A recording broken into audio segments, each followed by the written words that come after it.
Alô, 121212, alô. Ok.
Bruna, tudo ok? Sim.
Muito boa tarde, Trident Arena. Pedimos a todos que se coloquem de pé para a execução do hino nacional brasileiro.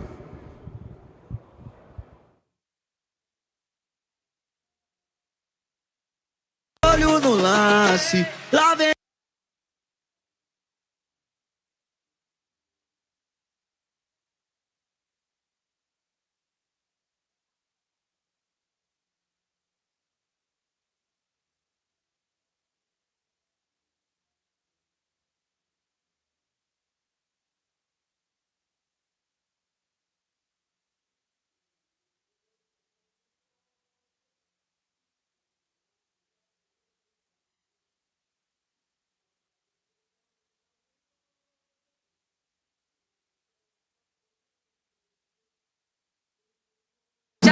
Que só entra, você toma, estende a bandeira, manda dois pro alto. A vitória já chegou, os meninos conquistou a vitória em grande estilo. Dificuldade triplou, ousadia é combustível. Não é que clareou, acompanha esse placar. Do X1 vai virou, agora é comemorar. Olho no lance, tá bem golaço. Bola na trave, não define campeonato. Fique mais forte o jogo, não ficou mais fácil. Tem 7 campos, eu quero meu espaço.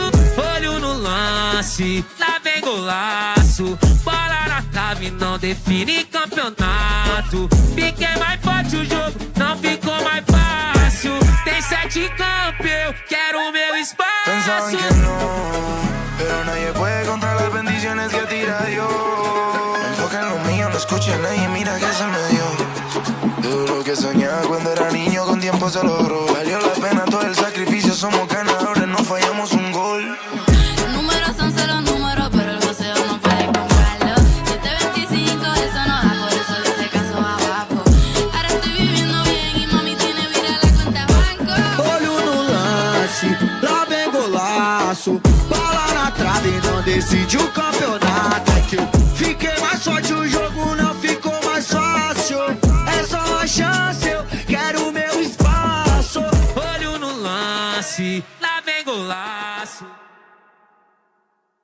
Olho no lance, lá vem golaço. Bola na trave, não decide o campeonato. É que eu fiquei mais forte, o jogo não ficou mais fácil. É só uma chance, eu quero o meu espaço. Sabadão no jogo, na arena e na área, o moleque estava. Sonador de primeira, mandou lá na caixa que tem de menor na quebrada. Ele aprende a fazer gol, então joga na grelha que é peça fechada.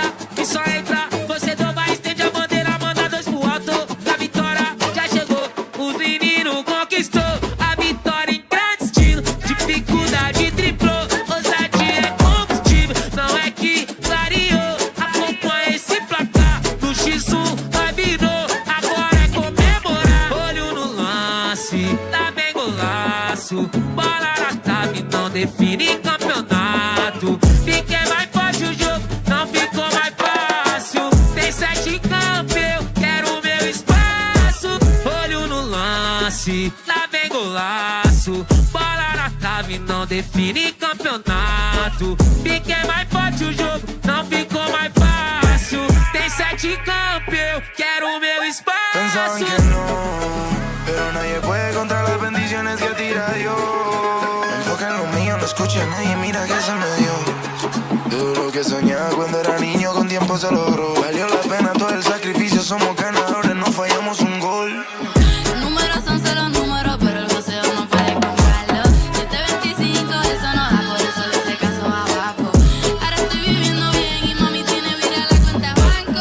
Olho no lance, lá vem golaço. Bola na trave, não decide o campeonato. É que eu fiquei mais forte, o jogo não ficou mais fácil. É só uma chance, eu quero o meu espaço. Olho no lance, lá vem golaço. Olho no lance, lá vem golaço. Bola na trave, não decide o campeonato. É que eu fiquei mais forte, o jogo não ficou mais fácil. É só uma chance, eu quero o meu Sabadão espaço. no jogo, na arena e na área, o moleque estava. Sonador de primeira, mandou lá na caixa que tem de menor na quebrada.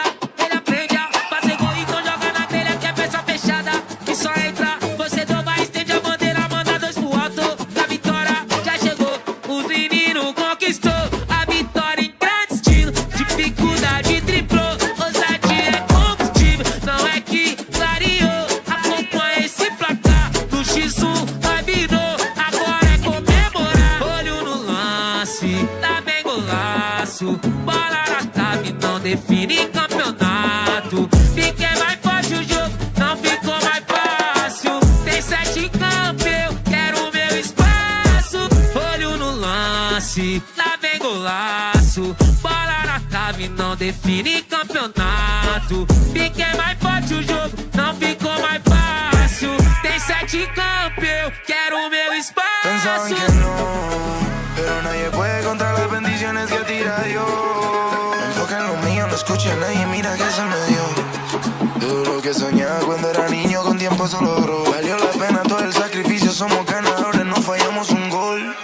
Los números son solo números, pero el joseo no puede comprarlo. 725, eso no da, por eso le hice caso a Guapo. Ahora estoy viviendo bien y mami tiene vira la cuenta de banco. Olho no lance, lá vem golaço. Bola na trave, não decide o campeonato. É que eu fiquei mais forte, o jogo não ficou mais fácil. É só uma chance, eu quero o meu espaço. Olho no lance, lá vem golaço. Olho no lance, lá vem golaço. Bola na trave, não decide o campeonato. É que eu fiquei mais forte, o jogo não ficou mais fácil. É só uma chance, eu quero o meu Sabadão espaço. no jogo, na arena e na área, o moleque estava. Sonador de primeira, mandou lá na caixa que tem de menor na quebrada. Ele aprende a fazer gol, então joga na grelha que é peça fechada. E só entra, você toma, estende a bandeira, manda dois pro alto. A vitória já chegou, os meninos conquistou. A vitória em grande estilo, dificuldade triplou. Ousadia é combustível, não é que variou. Acompanha esse placar, no X1 vai virou. Agora é comemorar, olho no lance, lá vem golaço. Bola na trave, não define campeonato. Fiquei mais forte, o jogo não ficou mais fácil. Tem 7 campos, eu quero o meu espaço. lance, lá vem golaço. Bola na trave, não define campeonato. Fiquei mais forte, o jogo não ficou mais fácil. Tem 7 campos, eu quero o meu Pensaban espaço. que no, pero nadie puede contra las bendiciones que tira Dios. Enfoca en lo mío, no escucha a nadie, mira que se me dio. Todo lo que soñaba cuando era niño con tiempo se logró. Valió la pena todo el sacrificio, somos ganadores, no fallamos un gol. Números son solo números, pero el joseo no puede comprarlo. 725, eso no da, por eso le hice caso a Guapo. Ahora estoy viviendo bien y mami tiene vira la cuenta banco. Olho no lance, lá vem golaço. Bola na trave, não decide o campeonato. É que eu fiquei mais forte, o jogo não ficou mais fácil. É só uma chance, eu quero o meu espaço. Olho no lance, lá vem golaço. Olho no lance, lá vem golaço. Bola na trave, não decide o campeonato. É que eu fiquei mais forte, o jogo não ficou mais fácil. É só uma chance, eu quero o meu Sabadão espaço. no jogo, na arena e na área, o moleque estava. Sonhador de primeira, mandou lá na caixa que tem de menor na quebrada. Ele aprende a fazer gol, então joga na grelha que é peça fechada. E só entra, você toma, estende a bandeira, manda 2 pro alto. A vitória já chegou, os meninos conquistou. A vitória em grande estilo, dificuldade triplou. Ousadia é combustível, não é que clareou. Acompanha esse placar, do X1 vai virou. Agora é comemorar. Olho no lance, lá vem golaço. Bola na trave, não define campeonato. Fiquei mais forte, o jogo não ficou mais fácil. Tem 7 campos, eu quero o meu espaço. Olho no lance, lá vem golaço. Bola na trave, não define campeonato. Fiquei mais forte, o jogo não ficou mais fácil. Tem 7 campos, eu quero o meu Pensaban espaço. que no, pero nadie puede contra las bendiciones que tira Dios. Enfoca en lo mío, no escucha a nadie, mira que se me dio. Todo lo que soñaba cuando era niño con tiempo se logró. Valió la pena todo el sacrificio, somos ganadores, no fallamos un gol. Números son solo números, pero el joseo no puede comprarlo. 725, eso no da, por eso le hice caso a Guapo. Ahora estoy viviendo bien y mami tiene vira la cuenta banco. Olho no lance, lá vem golaço. Bola na trave, não decide o campeonato. É que eu fiquei mais forte, o jogo não ficou mais fácil. É só uma chance, eu quero o meu espaço. Olho no lance, lá vem golaço. More opportunities for sides to get those double goals. This is Perotti, and he slides it in, bang on cue. Right as I said it. Right foot finish. Will it stand, of course? You saw what happened, the VAR decision, but that one looked absolutely perfect. Now the Italians have had the ball in the back of the net on 2. Hard for the Brazilians as the dice comes in. So this is where we expect more goals, and Pedrotti's great footwork creates that opening for himself. And Italy find the back of the net right from kickoff at the start of the second half. Wonderful footwork, and there's some glum faces in the French presidential booth.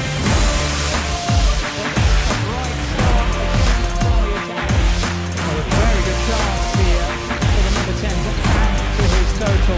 Now one of his football tries to lead it, drills this one in.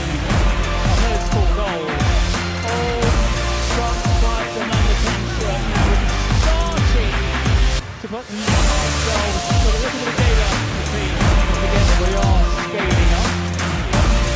This is an opportunity for Brazil stumbling forward. It's a nice touch from the keeper. Chidoni on that occasion had a chance here to kill it perhaps, and put away with aplomb, and Italy are starting to walk away with this one. Yeah, lovely finish from Alessandro Colombo, the number 11. Can they find a way back? 2 halves of 20 minutes. Here come the Italians, and they are running away with it. I think their heads have dropped now for the French. Every time they're in on goal, they find the back of the net. maybe, just maybe now, there's no way back for the French. Yeah, lovely finish. Saw the rules which popped up just a moment ago. Oh, this is his moment here. Let's see how good he is. Steps forward, and that's not by the penalty. Straight down the centre. And he'll milk it as he's mobbed by the Italians. He's getting more joy and more love. That's a bit longer than we hoped for to get the presidents out there. And there he is. Looks taller, doesn't he? Looks a bit bigger. He's got the focus there as well as he got the finish.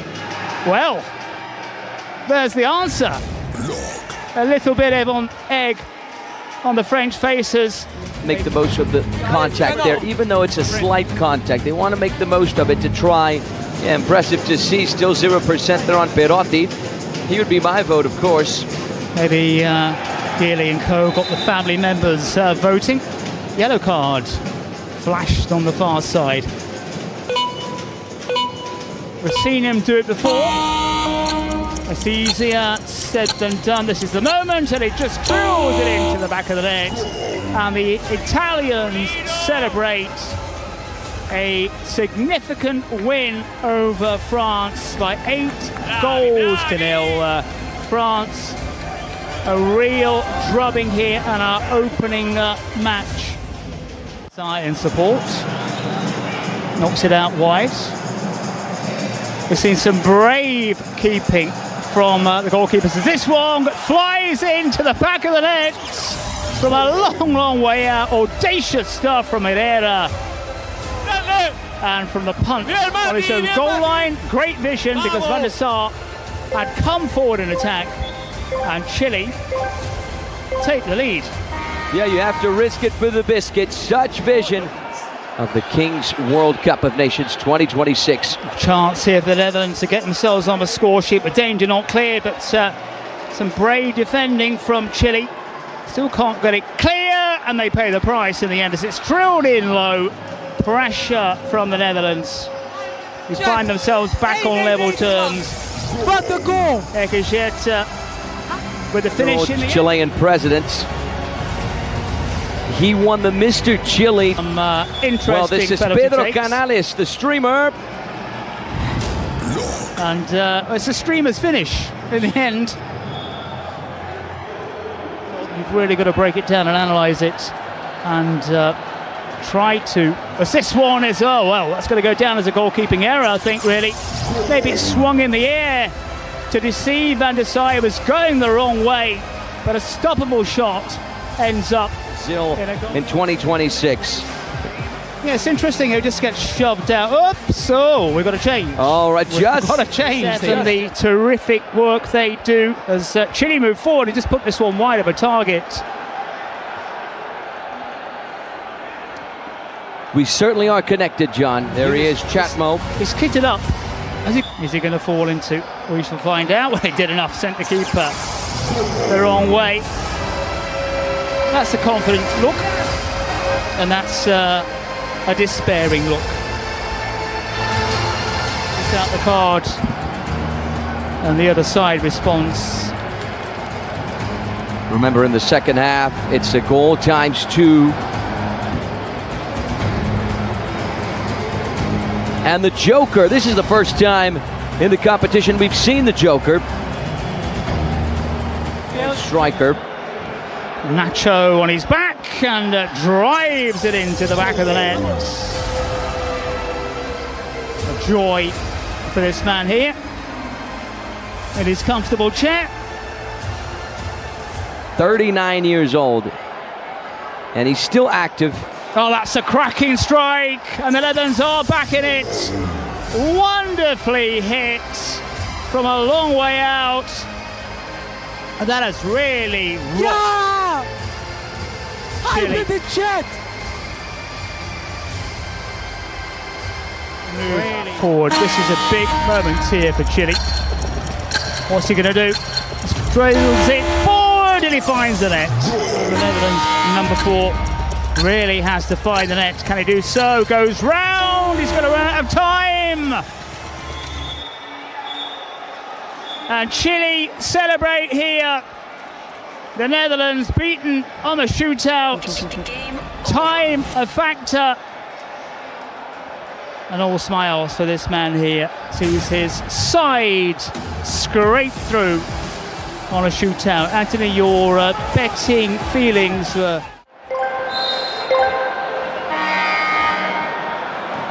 From range, oh my word! What a strike from Roque Bancells. A left-footed, low laser from range. And offside, I don't think so. It's actually a presidential penalty for the U.S. He's going to step up to the challenge. Left foot on it. Oh my God, you have got to be kidding me.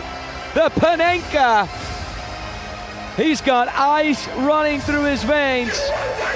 He is not a professional footballer, but he certainly executed that PK as if he were one. Wes McKennie would certainly be proud. Mijatovic sends it away. Japan win it back. Here's Kensei, goal line. Lovely save from Pau Cortés, known for his extravaganza and flamboyant outfits. It's going to be 1v1. Since no shot was attempted before the 10-second mark, the U.S. recovered possession. Here's Roque Bancells, left foot! Make that 2 for the number 11. The U.S. have 3. Now you show me! Castro is shirtless to commemorate USA's blocked. He might get a second chance here. A little over 22, the Elastico left foot. Blocked by...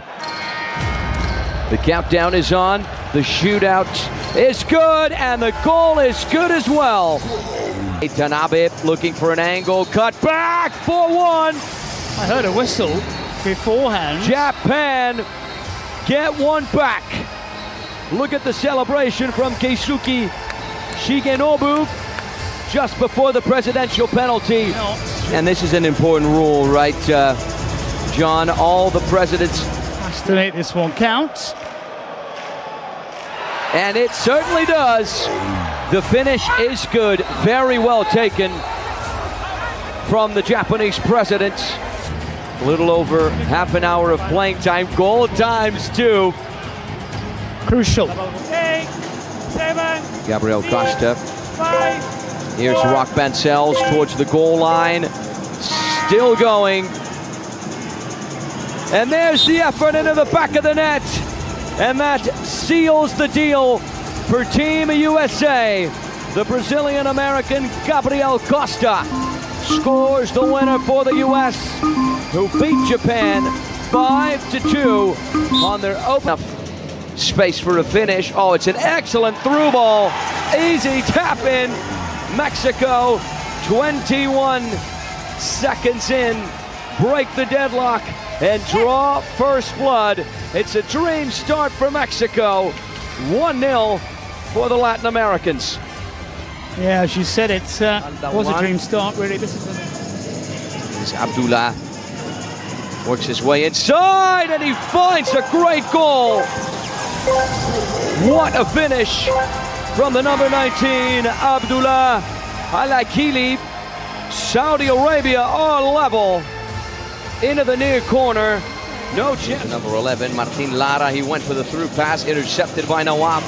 Saudi Arabia with the counter attack and the sensational goal. Oh my word. It doesn't get any better than that, does it? What a spectacular counterattack, capped off by a spectacular goal from the captain, Nawaf Adoan. And how about the ensuing celebration, slicing his way.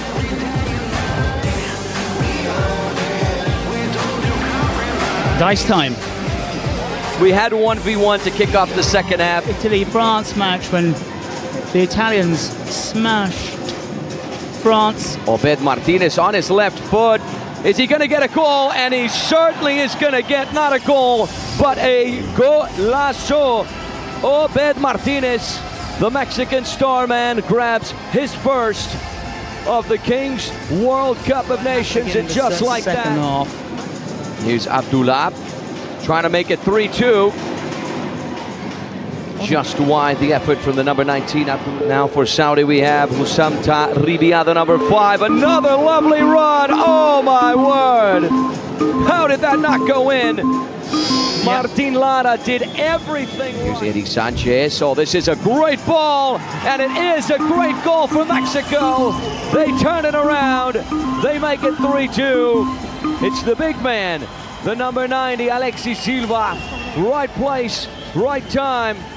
Lovely chested control, followed by the finish to beat the Saudi Arabian goalkeeper. Let's have a look at the replay again. Top class, top finish. World Cup. Secret card for Team Saudi Arabia, a suspension. Mexico number 10. The side in front has to score another. And it's a reverse penalty. All right, so just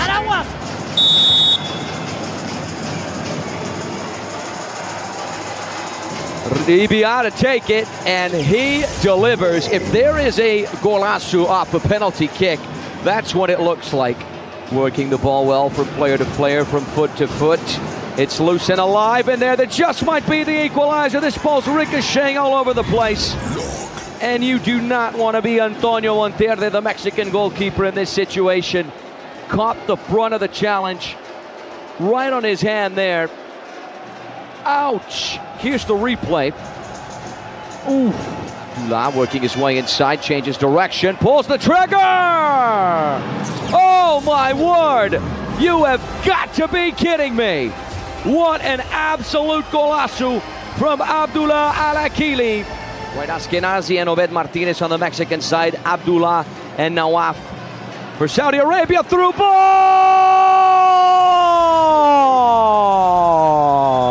Oh my word! You cannot write this script any other way. Nightmare for Mexico. An absolute dream for Saudi Arabia. So keeper may have a pop shot himself. Instead, a chance for number 1, and it's taken them a matter of seconds for Brazil to take the lead. And who else?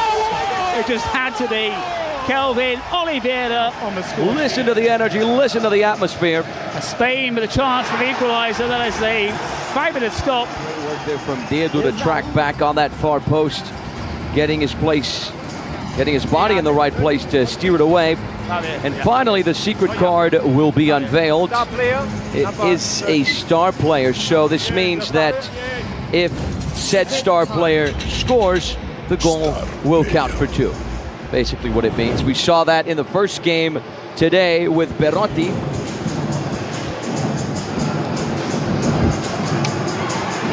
So, well, we have a ball in the booth as this one goes wide in the end. Now down the centre. This is a chance for Spain. And once again, the Brazil defending as well. This time there's another penalty appeal by a Spanish captain who won the last attempt. Yeah, the penalty is given. It's another chance. The second bite of Bacheri. And this time he just put it away, and suddenly Spain find themselves leading the hosts. Yeah, if there is a golazo off a penalty kick, John, this is what it looks like. Lovely left-footed finish. Top corner, not a goalkeeper in the world who could get to that ball. Look at the words from head coach Dudu Oliveira. Will inspire the Brazilians in some way. 2v2 for the first 3 minutes of the second half. And here comes Spain. Well, you need to be aware of the positioning of a teammate, and that's what's happened here. Now, a chance for Spain. Vinales it is. Rounds the keeper, extends the lead. Well, the arena not thinking that this could be happening to the home side, and Brazil look rocked. Vinales, the man who scored that third. Brazil cannot let this run away here, and that is the danger. And there's another goal for Spain, and this is what's happening. Brazil are rocking here at home, and Spain are taking full advantage. Yeah, yet another goal We did see, let's see the shot. Chance for Brazil to get back. That's a wonderful stop. The follow-up, again, a terrific double save. Eloy, as you pointed out before, just proving his worth. Brazil finding a way through. Chance here. They need it. Great footwork, surely, and dispatched. And the Brazilians needed that. Kelvin Oliveira had some very early goals here, and the way things are going, we're going to see more, and we do see another one. Linares. Yeah, Danny Linares. It's got the word Santos on his back. You get your tickets on kingsleague.pro. Brazil flooding forward. Now they want a pen, and I think they've got it. What a run from Everton. We found this area, and it's a PK for Brazil. Let's have a look at it again. Yeah, challenge there from David Soriano, the number 4 defender, getting his knee in the way. To be a goal. It's a very long run-up as well from Brazil's number 9. And Brazil need this.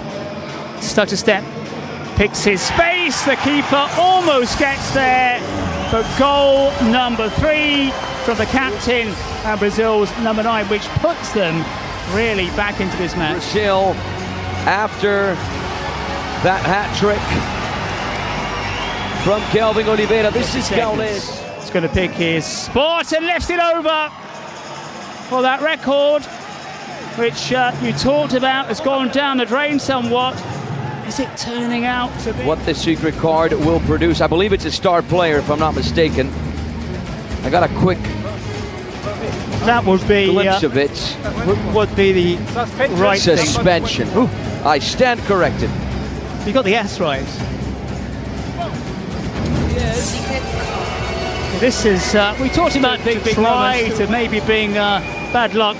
It doesn't work. Taken with aplomb, and there's near silence around the arena.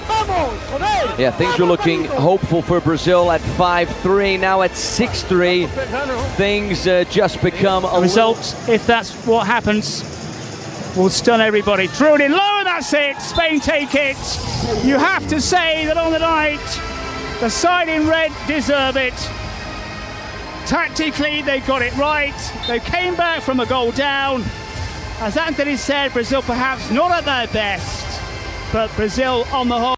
More opportunities for sides to get those double goals. This is Perotti, and he slides it in, bang on cue. Right as I said it. Right foot finish. Will it stand, of course? You saw what happened, the VAR decision, but that one looked absolutely perfect. Now the Italians have had the ball in the back of the net onto it. Hard for the Brazilians as the dice comes in. So this is where we expect more goals, and Pedrotti's great footwork creates that opening for himself. And Italy find the back of the net right from kickoff at the start of the second half. Wonderful footwork, and there's some glum faces in the French presidential booth. But a bright start again from the Italians. Well, a very good chance here for the number 10 to add to his total. We know how wonderful his footwork are. He doesn't need it as he drills this one in. And those 4 goals, all struck by the number 10 shirt. Now we're just starting to put themselves with a little bit of daylight between. Don't forget that we are scaling up. But this is an opportunity for Francis stumbling forward. It's a nice touch from the keeper. Chidoni on that occasion. Now a chance here to kill it, perhaps, and put away with aplomb. And Italy are starting to walk away with this one. Yeah, lovely finish from Alessandro Colombo, the number 11. Can they find a way back? 2 halves of 20 minutes. Here come the Italians, and they are running away with it. I think their heads have dropped now for the French. Every time they're in on goal, they find the back of the net. And maybe, just maybe now, there's no way back for the French. Yeah, lovely finish. Saw the rules which popped up just a moment ago. Oh, this is his moment here. Let's see how good he is. steps forward, and that's not by the penalty. Straight down the centre, and he'll milk it as he's mobbed by the Italians. He's getting more joy and more love. That's a bit longer than we hoped for to get the presidents out there, and there he is. Looks tall there, doesn't he? Looks a bit bigger. He's got the focus there as well as he got the finish. Well, there's the answer. A little bit of egg on the French faces. Make the most of the contact there, even though it's a slight contact. They want to make the most of it to try. Yeah, impressive to see. Still 0% there on Perotti. He would be my vote, of course. Maybe Geely and co got the family members voting. Yellow card flashed on the far side. We've seen him do it before. It's easier said than done. This is the moment, and it just drills it into the back of the net. And the Italians celebrate a significant win over France by 8-0. France, a real drubbing here and our opening match. In support, knocks it out wide. We've seen some brave keeping from the goalkeepers as this one flies into the back of the net from a long, long way out. Audacious stuff from Herrera. And from the punch on his own goal line, great vision because Van der Sar had come forward in attack, and Chile take the lead.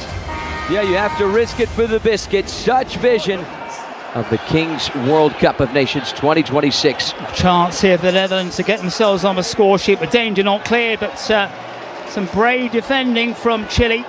Still can't get it clear, and they pay the price in the end as it's drilled in low. Pressure from the Netherlands, who find themselves back on level terms. Ekijeta with the finish in the Chilean president. He won the Mr. Chile. Interesting. Well, this is penalty Pedro takes. Canales, the streamer. And it's a streamer's finish in the end.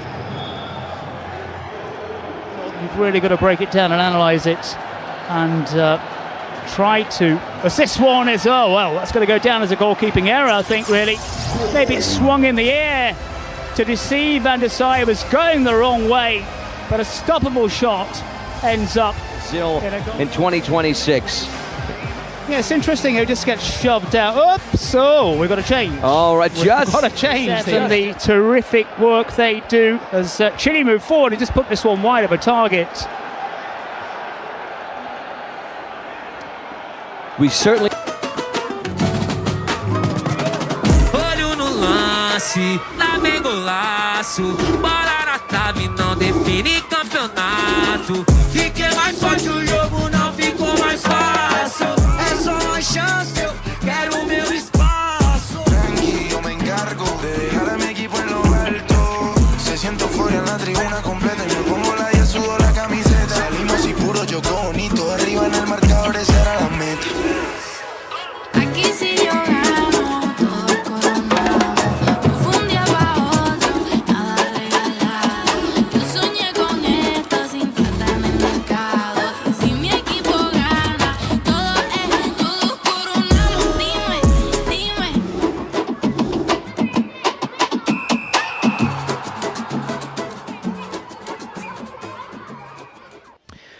Ladies and gentlemen, hello and welcome to the Trident Arena in São Paulo, Brazil for match day 2 of the Kings World Cup of Nations of 2026.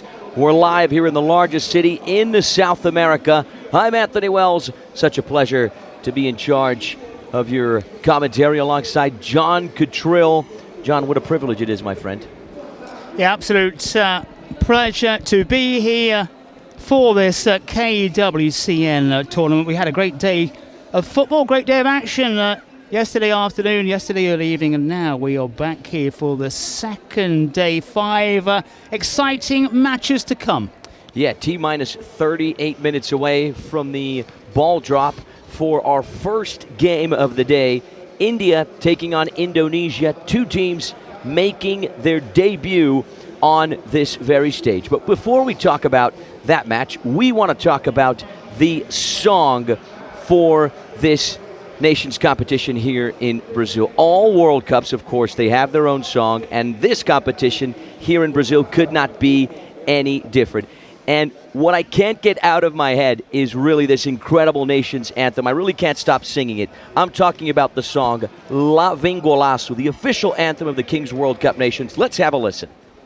Olho no lance, lá vem golaço. Bola na trave, não decide o campeonato. É que eu fiquei mais forte, o jogo não ficou mais fácil.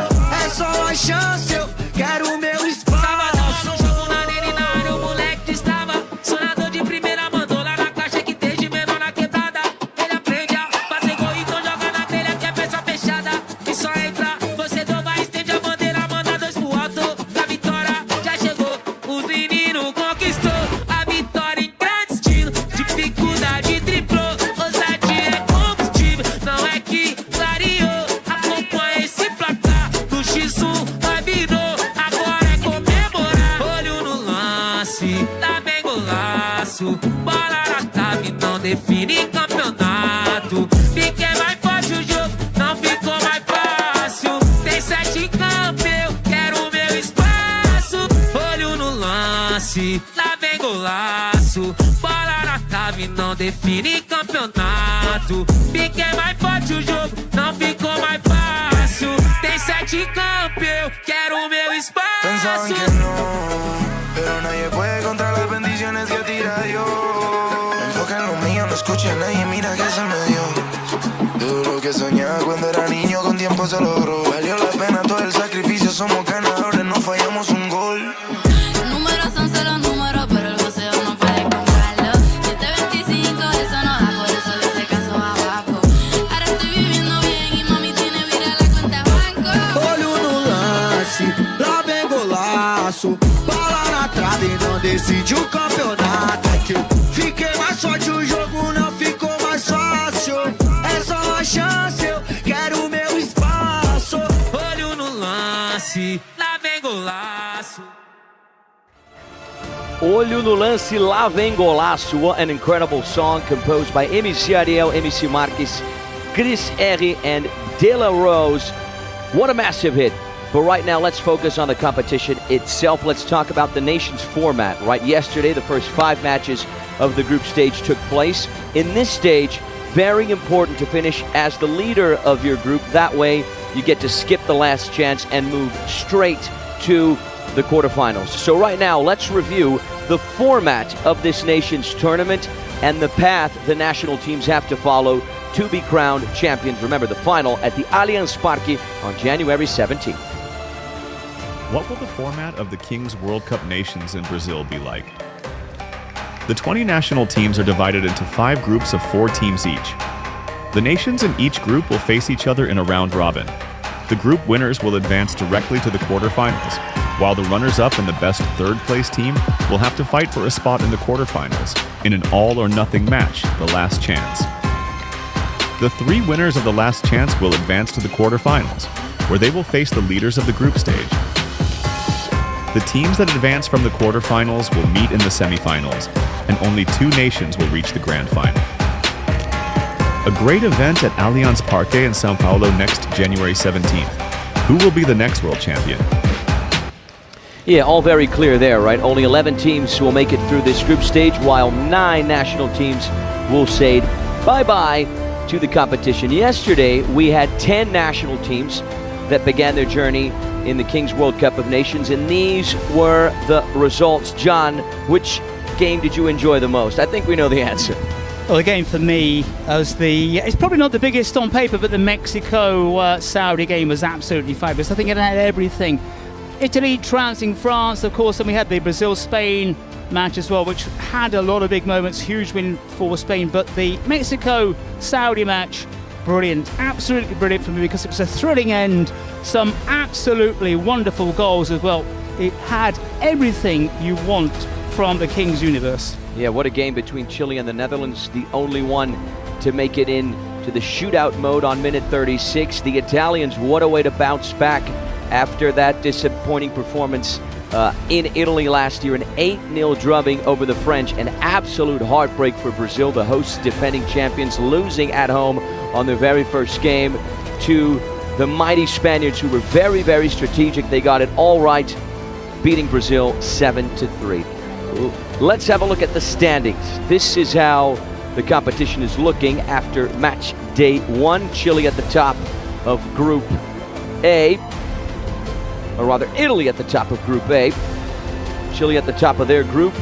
The US at the top of their group. Saudi Arabia in the lead, and Spain in the lead as well. Of course, we have the other 10 teams to play today. Morocco, Colombia, Argentina, Germany, India, Indonesia, Peru, and Qatar, Poland, and Algeria. Those are the other teams that will be playing today. It's very early days, really, but what a great result for Spain. And I think we said during the commentary they absolutely deserved to be where they were. Italy just outclassing France. So a lot is going to change, isn't it, over the next couple of days? Yeah, Chile at the top of Group A, the US at the top of Group B, Italy at the top of Group C, Spain at the top of Group D, and then Saudi Arabia at the top of Group E. All right, now it's the time to introduce the Allianz Parque, the stadium on the west side of Sao Paulo, one of the most modern stadiums in South America. The goal of these teams is to reach the grand finale on January 17th. So, ladies and gentlemen, here is the Allianz Parque. Allianz Parque, estamos de volta.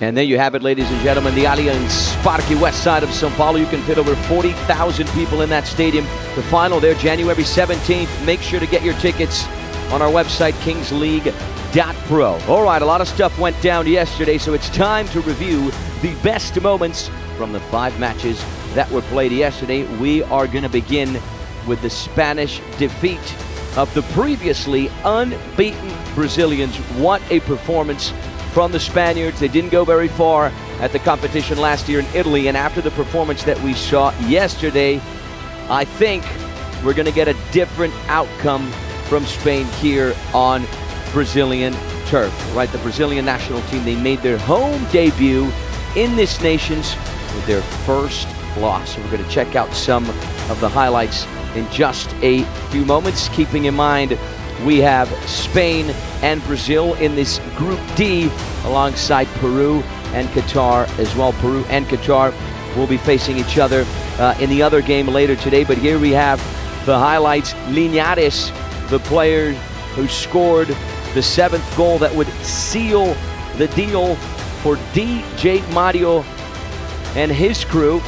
Right, the Brazilian national team made their home debut with the loss. Linares scoring the winning goal, and the Spanish forward sealed the match on the match ball, sparking celebrations within the team, and Spain managed to defeat the reigning champions. I mean, John, you talked about this yesterday, right? They got everything right tactically. Yeah, right. Tactically, perfect on the day. We thought maybe that Brazil's over-reliance on this man here, who found the back of the net, Kelvin Oliveira, was perhaps a little bit too much. Loads of talents in the Brazil side, of course, but Spain perfect in just about every single department. They got those 2 vital penalties, one of which they missed, the other was converted, and that was for 2 goals as well. So, tactically, technically, all perfect for Spain. And let's remind everybody at home, it is only the top side who goes through automatically. So that could make life very, very hard for Brazilians, because the remaining 2 matches in the group, in theory, are the easier games for both those sides. Absolutely, and Kelvin Oliveira is the guy who scored an impressive 19 goals in 5 matches in the previous nations.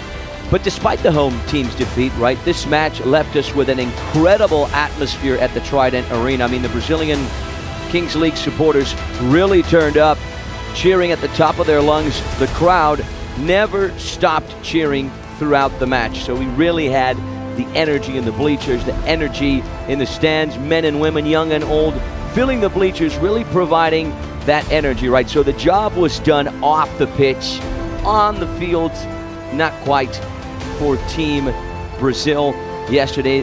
They'll certainly be hoping for a different outcome in the matches against Qatar and Peru. Also, yesterday, we had an incredible game between the Italians and the French, right? That was the European Classic, the first game of the competition that opened things up. And of course, you have to talk about this guy, Matteo Perotti. He scored the first poker goals in the Kings World Cup of Nations 2026. In Group C, the Italian player took advantage first of the star player card, and he scored the first goal of the competition in Brazil. And in addition to opening the scoring of the tournament, he was one of the standout players of the match with a 4-goal haul. One of them, of course, a double goal, still counts. We were talking about this player before the broadcast, right, about the difference that he makes in Kings League Italy, in Kings League Europe. And of course, if Italy want to go far, they're going to need this guy performing. And if he's performing at this level for the upcoming games, we could certainly expect Italy to go far in the competition. Yeah, and that is one of those things as well. We talked about two key men here, the Italian and the Brazilian as well. If they somehow pick up an injury, their sides could be in trouble, because you've got players who can make all the difference. And this guy was also important here, the President Blur, right? He scored the presidential penalty without shoes, barefoot, and of course he contributed to the emphatic victory of the Italian national team on their debut. He converted the penalty when the Italians were already winning 6-0. This happened in the 23rd minute. Right foot on it, smashing it in with the tag on his jersey there. It had the power, it had the placement, it had the height as well. This would be Italy's 7th goal on the day, capitalizing on the president's penalty. Yeah, but tag's still on. Maybe he's going to return that shirt afterwards. But all the presidents who scored were mobbed. There was also some controversy right here, right, over Adil Hamid's penalty. He is the president of Team France, World Cup winner with the French in Russia in 2018, also won the Europa League with Sevilla. Nothing went right for France. How about this? The president's penalty was a phantom no goal after VAR review. I want to ask our chat right now, was this a goal or not? Important question. Make sure you answer us. The referee ruled that the ball did not fully cross the line, so the goal was not given, and France are still scoreless in this edition of the Kings World Cup. You talked about this, right, John? We have VAR, but we don't have goal line technology. Yeah, it's very touch and go. Did the entire ball cross the line? Well, you really can't tell. Well, I would say that it did not cross the entire line, but the image is not crystal clear. This penalty here was not well taken, but the following one certainly was, and we're talking about the penalty that the Mexican-American Twitch streamer, this guy right here, Castro Den 21, his Panenka-style president penalty. This is when the U.S. were up just 1-0 in the first half. 16 minutes on the clock right now. They used the presidential penalty handshake there. Castro stepping up to the challenge. And look what this guy would produce. Group B, delicately chipping the ball. The little Panenka there, I called this one yesterday. He's got liquid nitrogen running through his veins, John. He followed it up with a fun celebration there, and this goal eventually contributed to the U.S.'s 5-2 victory over the Japanese. But I have to say, not quite as spectacular as you hitting the crossbar in practice earlier on this morning. You know, my friend, I'm a pretty humble guy, but I will agree with you there. And it was on video, which is worse. And I hit it first time as well. All right, let's talk about this game right here. Saudi Arabia taking revenge against Mexico in Group B. How about this goal, right? Abdullah Al-Akili scoring this absolute masterpiece to tie the game against Mexico, keeping in mind Mexico beat Saudi Arabia 8-4 in the nations last year, and Saudi Arabia had their sweet revenge, and this was just the golden goal to seal the deal for the Arabs. What a game, huh, John? Yeah, there's a captain as well who set it up, scored the second goal for the Saudis. I've said it a number of times already. For me, the game of the tournament so far had everything you could possibly want from the Kings universe. Yeah, the Saudi Arabian booth later interviewed this guy right here, Nawaf Arouan, who scored the winning goal. On the other hand, just a nightmare heartbreak for Mexico, who failed to close out the match and will now be forced to win their upcoming games. Keeping in mind, Mexico reached the semifinals of the nations last year. They want to go far, they're going to have to do better than that. How about Chile and the Netherlands? Right, Chile won the first shootout game of the competition. Group A, they did struggle a lot against the Netherlands, who put up a strong fight, but in the end, Chile managed to secure their first victory. The win came thanks to a performance from that guy you saw right there a few seconds ago, goalkeeper Matias Ejeda, who also scored a coast-to-coast goal to open up the scoring, right? So what a performance from the Chilean goalkeeper, who is a goalkeeping coach for a community college in California, and he was fundamental for the South Americas. It was a good game, right? A 3-3 tie in regular time, and this was the first game and only game so far to transition into the shootout mode, and the Chileans would prevail. Yeah, all those losing sides kind of up against it already, with the format as it is fairly short, and also some big games played in that opener. One thing I want to bring, Arturo Vidal celebrating there. One thing I want to point out, the Netherlands might have scored the best goal of the tournament. Here it is. How about this rocket? The goal in the 35th minute from Mohamed Chi to force the shootouts. I'm going to ask our chat as well. Is this the best goal of the tournament? The Netherlands proved to be a tough opponent for Chile, and even though we've only had one match day of the nations, we already have some of the leading candidates for goal of the tournament. This one right here is one of them. In my opinion, John, the best goal of the competition thus far. It's amongst them. Amongst them, yeah. Amongst them. I know a lot of people do like these long-range efforts, and it certainly was. Just on the edge of the circle, I saw a little sand come up right there. It's just below the surface of this pitch, a very good playing surface. Yeah, it's a pile driver, isn't it? Absolute. Keeper clutching at thin air. Yeah, absolute rocket from range. All that stuff we showed you happened yesterday, but of course the competition does not stop. Today we have 5 more top-level matches that are following, and here they are, beginning with India and Indonesia. Keeping in mind, this is all 2 p.m. local time, right time in Sao Paulo, Brazil. Right after that, we got Poland versus Algeria. 4 p.m., a very interesting Group B clash between Germany and Argentina, Qatar and Peru the following game, and then we close out this match day 2 on Sunday, January 4th here in Sao Paulo, Brazil, with Morocco taking on Colombia, the 2 teams that won their exhibition games before the competition started. They will be facing each other. All right, let's talk about India, right? India will be taking Indonesia in just a few moments. India, a team that will be making their very first appearance in the Kings World Cup of Nations. We're talking about a team that is made up of a selection of players, mainly from Kerala, who have taken part this year in the 2nd edition of the Super League Kerala. So in order to avoid selecting players from a single state, the squad has been complemented with other success stories from across the beautiful nation that is India. This is how the players from India are arriving. It's the first time, as I said, this team is playing in the nation, so we'll see if they can become one of the surprises of the tournament, keeping in mind that India are also in Group E alongside India, or rather alongside Mexico and Saudi Arabia, excuse me. So really high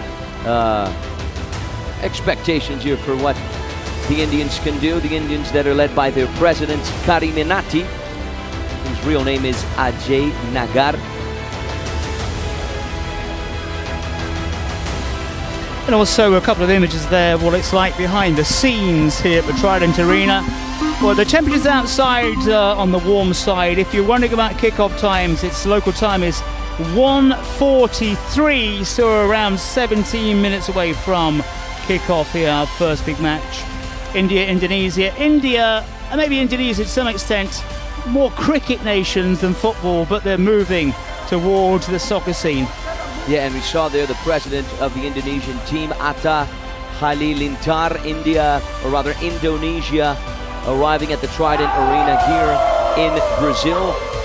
Indonesia also in their first appearance. This debut a result of a structured and intentional journey built on preparation, identity, and ambition. So really high expectations for this upcoming game between India and Indonesians.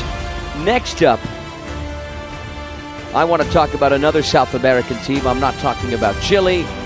I'm not talking about Brazil. I am talking about Los Cafeteros, Colombia, the current runners-up of the competition. They already participated, of course, in the first edition in Italy, finishing in second. They had 4 wins, just 1 loss, that loss to Brazil. So let's go over the path Colombia took to reach the final in Turín. Enero del 2025, Colombia llegaba a Italia con un equipo de presidentes y jugadores prometedor. Toda la experiencia necesaria en el formato y las normas de Kings para llevarse el primer Mundial de Naciones de la historia. Juan Guarnizo, Westcott, Pelicanger y James prepararon un equipo que aspiraba a todo, dirigido por el pibe Verdirame y liderado por Angelo Caro y Mar Ortega, entre otros bien conocidos en la Kings Américas. Una selección terrible que pisó fuerte desde el inicio, con una victoria contundente 4-1 sobre Marruecos y 2-3 contra Turquía en el segundo partido. En cuartos, golearon a Uzbekistán 6-1 y en semis volvió a ganar a Marruecos, esta vez 1-2 y con más dificultades. Con esta contundencia se plantó en la gran final del Mundial sin haber perdido un solo partido. Pero ahí se encontraba el gran favorito y dominador de la competición, el Brasil de Kelvin Oliveira, que no perdonó y se proclamó campeón con un claro 6-2. ¿Tendrá su esperada vendetta el equipo colombiano en casa de su verdugo? No se pierdan la Kings World Cup of Nations en Brasil. Yeah, Colombia came very, very close to glory. They are going to face Morocco once again. In the previous Nations, there was also a Morocco versus Colombia match in round 1, in which Colombia beat the Africans 4-1. Later, they met again in the semifinals, and Colombia won once more, but this time we're talking about a lot closer of a game, just 2-1 for the South Americans. The president's streamer is Juan Guarnizo, one of the founding presidents of Kings League Spain with his team Aniquiladores. In August of last year, of course, we recall that Juan moved Aniquiladores to Kings League Mexico, a little transition there, and Sergio El Pibe Verdirame is the head coach of Aniquiladores and also of the Colombia national team, and he will return to the Kings World Cup of Nations in Brazil. James Rodriguez is, of course, the name to support Colombia. He played the World Cup here in Brazil back in 2014 with the Colombia national team. He was the top scorer of that tournament with 6 goals. Former Real Madrid, Bayern Munich player, won the Champions League with Real Madrid. Also spent some time here in Brazil with São Paulo FC. Besides being a professional player, he is also the president of Atlético Parceros, alongside the content creator Pelicanger in the Kings League Mexico. Here he is, being denied a PK, something that you don't see every day from James Rodriguez. All right, let's talk about Morocco. Sorry to cut you off, John. They were one of the big revelations of the previous Kings World Cup of Nations, really captivating audiences across the globe. The Moroccan side made their debut against Colombia, as mentioned earlier, 4-1 defeat, and then in the losers bracket, they destroyed the Ukraine 9-2. And then in the last chance, Morocco claimed their second consecutive victory, beating Japan 4-2. In the quarterfinals, Morocco surprised everyone, beating the U.S. in a dramatic shootout after an exhilarating 7-7 draw, a 14-goal thriller with the Americans. And of course, the Moroccan fans were absolutely incredible, right? Despite not reaching the final, these guys were one of the sensations of the World Cup. We really saw this energy in Qatar back in 2022 when Morocco reached the semi-finals. So really the Moroccan community out there in full support of their players all the way to the semi-finals. And the individual talents of their players were key, of course, to delivering an excellent performance in the Kings World Cup of Nations. Yeah, it means a lot, doesn't it, around the world to these countries involved in the KWCN, as we've seen from the passion of supporters around the world, not just here as well in Brazil, but wherever this Kings universe takes place. All right, everyone, let's take a look at how Peru performed last year in Italy. Here they are. Italia, enero 2025. Perú llegaba a su primera Kings World Cup of Nations de la historia, dispuesta a dar la sorpresa. Zayn quería llevarse su primer título del Mundo Kings después de haber sido derrotado en la final del Split 2 en la Liga Mexicana contra Olimpo. Pero el torneo empezó muy complicado para la selección peruana. Una derrota 4-2 ante Alemania. Aun cuando Zayn anotó el penalti presidente, los dejaba en una situación de vida o muerte para el segundo partido. Salvaron la situación con una victoria trabajada 4-3 ante República de Corea, que puso la emoción del partido al máximo con el gol al minuto 41, que les dejaba a un paso de la clasificación y la eliminación de Perú. El equipo llegaba a Last Chance contra Uzbekistán con la motivación necesaria para clasificarse a los cuartos de final. Pero el país asiático no lo iba a poner fácil. En unos minutos iniciales de locura, Uzbekistán ya ganaba 3-0 en el minuto 3. Una remontada épica en el segundo tiempo puso a Perú por delante al minuto 39 con un gol doble de Iván Galvez, pero pocos segundos después, el equipo asiático marcaba su gol doble y se clasificaba para cuartos, poniendo punto final al equipo sudamericano.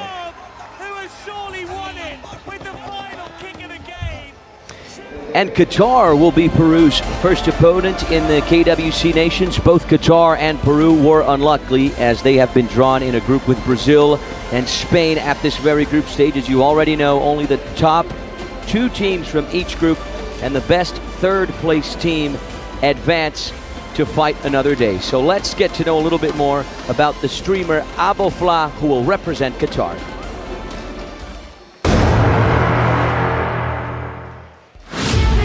Meet Abofla, the streamer with 50 million subscribers who turned his passion into purpose and became a hero for the Arab world through gaming and helping others. 2 Guinness World Records. 1 unstoppable mission to change lives. He spent 268 hours locked in a glass box, raising $11 million for refugees. All that while, over 600,000 viewers watched it all live. Now Abofla brings that fire to the Kings League, leading the Qatar national team. All right, Argentina, the next team we talk about, they took part in the Nations last year. They were eliminated in the quarterfinals after 2 consecutive victories. Mexico were the executioner that knocked out Kun Agüero's team in the shootouts. So let's remember right now how Kun Agüero's team performed last year in Italia. Take it away.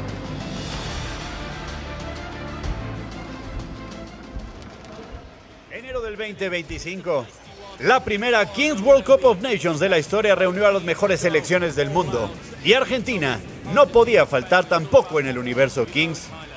Se unían los equipos de la Kings España y la Kings América para crear el mejor equipo argentino posible, capaz de seguir la estela de la Selección Nacional de Fútbol 11 y proclamarse campeona del mundo. El Kun Agüero, Jero Freixas y Marquito Navajas escogieron a Martín Pose como DT para que su experiencia guiara al equipo hasta lo más alto. 2 victorias en los 2 primeros partidos auguraban el mejor de los caminos. 4-2 en el duelo espectacular ante España, con Pablo Gómez como estelar, y 2-1 contra Japón en un match en el que tocó sufrir, porque ni Marquito Navaja con su penal, ni Pablo Gómez en el shootout pudieron anotar. Ya en cuartos de final enfrentaron a México en un partido de infarto, en el que brillaron sus estrellas. Pablo y Obed marcaron. Los presidentes también lo hicieron con Kun Agüero y Gabo Montiel. Sin embargo, el duelo acabó en penalty shootout con la victoria del equipo mexicano 3-4. Ninguna derrota en tiempo regular y una muy buena participación del equipo argentino, que aún así se fue decepcionado a casa con ganas de demostrar que es mejor que eso. ¿Será Brasil en donde pueda demostrarlo? And Argentina's first opponent will be Germany, who have the support of the content creator Papa Plate. Let's get to know him a little bit.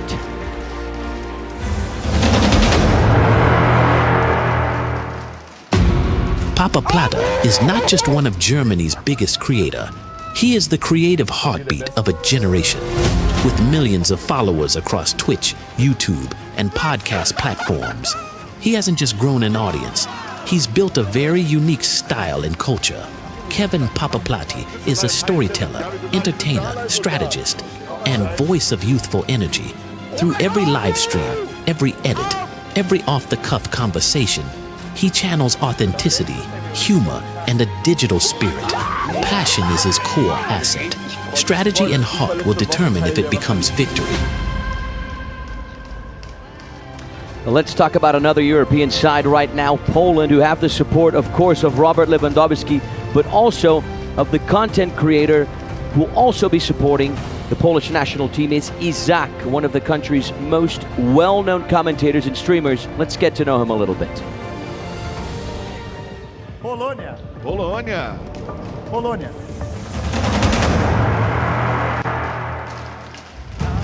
Polish esports pioneer Izak built an empire around his charismatic commentary.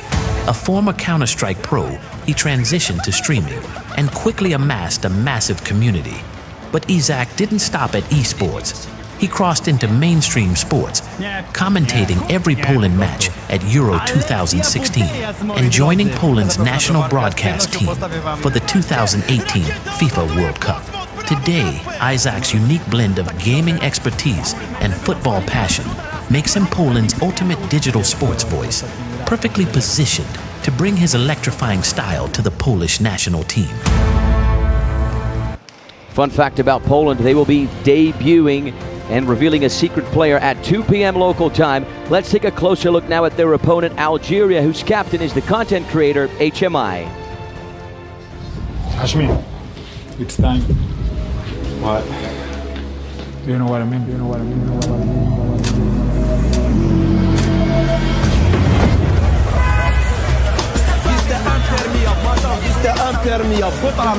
L'Algérie, c'est un peuple qui a une histoire, une vraie, une lourde, qui a forgé des principes solides. Ici, on apprend très tôt ce que veulent dire respect, fraternité et honneur. C'est des regards, des rêves qu'on porte avec fierté. هنا الفوتبول نعيشوه، نتنفسوه، كرة هي حياتنا كاملين. تعلمنا القيم، أخلاق واحترام. هي أكثر من لعبة، حب الوطن. Ashmi, you need to sign for your country.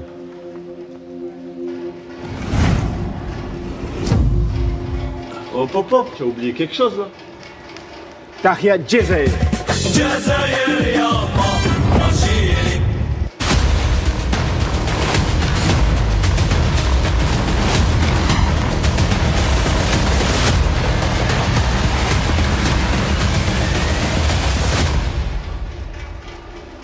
Now it's time, everyone, to appreciate the Indian and Indonesian national anthems, the two teams that will be facing each other. Game 1 of match day 2 here at the Trident Arena in São Paulo, Brazil, for the Kings World Cup of Nations of 2026. Yeah, one of those matches where you really do not know what to expect. And we saw a lot of that in the opening day, of course, but we might be in for some real surprises here.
Very important, everyone. In this Kings League, it's not just the players who play, and it's not only the coaches who make decisions. You, at home, the spectators across planet Earth, are also the fundamental part of this universe. That is why, in this competition, it will be you who decide by voting through the chat which two players will start the climb in each match. You see the banners there with the options. On the screen, you can see the two players who the coaches have selected to start the match. So vote in the chat now by typing the name of the player you want to start. Very easy. Be the coach, that's the message.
All right, ladies and gentlemen, we're gearing up. We're getting ready to go for the first half, the first chapter, the first 20 minutes of playing time of India versus Indonesia. Indonesia versus India. Two teams making their debut on this very stage. The voting process is on, everyone. Don't forget to vote for the player who's going to start the 1v1 Battle Royale scale up. For India, the options are Asif Khan and Zaraf Muhammad. For Indonesia, Reza Yamani and Fandi Permana Number 18 are the candidates. And don't forget, if you are new to the Kings universe, we'll be taking you through the rules and the regulations. And also look out into the bottom right-hand corner of your screens for written explanations of what is going on. You're going to hear some sounds, some beeps as well, which confused a few people yesterday. It's the countdown sounds. That little sound you're hearing now, you're going to hear that when it drops down and drops up with the player numbers. T-minus 12 minutes, 20 seconds away from the ball drop. We're about to get underway, ladies and gentlemen. Fasten your seatbelts. We are officially going to kick off match day 2 of the Kings World Cup of Nations Brazil 2026. The players on the line for this kickoff, and it's a dash to the center. Here we go. The race is on. India get the first header. The battle is on.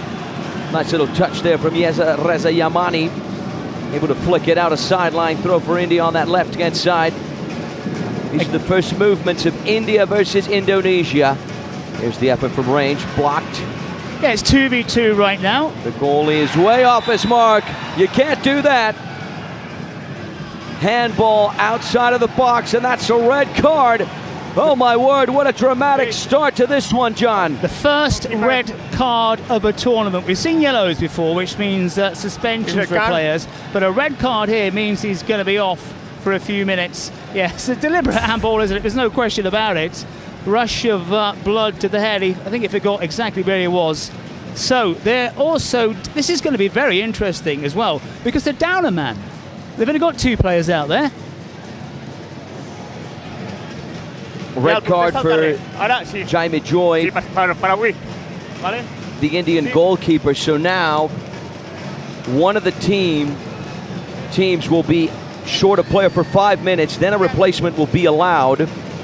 But my thing is, John, why did he use his hands? The ball didn't even go that high. He should have been brave, just stuck his chest or his head in there. Yeah, I think for me, just a rush of blood to the head, really. Forgetting, of course, all the cameras are there, and it's easy for the referee to spot what is what. Well, the rules are you're down a man. There's only 2 players out there, which would mean just 1 player out there. But we've got 2.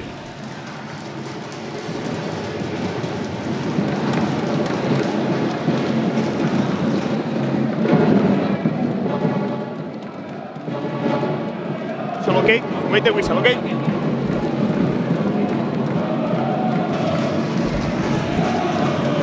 The goalkeeper, Jaime Joy, really putting India in a tough situation right off the get-go. 31 seconds into the game. Indonesia to restart. Here's Nazil.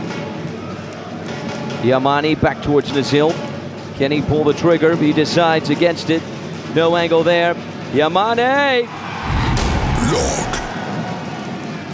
Good save from the backup Indian goalkeeper, Mohamed Roshan. The counter-attack is on. India have the breakthrough and they have the goal! Lovely left-footed finish. India break the deadlock. India draw first blood. It really was a slap in the face, wasn't it? They get a man sent off. They've still got 2 out there.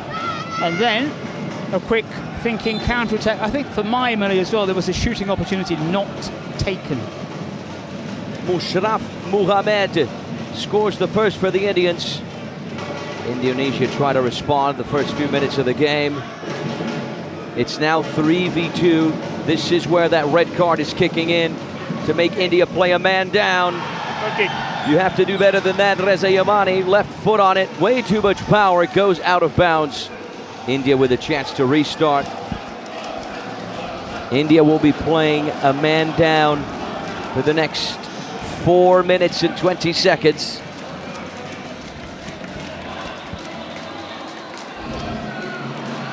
Yeah, every minute of play, we got an additional player out there. 8, 9, 10.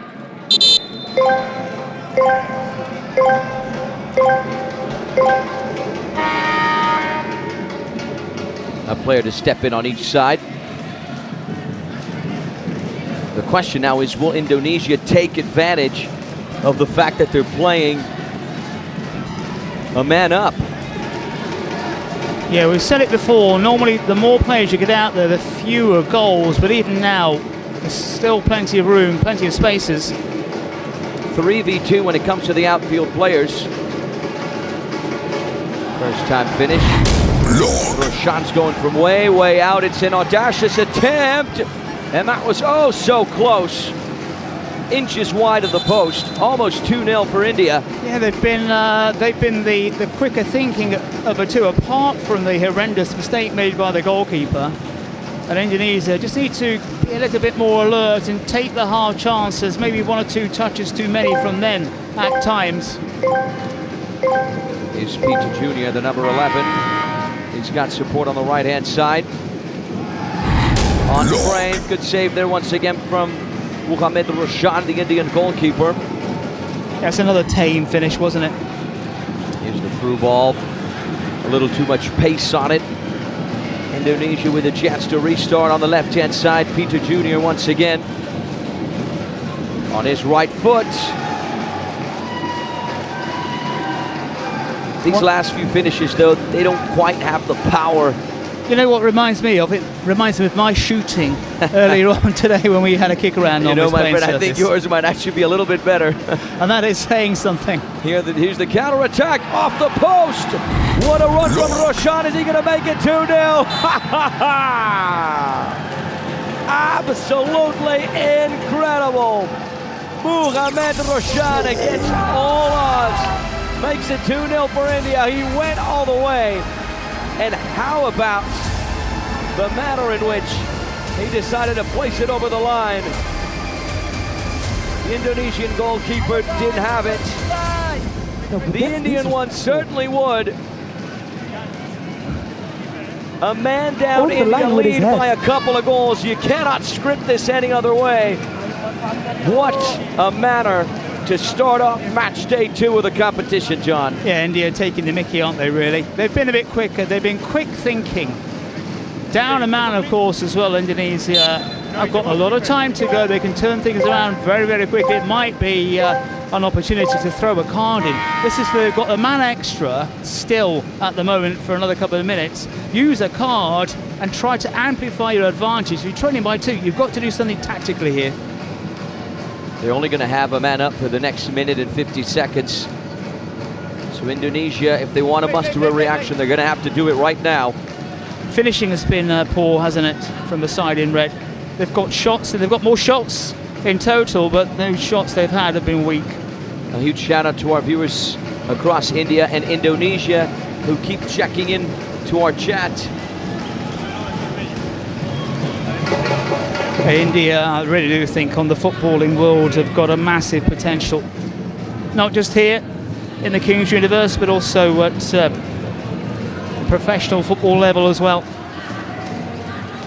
India doing a good job defending. Here's the effort from range. Took a deflection on that shot. It goes out of bounds for a corner kick.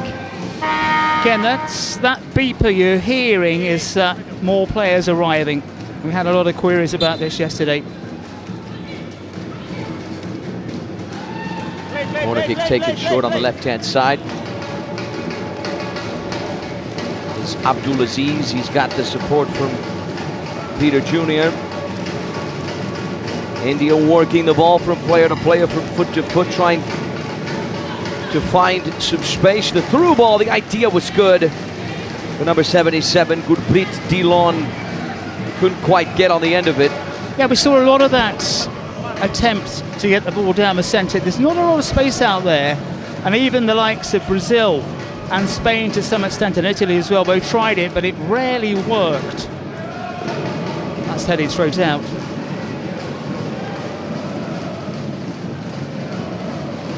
The clock is ticking closer to the 6th minute. Minute number 6 right now. Yeah, and probably India are thinking, oh, great, we don't want the extra man back because we're doing really well with a man down here.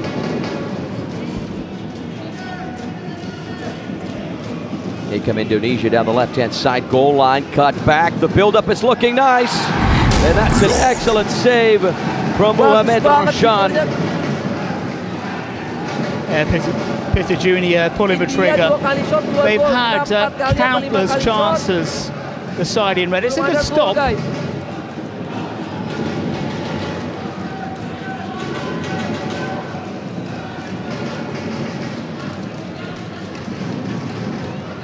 Sideline throw for India.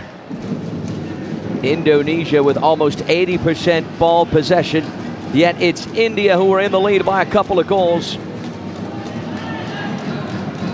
Wasn't the best of passes, was it? Here's Abdulaziz. He's got the support further back from Jordi Rinaldi, the number 19. There he is once again getting involved on the action. Abdulaziz. Here's the effort from range, not a bad attempt. The idea was good, the execution, not so much.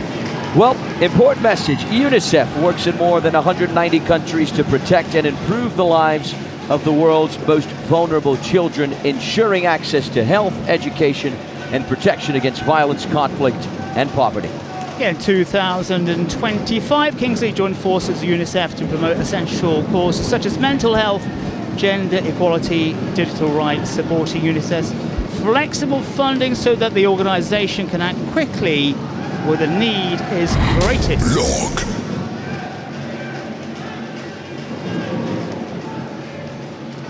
India's first goal scored by Mushraf Muhammad, who's an under-23 player. Just recently he broke out into the professional scene in India, getting his first goal of the competition.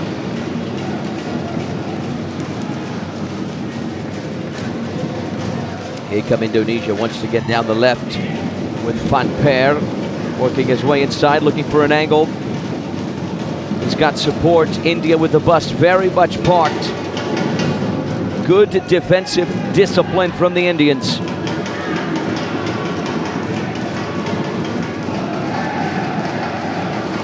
Yeah, Indonesia have found it hard to break through, even when they had the extra man.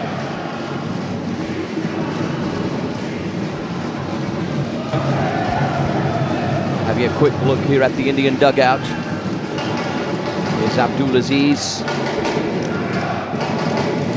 Indonesia at this point unable to get a shot on frame, especially the last couple minutes.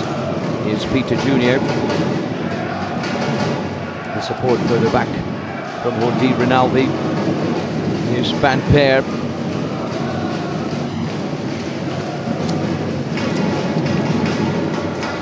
Almost 10 minutes on the clock, keeping in mind both teams can activate the president penalty as well as the secret card up until minute 17 in the first half. There's the effort from range, out of bounds for a goal kick. India with a chance to restart. Yeah, the Indonesians just have not had their shooting boots on. And of course, now that space is at a premium, it becomes even harder. You need the quality players to find those tiny little spaces available. And of course, if you don't have the really gifted footballers, it becomes much tougher to find a way through. So as we keep saying, it's when you've got fewer players out there, you're likely to get more goals. Of course, at the end, when the drama is higher and players are running out of steam, running out of energy, that's when we get some crisp goals as well. Good footwork there. Van Peer trying to slice his way through the Indian defense. Yeah, but in the end, going nowhere. Too congested down the centre. Interesting to see that not always the statistics translate to the scoreboard. Indonesia with almost 10 shots, India with just 4, but 2 of those went in. Yeah, and probably Indonesia with more possession, as we saw a lot yesterday as well on the first match day. Possession counts for nothing, really. India's second goal scored by the backup goalkeeper, Mohamed Roshan. He's the goalkeeper of Calicut FC, semi-finalist this year in the Kerala Super League. I don't think you imagine to be jumping into action after the starting goalkeeper gets a red card, and after that he would score a goal. What a narrative for the number 47. Yeah, perhaps in his dreams.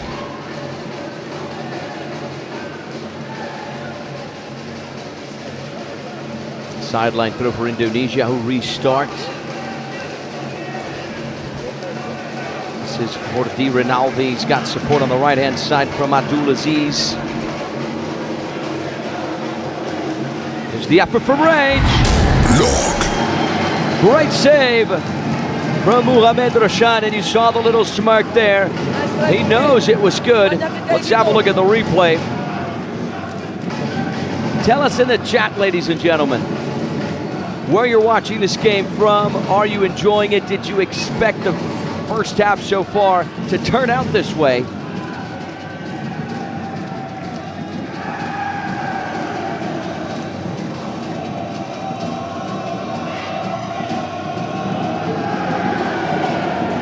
Here's the long ball, not the best of controls, was it, from Prasant, the number 28, the captain for the Indian side. It just bounced off the thigh. Here's Abdulaziz, left-hand side, step overs. India regrouped defensively, a back line of 4 players with 2 in front. Nice step overs there, good footwork from Fauzan. Here's Van Peer.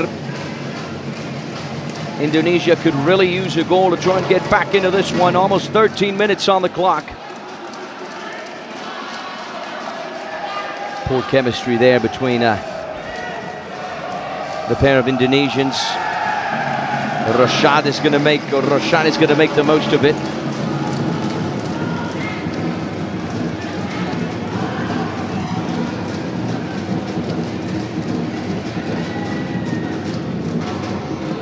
And here's an intriguing fact. One of the Indian players is called Alexander Romario.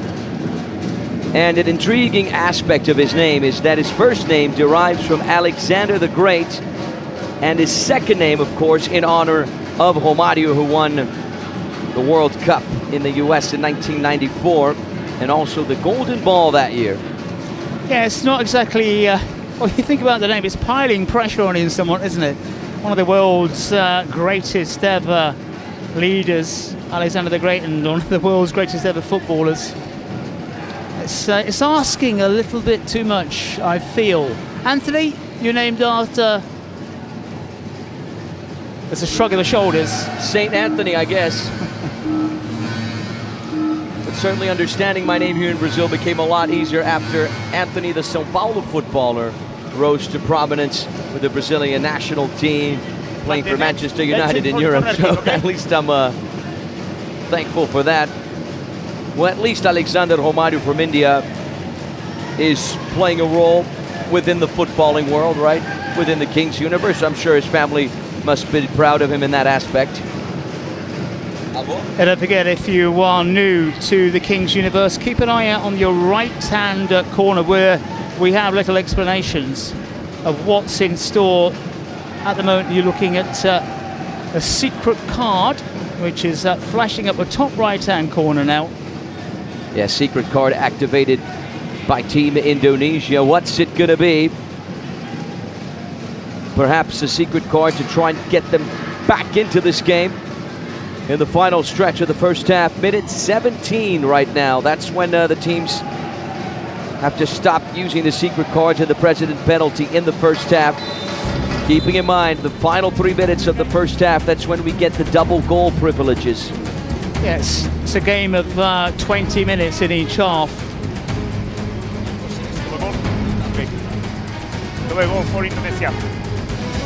Well, we're going to see the first card of the afternoon.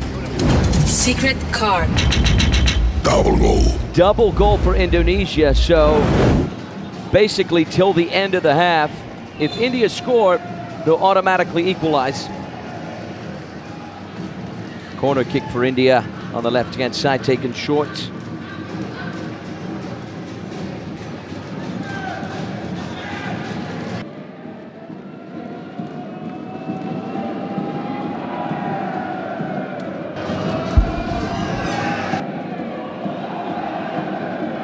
Yeah, next 4 minutes crucial. They have to make, it's all well and good.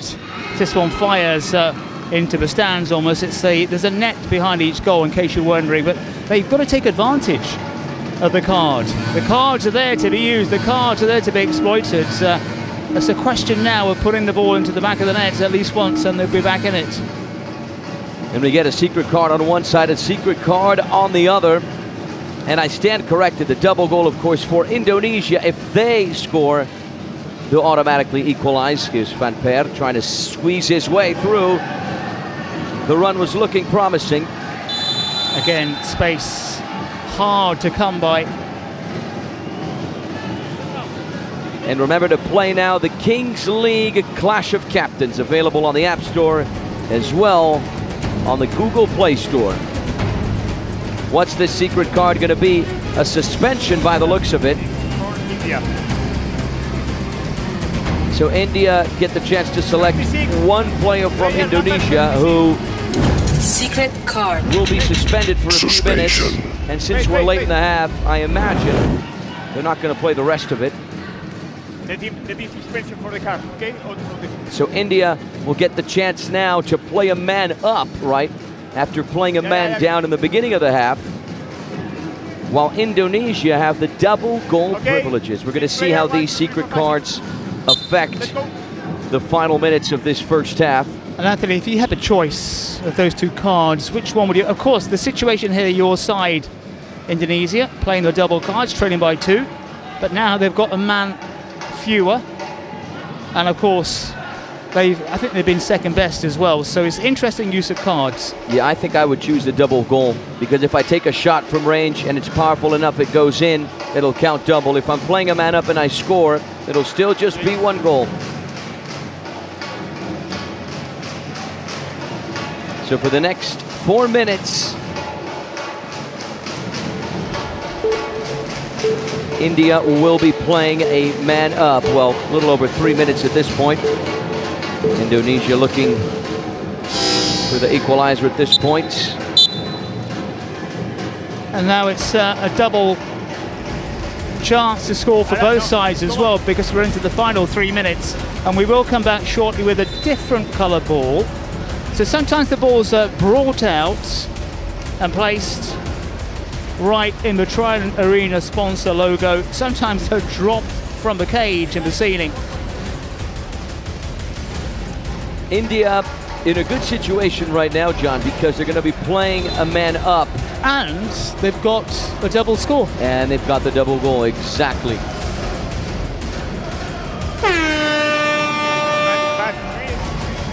Yeah, if India really go at it, they could put this one to bed here. I don't think we've seen a side come back from 2 goals down so far in this tournament. We've seen teams come close, but not come back. Yeah, we've seen sides who've conceded first and won. Such Brazil, as Spain. Brazil and Spain. Mexico. Mexico, Saudi Arabia as well. India in the lead by a pair of goals. So you really never know with the scoreline as it is what's going to happen. Underway with the final 180 seconds of this first half. Here's Dylan. He's got the support on the left from Peter Jr.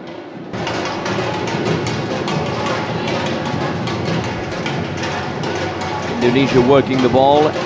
India defend as best they can. Here's the effort from range. It's a decent strike. The low laser from Reza Yamani. Yeah, he's had more than one pop on goal. I think maybe 3 or 4 shots. Opportunities as well when he didn't pull the trigger, when he had possession but didn't use it. They're lacking firepower, Indonesia. India with a chance to restart with their star backup goalkeeper Mohamed Roshan. Or maybe not. It'll be a corner kick for Indonesia. There was a deflection on that shot from Yamani. Indonesia once again on the offensive drive. The corner kick to be taken on the right by Dylan. It's taken short. The layoff there for Les Daluhu. Couldn't progress any further, and India might have the breakthrough down the left. Cut across.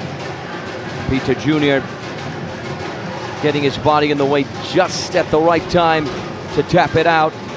Yeah, India doing all the right things. Couldn't quite get the finish, but they've been the better of the 2 sides so far this afternoon. Opening game, match day 2. A lot to look forward to. Maybe the pick of the crop is that Argentina-Germany game coming a bit later. Yeah, I'm looking forward to that game as well as Morocco and Colombia. A repeat of the 2 battles that we had last year. Poland, Algeria, as well as Qatar and Peru making up the afternoon's entertainment.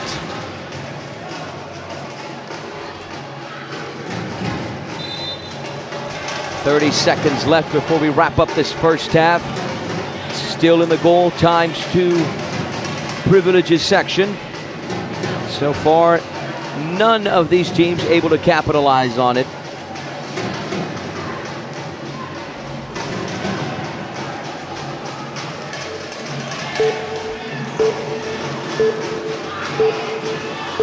Seconds away from half time.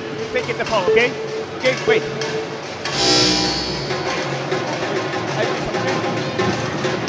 And the first half is over, but there still will be time for Indonesia to take the set piece. From the looks of it, he's going straight for goal.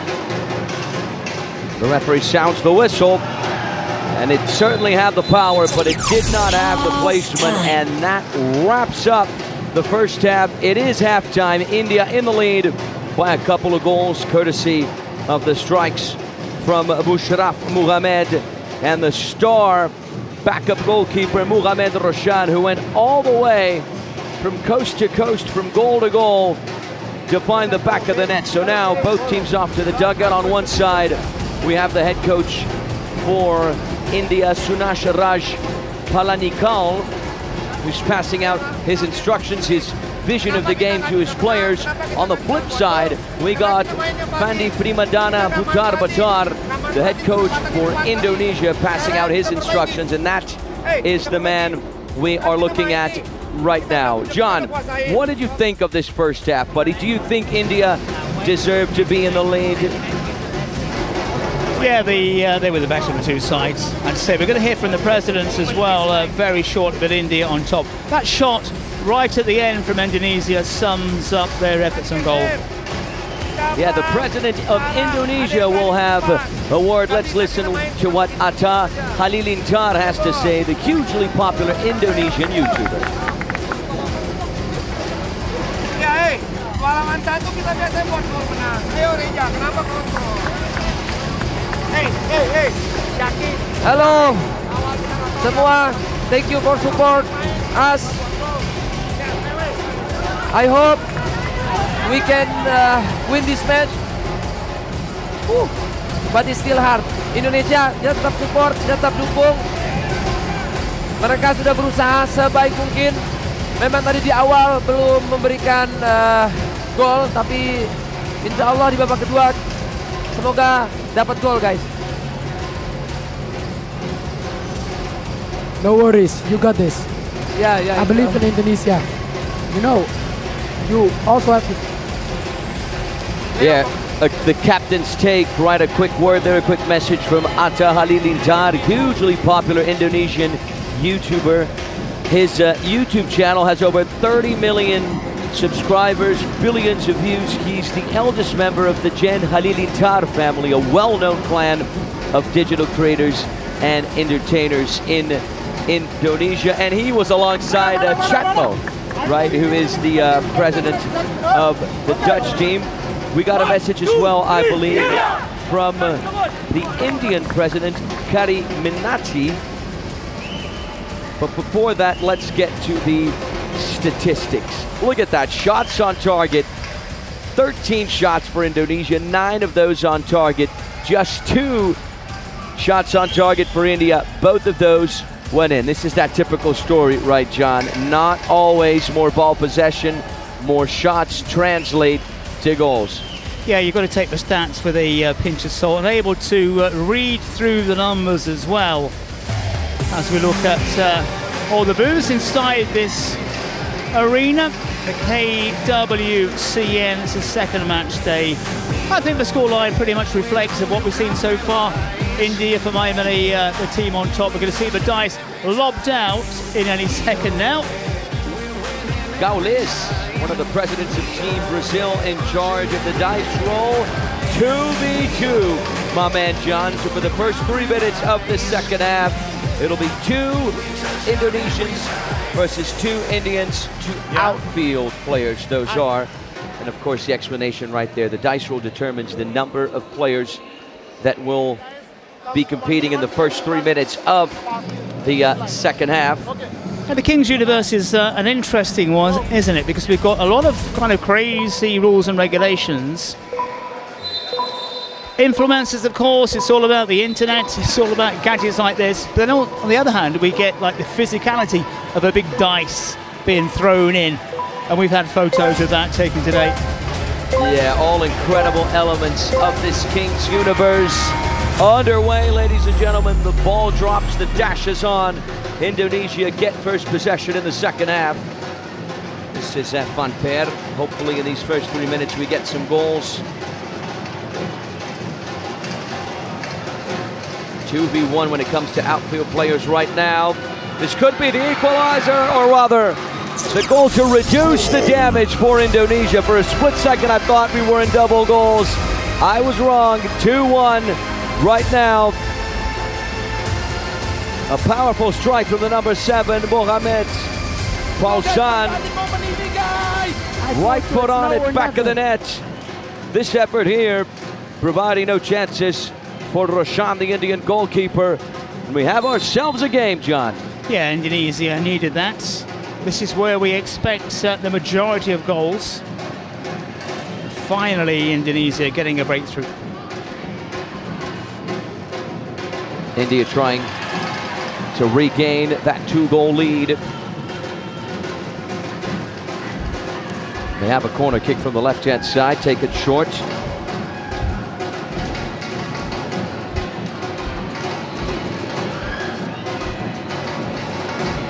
Here's the effort, and it is good. A powerful left-footed finish. India regained the 2-goal lead, 3-1.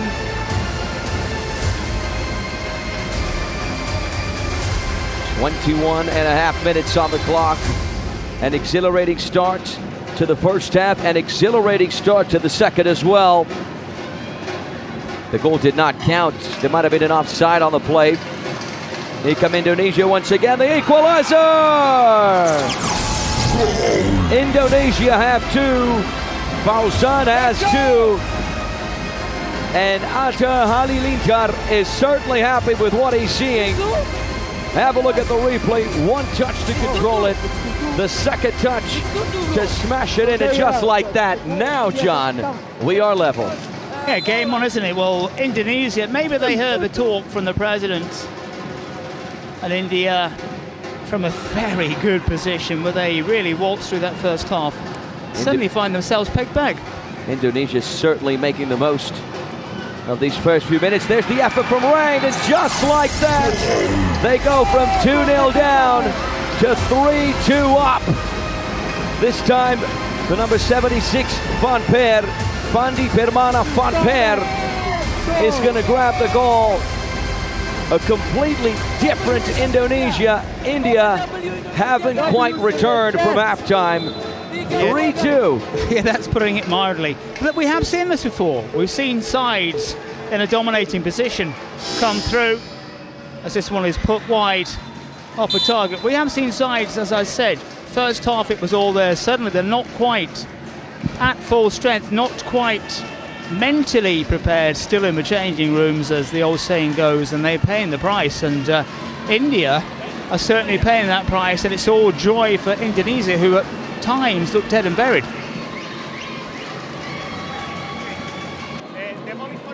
23 minutes on the clock. The 2v2 battle is over. We return now to the 7v7 traditional dispute.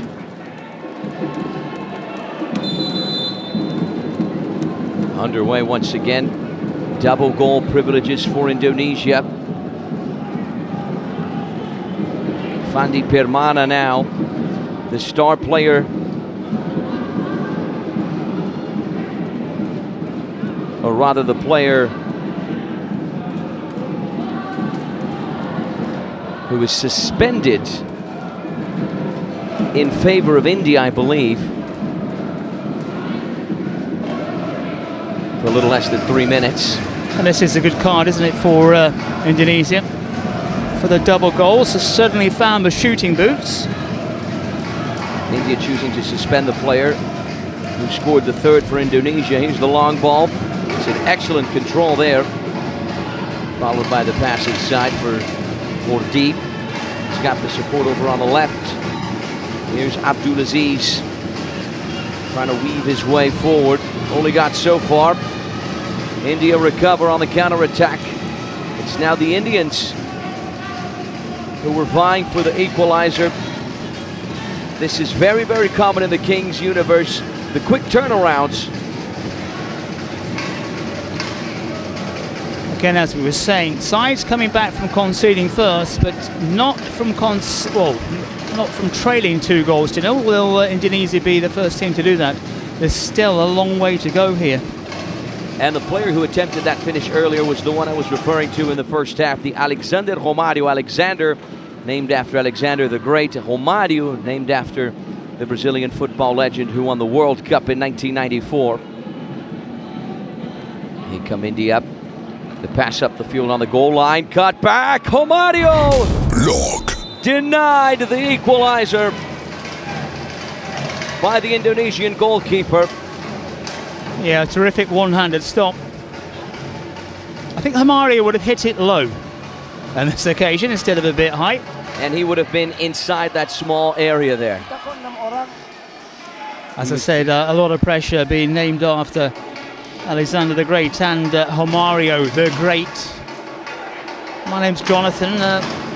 Real famous Jonathans I can think of. Well, there's a few out there, but not quite in the same level as Alexander the Great and Romario. I can think of a famous John. Imagine a famous John. No, different spelling. There's no H in mine. Ah, but still John. But still John. I can see where you're coming from. Yeah, I tried to be as funny as you were yesterday, buddy. And you failed miserably, mistake to say. I will improve, my friend. Until the final on January 17th, make sure you get your tickets. I will improve. I promise you. He'll do it. I'll improve just like Indonesia improved from one half to the other. Well, that is a major improvement. Yeah, major turnaround. Look at that, from 2-0 down to 3-2 up.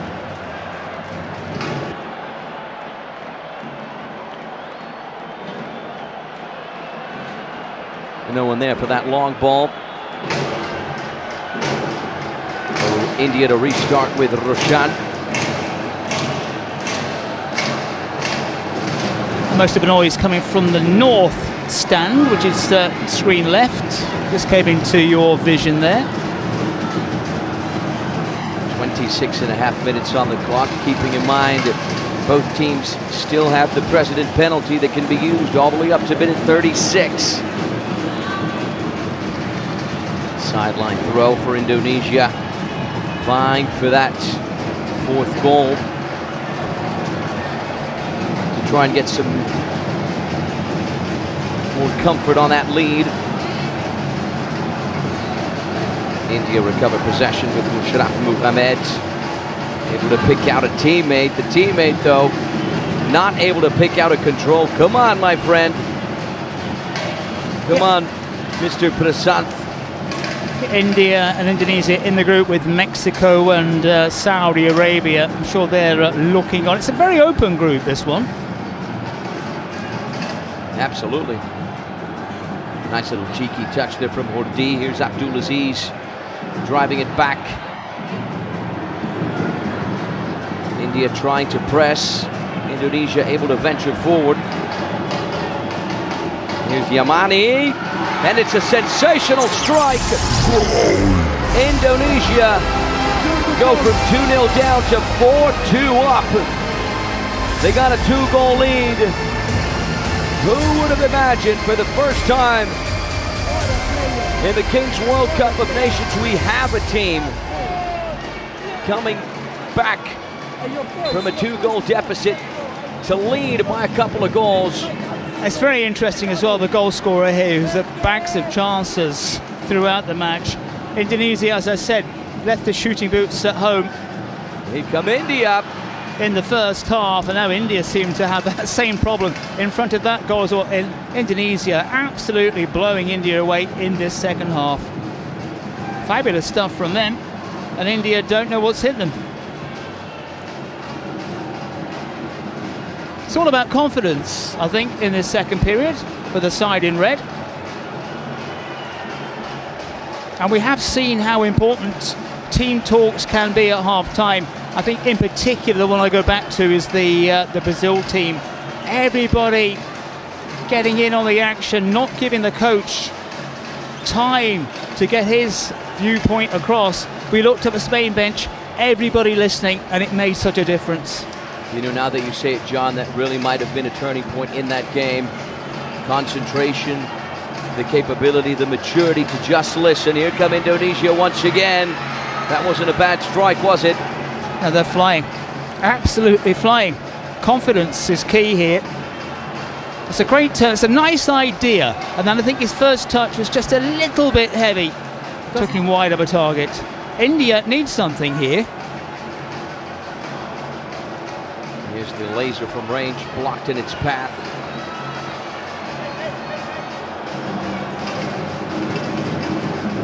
India now vying for a third goal to try and reduce the damage after being in the lead 2-0 in the first half. Here's Romario, dances in front of his man. He's got the support further back. 56% ball possession for Indonesia.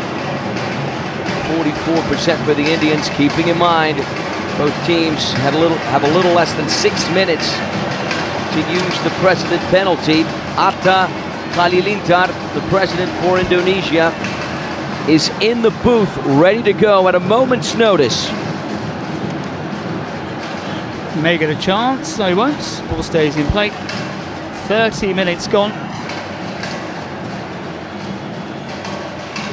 You know, I have a question here. The number 47, Mohamed Rochal, the backup goalkeeper, is playing as an outfield player. So I wonder who's in goal. I believe Jaime Joy came back. Yeah, that appears to be the case. High press of Indonesia. That ball's ricocheting all over the place. Loose and alive. Recovered by India. And eventually claimed. Yeah, the players do need that versatility. Especially the goalkeeper's got to be good with their feet as well as their hands. Especially in the 2v2, 3v3 situations.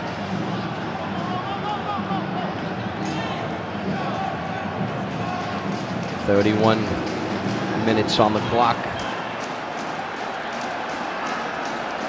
But it is an interesting switch, isn't it? A named goalkeeper out there now as one of the front runners.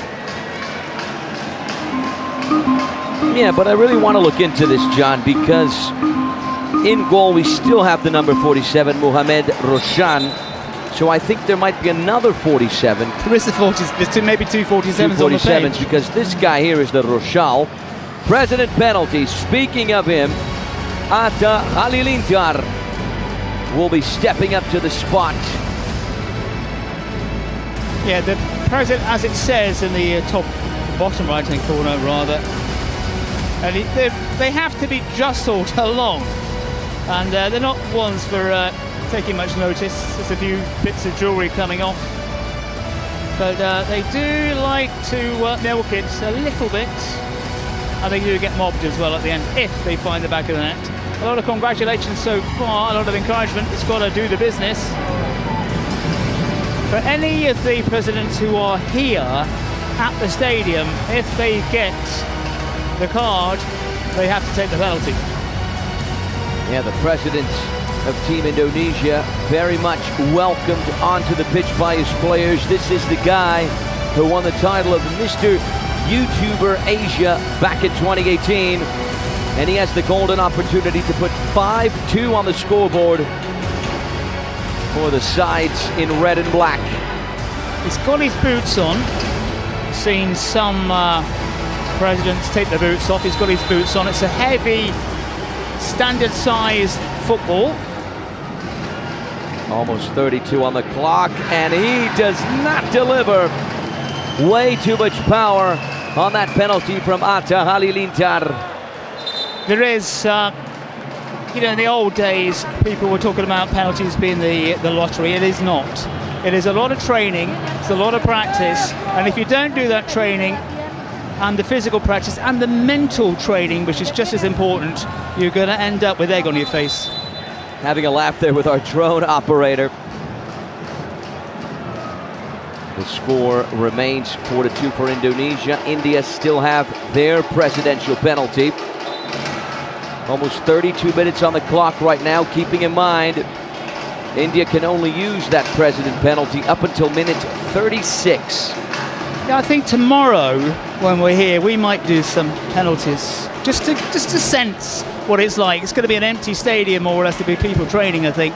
Might be a few cameras around, hopefully switched off when I take a few penalties. No, we're definitely switching on those cameras, buddy.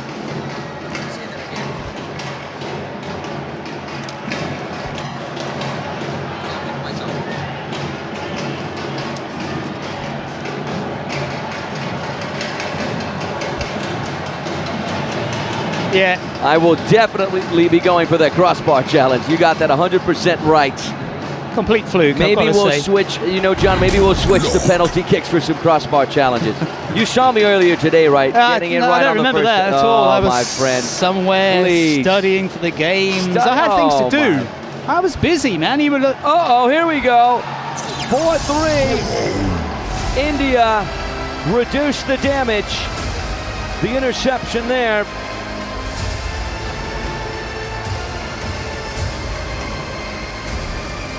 Oh, that's a gift. An absolute gift. Darji, right place, right time. Just one touch on the ball. It flies in, and Indonesia are in a little bit more of a tricky situation with that goal. India are going to grab the momentum. Yeah, they looked comfortable. Sides in this side have looked so comfortable and managed to blow it.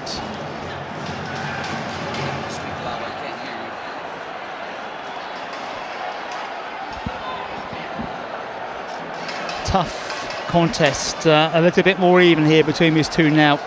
But it looked like first half India going to blow the opposition away. Indonesia coming back very strongly, and now India in with a chance. If the scoreboard remains this way, we will enter match ball mode with Indonesia only one goal in the lead.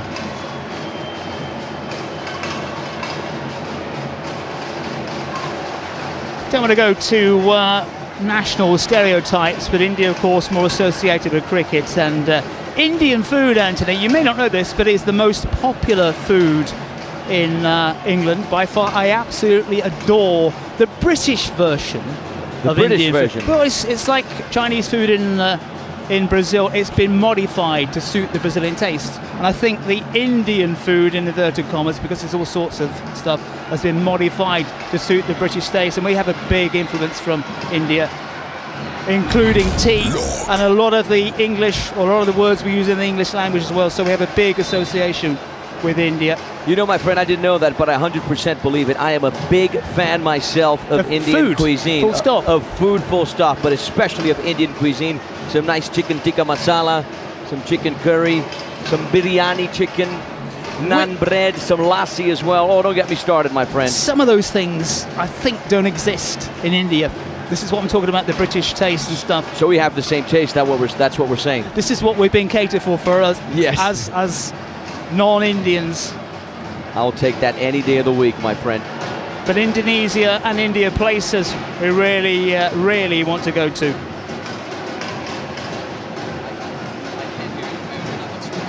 And one of our producers today, Kai, has spent a lot of time in England, so he's a fan of, because we count Indian food as English cuisine, because it is to some extent. Go back to the football here. You can hear the buzzer going down. Driven across, here's Abdulaziz. Minute 36. That is it, ladies and gentlemen.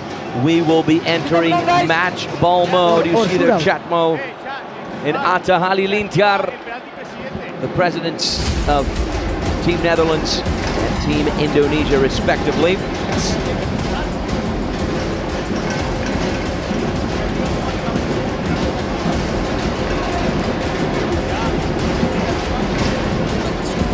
So match ball mode means right now Indonesia need to score a goal even if they are in front. India need to reply without conceding.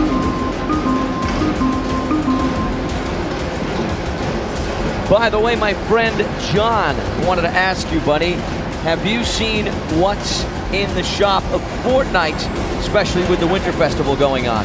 I don't know why you need to ask me. Of course I have. I'm keeping an eye on the Fortnite cosmetics, because that's the kind of guy I am, really. Maybe some matching ones, and if we played duos, we can be stylish and coordinated. Yeah, I don't know if a new outfit will improve my aim, but there's definitely a lot of cool stuff to see during the Winterfest. And if the chat also wants to check it out, we certainly encourage you to do that. The Fortnite item shop link is right below. So that's an important message for all our viewers across planet Earth, ladies and gentlemen. Yeah, the King's Universe, Fortnite, as we've said, UNICEF, as we've said before as well. All those things all wrapped up together. Fortnite, you can just see in the bottom of your screen there as well. If you haven't taken a look, take a look at Fortnite. You said that your daughter, right, John, she's a big fan? Plays it. I've tried to play. I got thrashed a few times, but I realised that she's a little bit sneaky, actually. I didn't know, but I do know now, you know. I've got to watch out when I'm being outclassed. She can't beat me at tanks. My experience was similar with my little cousin. He's pretty sneaky as well. He's got the little tricks and flicks. He's pretty good. But with practice, I'm sure I can get to him. With practice. Tricks and flicks required now. All right, it's going to be a shootout for India. Here we go. Just wide, scraping the post.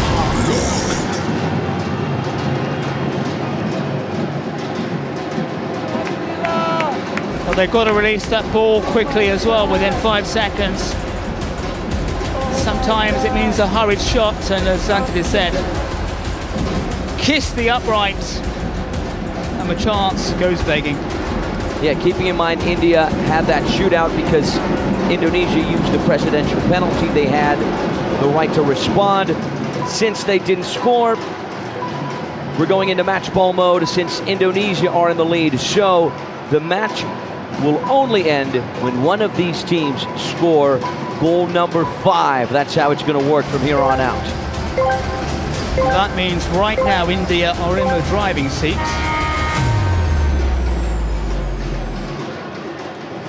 Keeping in mind Indonesia are in the driving seat, rather. It's 5v5. There's a lot more space now on the pitch. Here's Van Peer from range. What an absolutely stunning save from Mohamed Roshan. Great elasticity, great reflex there to get to it. Corner kick for Indonesia from the right-hand side. Yeah, Mohamed Roshan really at his best on that occasion. And now Indonesia have to do the due diligence defending the effort from range, keeping in mind after every minute that goes by, a player will exit the pitch on each side. Make sure you vote in the chat for the MVP of the match. Asif and Musharraf are the candidates for India. Fandi and Fauzan, the options for Indonesia. Make sure you vote on the name of the player, right? And not the number. That's very important. Yeah, and also, again, we keep hearing the warning buzz of the sirens, that clicking noise you can hear. And I think it's going to favour Indonesia, the fewer players we have out on show. More opportunities to score.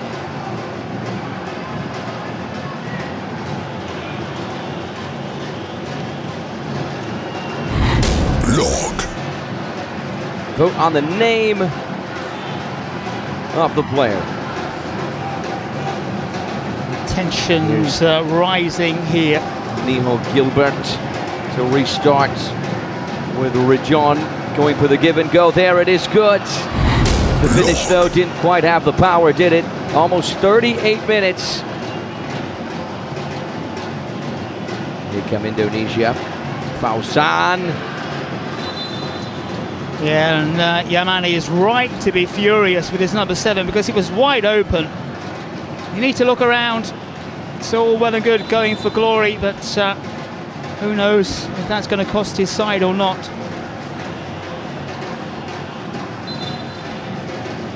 The referee sounds the whistle. India with a chance to restart. Here's Roshan. Indonesia defending at this point, just looking to pounce on the counter-attack. Lovely work inside from Mushraf Mohamed, halted in his tracks. Indonesia have the counter-attack. Fauzan. Took too long. Good piece of defending there from the goalkeeper. Who's leaving his side a little bit exposed. India know they've got to find the back of the net, at least on one occasion. But he leaves that goal open. I don't know about you, John, but I've been enjoying this match ball mode. Very back and forth. Tough to tell who's going to score. And the clock is going to reach 40, which is the official end of the game. And of course, it's going to go on and on until either Indonesia. Until someone scores 5 goals. Keep in mind, if Indonesia score the 5th, then the match is officially over and Indonesia will be deemed the winners. But after every minute that goes by, a player will be leaving the pitch, so there's going to be more space to score. And of course, to concede as well. Indonesia to restart with their goalkeeper, Muhammad Nazil. He's got the close support there from Van Per. Again, there's tons of room here. Keeper stayed forward. He's in space. Tons of space. Finally gets it. He might get the goal as well. Not with that sort of finishing. Yeah, this is it. Yeah, goalkeeper's finish, even though the goalkeepers here have a lot of ability. Now Indonesia defending with just 2 outfield players. Here come India. The effort from range, Roshan. Who needs to get back to cover his goal line quickly. Driven across, it was a decent strike.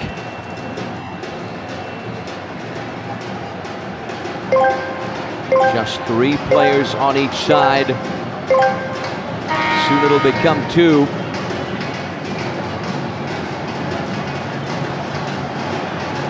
Here come Indonesia, working the ball from player to player, from foot to foot. And there it is.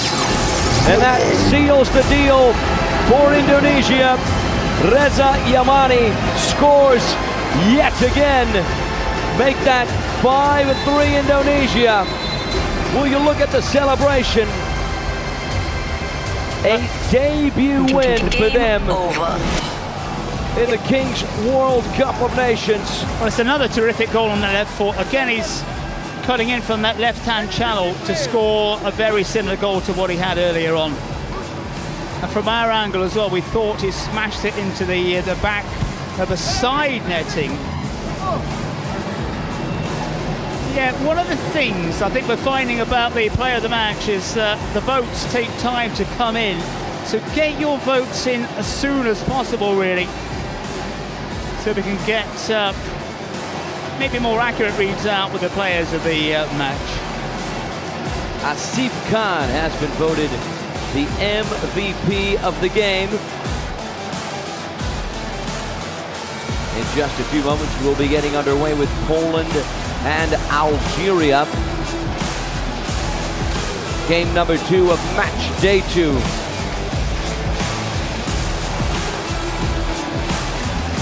All right, ladies and gentlemen, up next, Poland versus Algeria. Let's get ready for this one.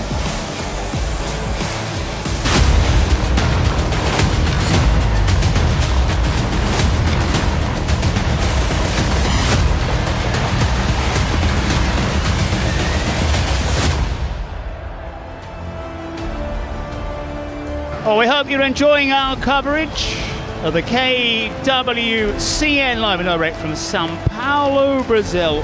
One match down, 4 more to come, including this one here, Poland against Algeria. John Cottrell, Anthony Wells with you for this one. The match you've just seen, India against Indonesia, Anthony, is one of those games, a couple of dark horses. Poland, Algeria perhaps falls into the same kind of bracket. Yeah, I mean, out of match day 2, at least of what we've seen so far, right? We've only seen one game, India versus Indonesia. We're definitely talking about teams that are more heavy hitters, right? These are teams that have more firepower, teams that are able to produce better football, a better game. So I have high expectations for this one as well. 2 teams, of course, making their debut on this very stage. So we're going to see if the nerves, the pressure are going to get the better of them. Poland squad for this match.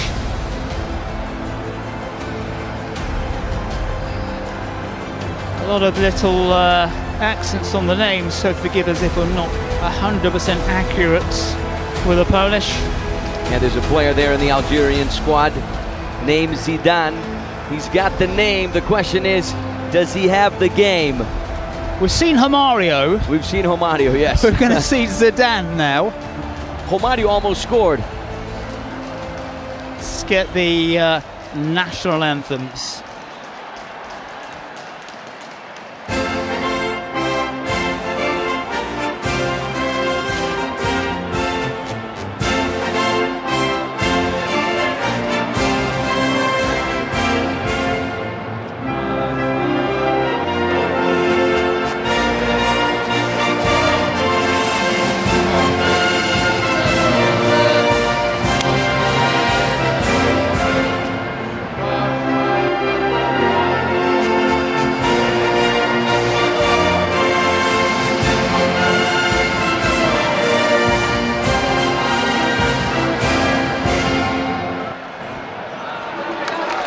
Well, Poland already all fired up for this one.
The kind of full extended version of the Algerian national anthem. A few Brazilians a bit annoyed yesterday when their anthem got cut dramatically. Not so for Algeria. Poland, Algeria then, a second match of the afternoon. And that important message, right, John? In this Kings League, it's not just the players who play, it's not the coaches who make decisions. You can also vote for the two players, or rather for the player who will be kicking off the game in that 1v1 scenario, right? So the players now taking center stage. We're getting ready to go for game number 2 of match day 2, John, and I'm excited for this one. Poland white shirts, Algeria green. Who is going to come out on top in this clash between the two?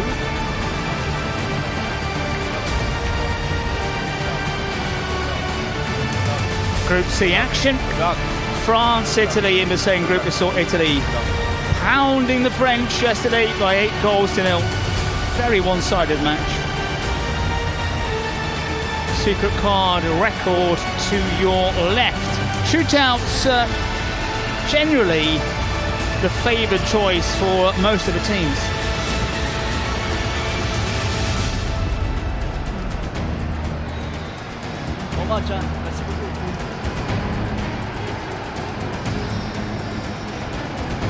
The local time is around 6 minutes past 3 in the afternoon. It's on the coolish side at the moment, about 23 degrees outside the stadium. It's been about 30 something, 35 at times. It's going to get hotter again during the week. And a reminder to get your votes in as soon as you can. The audience has decided the 1v1. Poland, number 10, Norbert Jaskzak. Algeria, number second match 18, of the afternoon. Sofiane Bandaoud.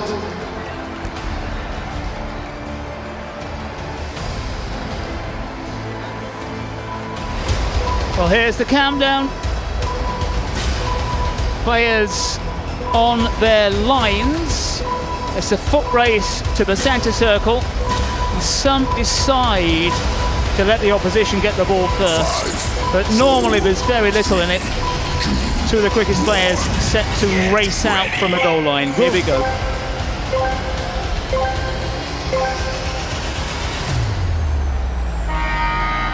There's the winning horn. Who's going to get there first as the ball is dropped from that cage? Poland in white shirt sent shirt pulling immediately. The keeper taps that one away. The referee, if he's going to be a little bit strict, might have pulled that back for a free kick. It was blatant shirt pulling for me as the shot came in. I think he would have let the goal go had it found the back of the net. Yeah, audacious attempt there from the number 10, Norbert Jaskzak. He saw that the goalkeeper was a tad bit off his mark. He tried the little lob, almost successful. Jaskzak with the captain's armband. He's got his keeper in support. Jaskzak needs to make a bit of space for himself. Keeper with a shooting opportunity, didn't take it. maybe sometimes the keepers use as pawns here. Jazak goes round the long way, and the keeper has to get back into position quickly. He's going to get time. It's all about quickness of not movement, but also quickness of thinking here. Good strike there from the number 10 once again, but you could see the number 18, Soufiane Ben Daoud, who's really giving him a hard time, pressed up against his man. Hopefully we get some goals in these first few minutes just to kick off the game in dramatic style. Ben Sharif gets his shot away, earns the match's first corner. Players already on the pitch. You can hear that countdown clock as well. Benawad, keeper in support. Will get it. Now it's a shooting opportunity again. Goes on his right foot, stabs it in. Another decent save. And Algeria pressing here, and it's skied. No fingertip stop in the end. Algeria knocking on the door. Zapala in goal for Poland, and the Poles will start from a deep position. Again, that little rundown tells you more players are coming on. Lovely work being done by the Polish goalkeeper, getting his body in the right place, keeping that ball from going in. It's always important to score early, but it's also important not to concede early. And so far, keepers heavily involved. So far, both teams able to remain goalless. Yeah, Boguera and Zapala both heavily involved. Good chances for both these sides here. The Poles in the white shirts. Shot charge down. Yeah, John, and just a few moments ago we saw the president's right, Isaac, on the Polish side and Hakemis on the Algerian side. Two major streamers and digital influencers that are here at the Trident Arena. Isaac again. Hard to shrug off possession. Sareba. Jazak, the kind of linchpin, really.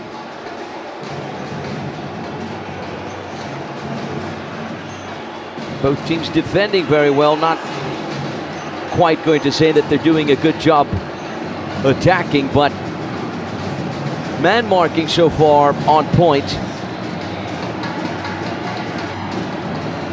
Algeria just prepared to slow things down.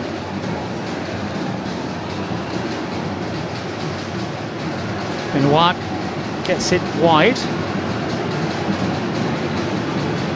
Let's see what Algeria can do. Need a bit more movement from the front runners. Instead, it's a go it alone. It comes to nothing in the end. And again, that countdown tells you it's another player is about to come on. 6 against 6 now.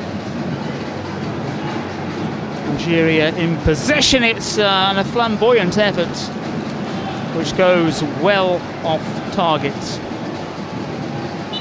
Yeah, Algeria on their nation's debut is certainly going to have their work cut out for them. A real challenge for them, being placed in this group that's got France, that's got Italy, that has Poland right here. So under the leadership of Hakems, the team will look to defy the expectations, really push for a spot in the knockout rounds. Very, very important to finish at the top of your group, right? That way you get to shoot through straight to the quarterfinals. Here come Poland.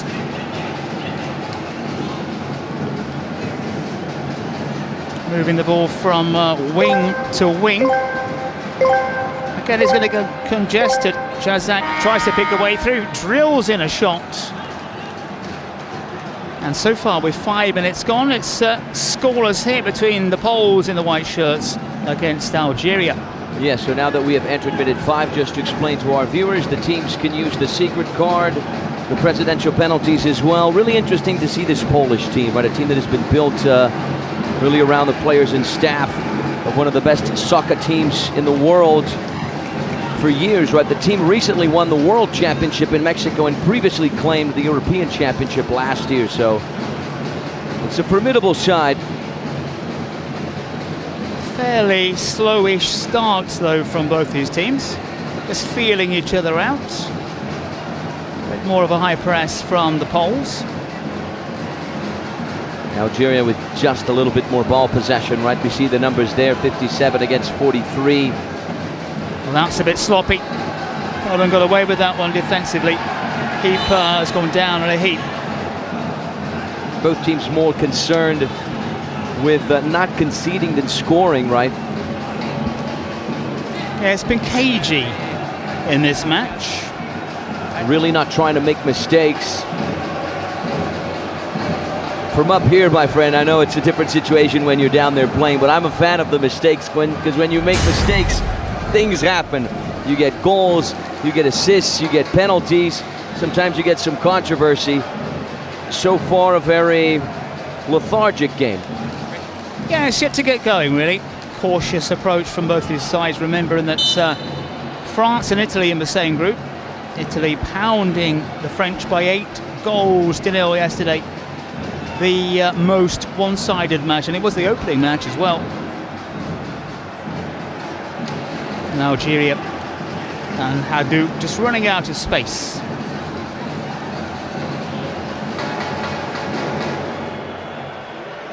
I know who this guy is, John. That's Bilal Brahimi. Plays for Santos, plays alongside Neymar.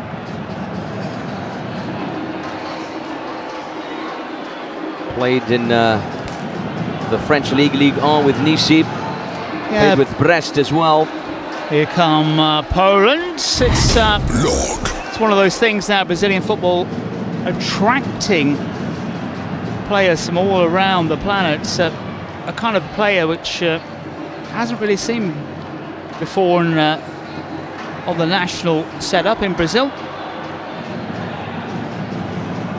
And there's one of the players that I also like to point out on the Algerian team, John, and I'm talking about Karim Medjani, the number 12. We should see him in action shortly. He has over 60 games for the Algerian national team. He played for the national side at the 2010 FIFA World Cup in South Africa, but he was also here in Brazil in 2014. So it's really good to see a player of that caliber in the Kings universe.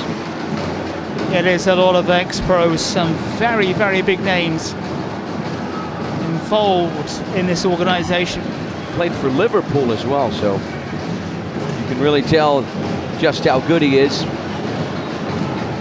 Stalemate here, though, between Poland in the white shirts against Algeria, match number 2 of the day. Indonesia overcoming India in our first match. Indonesia coming from behind, trailing by 2-0 at one point. We haven't seen that so far in this competition. Up next, just a reminder of the excellent fixture between Germany and Argentina, and of course a reminder that everything related to the Kings universe you can find on our website, kingsleague.pro. Statistics, merchandise, and especially tickets. Get your ticket to the final on January 17th. Very, very important you do that. Buy them direct from Anthony Wells. I'm sure he's going to be out on the streets with a wad of tickets in his hands at discount prices. At discounted prices for free. Why not, my friend? I'll just take a small commission. Small commission, a small Beeks. We'll explain to our viewers across the globe what Beeks is. I don't know how universal Beeks is, but it's certainly big in Brazil. It's an instantaneous payment method here in Brazil. Well, Algeria, works wonders, I'll tell you that. Algeria could do with an instantaneous goal, either side, really. Poland, chance to get it clear. Dangerous, that is, playing it across your area. We talked about it yesterday. A school kid mistake, which Poland got away with. Approaching the 10-minute mark. And I think fair to say, Anthony, that not a lot has happened so far. Is that about to change? No, Jazek's in the way. Tries to get away. He's got a bulky figure, but carries the ball forward. Drills in a low shot, and it's a decent stop. Bruguera. Yeah, if there's a player that has been trying something different for the Poles, I'm definitely going to say it's the number 10, the guy who had that run right there, Norbert Jacek. Not the first time he's produced some danger on a finish, but over halfway into this first half, John, and not a whole lot has happened. I think this is the first time we've seen a goalless match this far in. Yeah, we saw an exhibition match where we had a similar kind of scenario, but not in a competitive mode so far. We could be in for a goal fest, of course. 10 minutes on the clock, almost 10, getting on towards 11.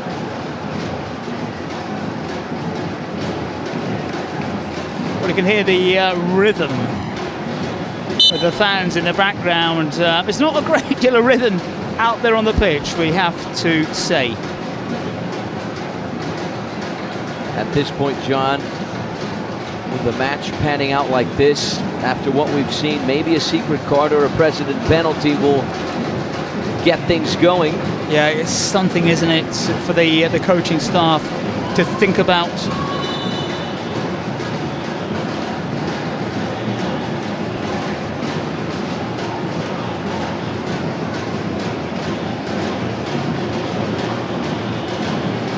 And this is a long way out, and that picked up pace as it went in. We talked about the number 10 causing problems. Raging shot from quite a way out, which just seemed to zip off the turf. It's got that style. The shorts are tucked into something, Anthony. I'm not quite sure if they're pinned up or whatever, but Bulgaria was equal to the effort on goal. It reminds me of, we're going to get a close-up, I'm sure, on the number 10 of Poland. It's in this kind of lower centre of your screens. Pato, Alexander Pato used to play like that at one point with the right leg mostly, and the shorts tucked in.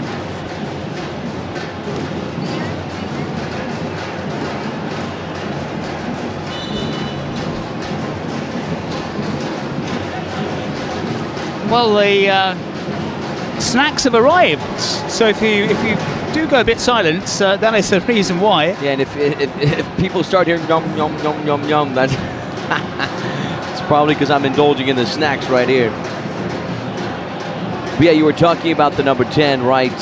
John Norbert Jasak. He's the guy who scored a hat trick in the quarterfinal of the Soccer World Cup that allowed the match to progress into a penalty shootout. So he's a guy who's used to turning up in the big games.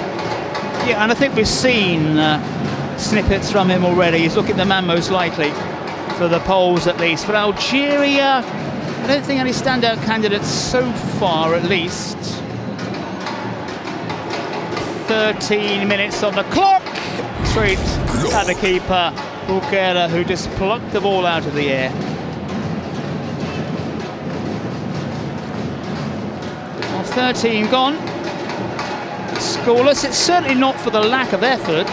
It looked a little bit dramatic. The referee was right to roll it away, or wave it away, likewise as well. The referee having none of it.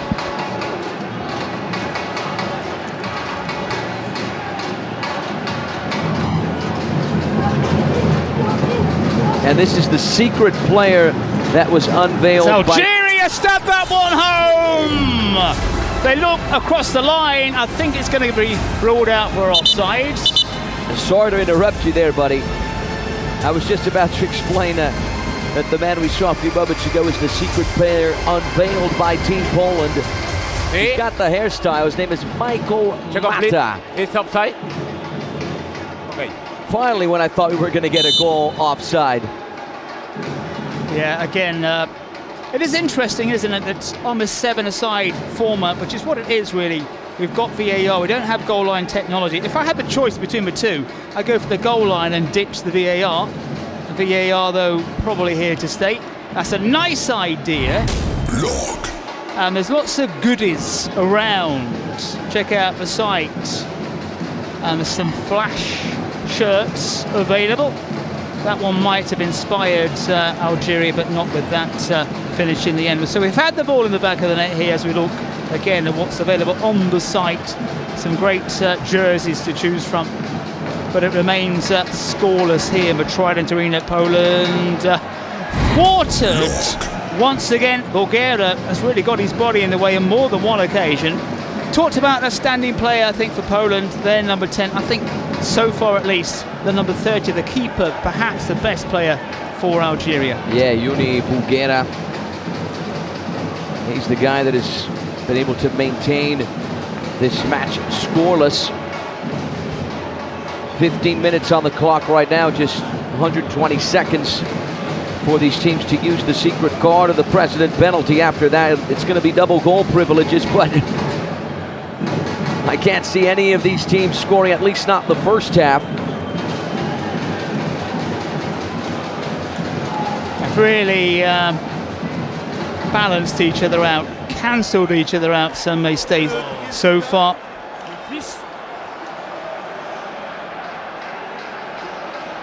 And very nice to point out, John, that the Poles, they have a Brazilian among their ranks. If you look at the names there, the number 6, Roger Guerreiro, he was born in Brazil in 1982. Former Polish international.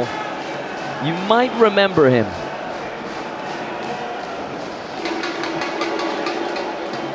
Yeah, we haven't seen Guerreiro so far. Poland having to go all the way back to the centre circle with this man here. No way through. Played the Euro Cup back in 2008 for the Polish national team. And he scored Poland's first ever goal at the European Championship in the Euros of 2008 against Austria. 25 matches, 4 goals for the Poland national team. Zak again.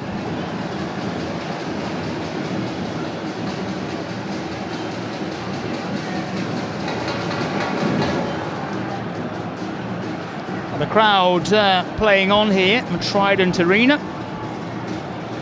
in Sao Paulo, Brazil. It's a nice little nod down.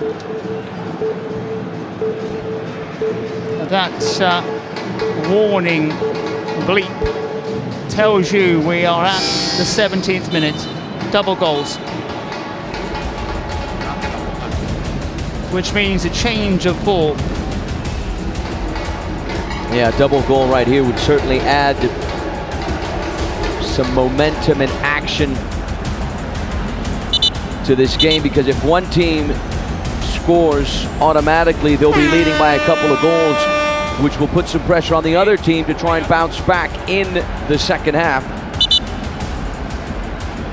Usually how it works in the Kings universe. When the first half isn't that good, the second half ends up compensating a little bit. Certainly hope that's the case here. The ever optimistic Anthony Wells. I'm trying to be as optimistic as I possibly can, my friend. You were talking about Yuni Bougherra, right? The Algerian goalkeeper. Really have to praise him. He's been doing an excellent job. The man responsible for keeping Algeria from conceding. Occasionally, he made appearance in the Kings League France. Went through the youth systems of FC Nantes. Algeria in possession in their green shirts. I really recall the energy that the Algerian fans brought to Brazil when they were at the World Cup here in 2014. Algeria that qualified to the round of 16 gave Germany a really tough time, taking the match to extra time, and then Germany eventually ended up winning 2-1. Speaking of that German campaign, we have a message later on in the broadcast from one of the German legends, World Cup winners in 2014. You're going to want to stick around for that. This one going wide. The German campaign, Anthony, just remind me, I've forgotten what happened in the semi-finals. Please, my friend. Why do you have to be such a heartbreaker like that, buddy? He avoids answering the question, just in case you can't remember. Let's see what Algeria can do here. It's a shooting opportunity. In the end, comes to nothing. Yeah, Germany swatting aside Brazil 7-1 in the Mineirão in Belo Horizonte in the semi-finals. Heartbreak for Brazil. I don't remember that. I thought you were referring to the other semi-final between the Netherlands and Argentina. The penalty shootout that happened at the Neoquímica Arena here in Sao Paulo, because it happened here in Sao Paulo. I thought that's what you were referring to. No, Talking about the other semi-final in Minas Gerais. This is speculative, going nowhere. Not a lot for either booth to get over-excited about so far. So we've had Indonesia, India. Indonesia coming from behind to beat the Indians. This is our second match, scoreless here, as you can see. Germany, Argentina, maybe the pick of the matches, on paper at least, coming up next as this one sails off target. Qatar, Peru, and then we wrap things up with Morocco against Colombia. 19 minutes gone, no goals.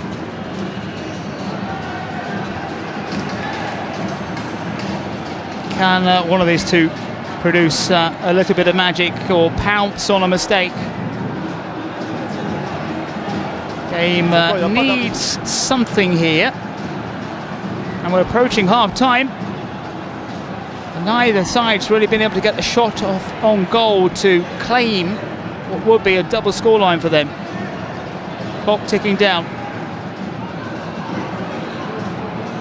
Nice footwork. Can Algeria pounce? They can! Perfect timing for the side in green as we go into the break, and they will take a 2-goal lead. And we thought it was never coming, but Anthony Wells, Mr. Optimistic, was bang on. Great touch in the centre of the park, then drilled in low.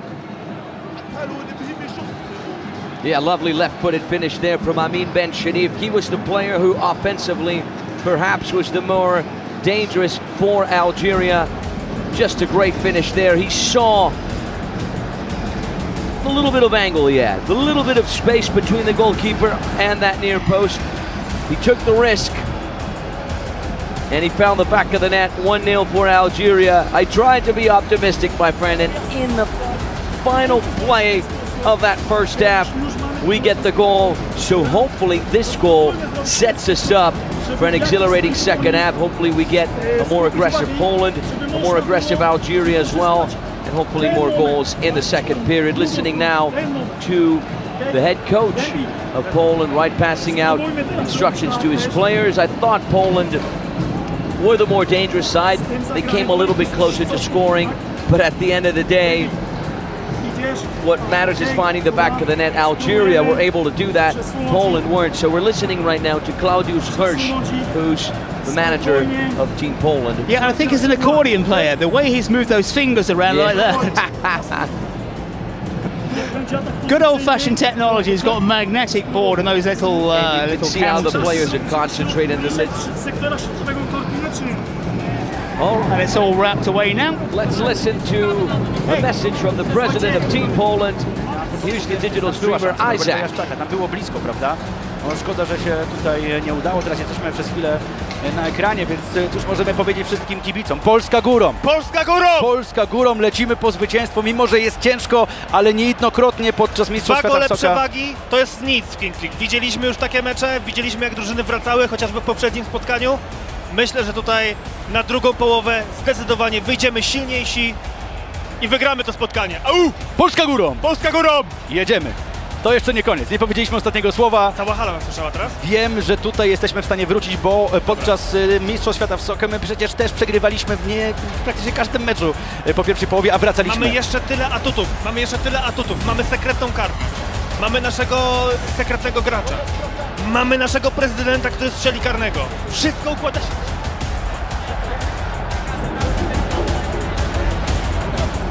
And now the message from the Algerian president, Hakemis, aka HMI. Here he is. Au niveau du pénalty du président. يحيوا فيك الشعب الجزائري غادي يحيوا فيك الشعب يحيوا فيك يحيوا فيك الشعب. Les gars, je vous aime, on l'a. Il y a des Algériens qui sont venus au stade. Les gars, c'est maintenant que ça se passe. Merci à tout le peuple algérien qui nous suit. Merci aux 30 000 personnes qui nous regardent en live. Merci à tout le monde. On gagne 2-0, mais rien n'est fait. Il reste encore une mi-temps. Je compte sur vous, je compte sur tout le monde. Merci pour... Je vais pas te mentir, moi je veux un 5-0, frérot. Amine, tu as quoi à demander à l'Algérie? une première victoire histoire de bien mettre en confiance. Alhamdoulilah.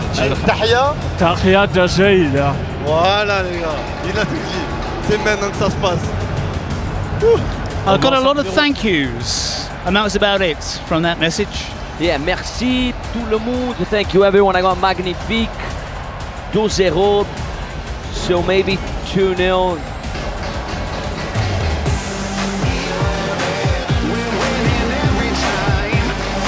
Well, images from the Trident Arena. The dice. What would die, to be absolutely correct, has been thrown. Sponsors logo. The man in charge of that dice was Blur, the Italian president, all the way in the Italian booth. Ah, 1-1. Yes, but now I don't see what is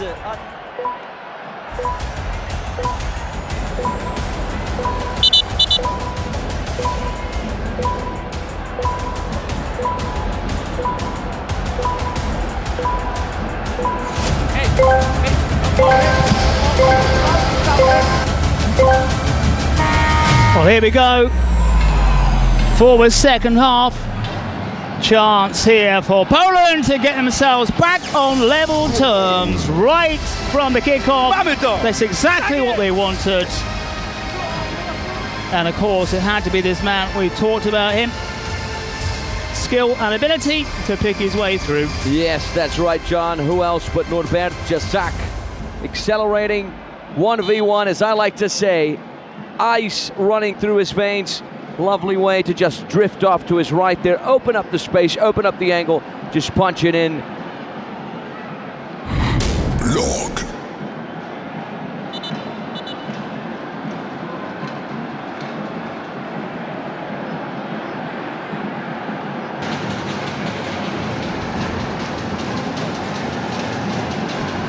Poland against Algeria, second match. We finally are getting goals. Maybe another one here, brave keeping.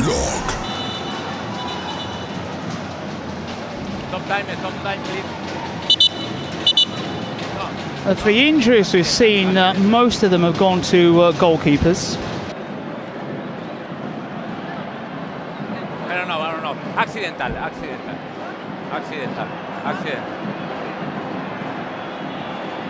No paré nada más, atención,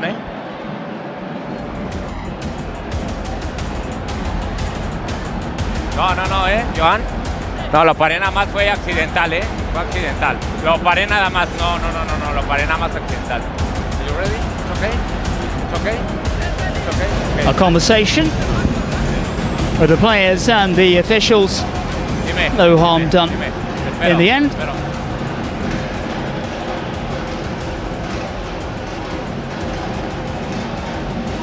Jazak maybe wanting a little bit more. Again, the shorts in place. It's almost like he's on the beach. Difficult to see how much contact was made from the knee. We get a better look here, but it's momentum and it's foot contact rather than knee contact. Again, Anthony, if you get smashed in the face, you don't get up so quickly. But the scoreline here, 2-1 to Algeria, scoring late on when it was double score for them. They took full advantage. Zach, though, putting Poland back in the picture. Second match of the afternoon. In progress. I definitely agree with you there, my friend. We know a lot of players can sometimes make the most of the theatrics, but one thing is to be out there on the field and the other thing is to be in the commentating booth looking at the replay. But from the looks of it, there is contact there, but I see it as an accidental contact. Yeah, that's not malicious. Although, No yellow card. a referee It will be a shootout from the looks of it.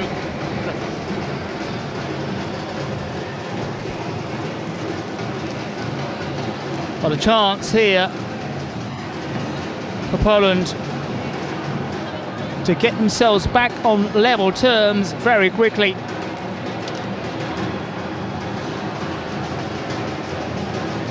shootout. There's the countdown. Maybe a heavy first touch. He rounds the keeper though with ease. 2 quick goals for the number 10. And Poland are well and truly back in this one. Yeah, once again, their star man, Norbert Jasak. This guy's got, not ice, my friend, liquid nitrogen running through his veins because he was able to capitalize on 2 shootouts. The first time drifting towards his right, now on his left. Algeria were up by a couple of goals, and just like that, in a minute and 40 seconds into the second half, 2-2, a brace for the Polish number 10. Yeah, deceptively pacey, and that's a wonderful strike. Well, the goals here are starting to flow. Scoreless until about a couple of seconds before the half-time break.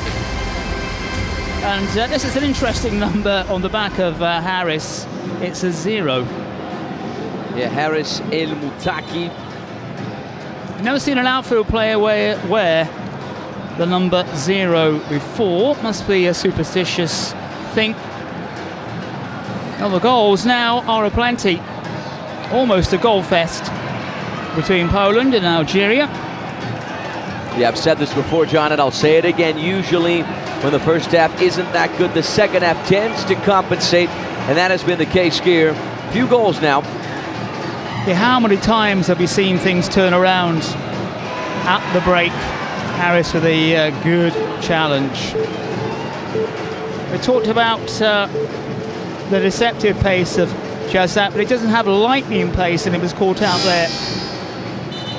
The only problem is now, John, we're going to transition back to the 7v7 mode, and I can't at least see us getting a lot more goals in this game, but at least we're going to have the secret cards and the presidential penalties that could add some excitement, could add some drama into this battle.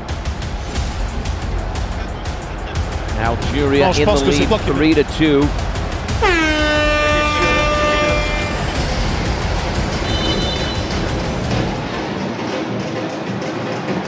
Seven against 7. Our second match of the day.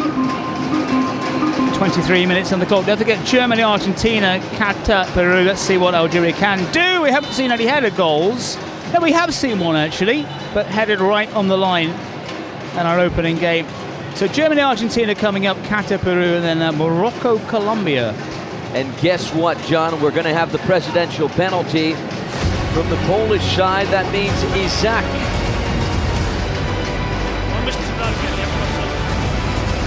Yeah, those presidents who are here in the Trident Arena do have that opportunity to score from the spot. Yeah, Isak, his real name is actually Piotr Skorsky. Very well known esports commentator in Poland. He's a content creator as well. He's a Twitch streamer, and he's a former professional Counter-Strike player. There he is. The chance to draw Poland level. I mean, we've seen all sorts of presidential penalties, right, John?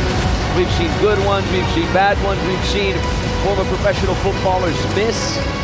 What can Isak produce?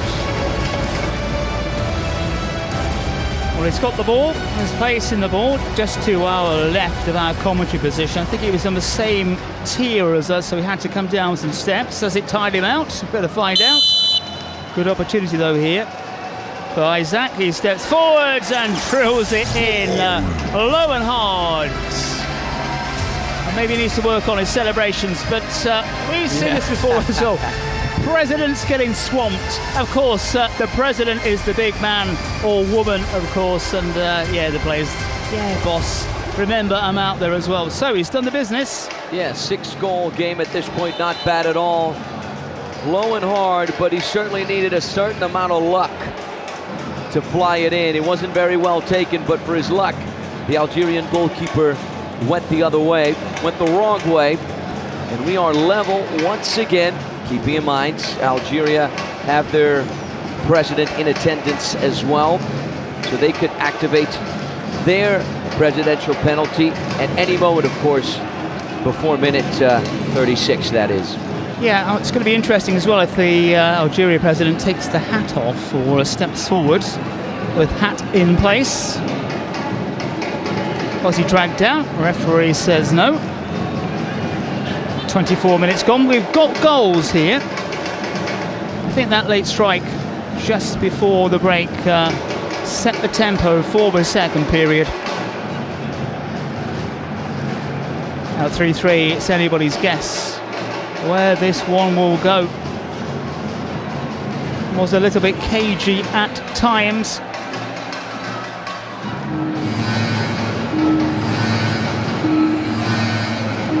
Almost given away. Secret card right there. Yeah, you get a lot of sound effects in the Kings universe. And it's the Poles who are going to use it. And the Algerians respond, so we get a secret card on one end and a secret card on the other. This second half, my friend John, I'm liking it. I'm enjoying it. It's looking a little better, a lot better. And Poland with a man down. Krzyzewski says he was hacked down in the throat. Yeah, Bleach Blonde is a familiar sight, or has been a familiar sight the last few days.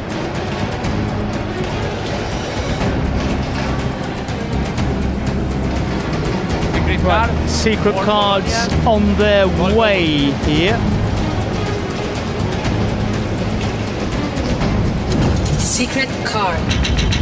Double roll.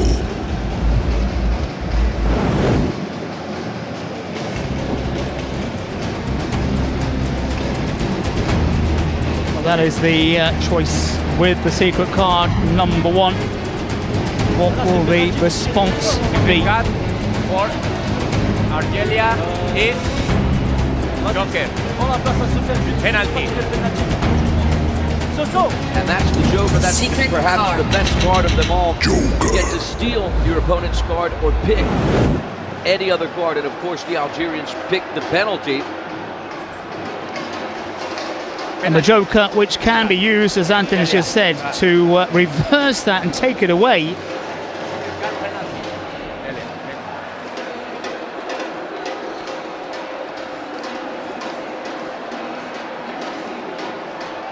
Harris, is he going to be a hero, Anthony, or is he going to be a zero? That's what's on his back. He has a goal already, so he's got everything to become a hero.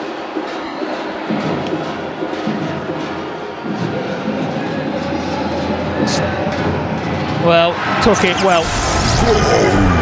So not a zero, but a hero. Second goal of the match. Some glum-looking faces in the Poland booth.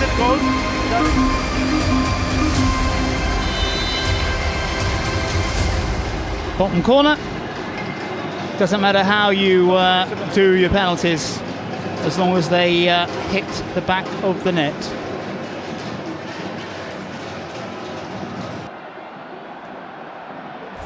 Yeah, very well taken. Goalkeeper went the wrong way. They had the power, had the placement.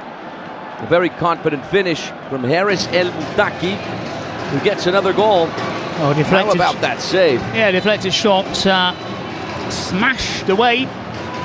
Goal scoreline here looking a lot more respectable than it was when we reached the 20th minute mark.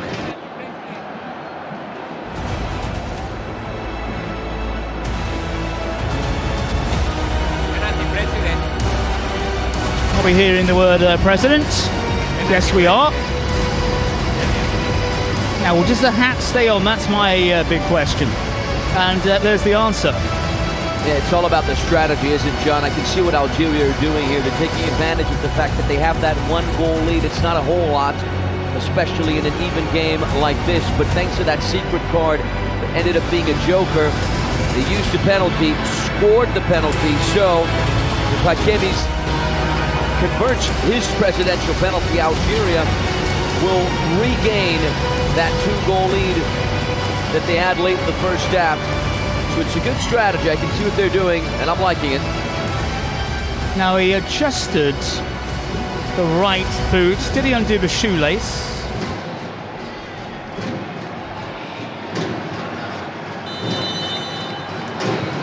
Can he step forward? Can he put it away? Well, hit with venom, hit with power. That was not a bad penalty, actually. Down the middle, bit of pace, bit of curve on it. And 2-goal cushion has been restored. Yeah, he played it safe, didn't he?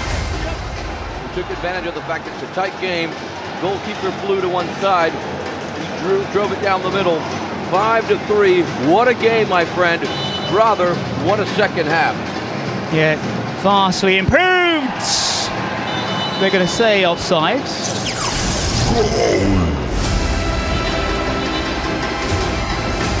The back heel will count for nothing.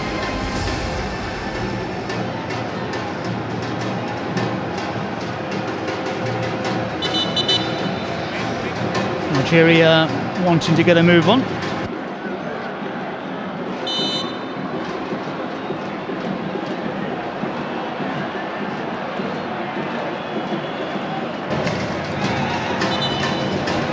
Algeria now in the driving seat here. But as we've seen, 2 goals, there's no way does it guarantee you a place, or rather the maximum points here until that final whistle goes. And Poland as well, going for that double score. They've got a little under 3 minutes to find the back of the net, 1 goal, and put them back on level terms.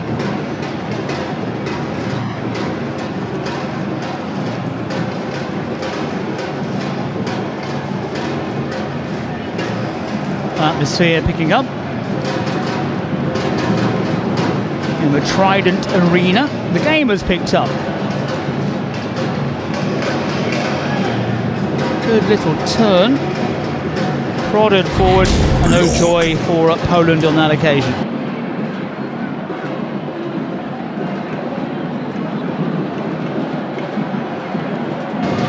Out of a space. Still is perhaps. And ballooned into the protected area. There you go, there's the fence behind each stand, the north stand and the south stand as they're known. Are we east or west? I've not been able to work that one out. And drilled in with some real power on that occasion, but just off target. I think we're west. Yeah, west. On the west side. Just about. West side story? You know what stadium's on the west side of Sao Paulo, my friend? You going to tell me? Yes, I will. The Allianz Parque. That's where the final of the Kings World Cup of Nations will be played January 17th. Make sure to get your tickets on our website, kingsleague.pro. Poland trying to pick up the loose pieces. I'm a strictly Zona Sul man, I have to say, a South Zone man. Nothing wrong with that. South side, nothing wrong with that. So you're closer to the Morumbi. There we go. Morumbis, as it's called nowadays. I can actually hit when the old days, and they used to have the bands like U2 playing there. Right. It's got a valid system. I can hear the boom, boom, boom, boom of the sound systems, even though 6 minutes, no, rather 6 kilometers away as the crow flies. It's much further to go by road, rather.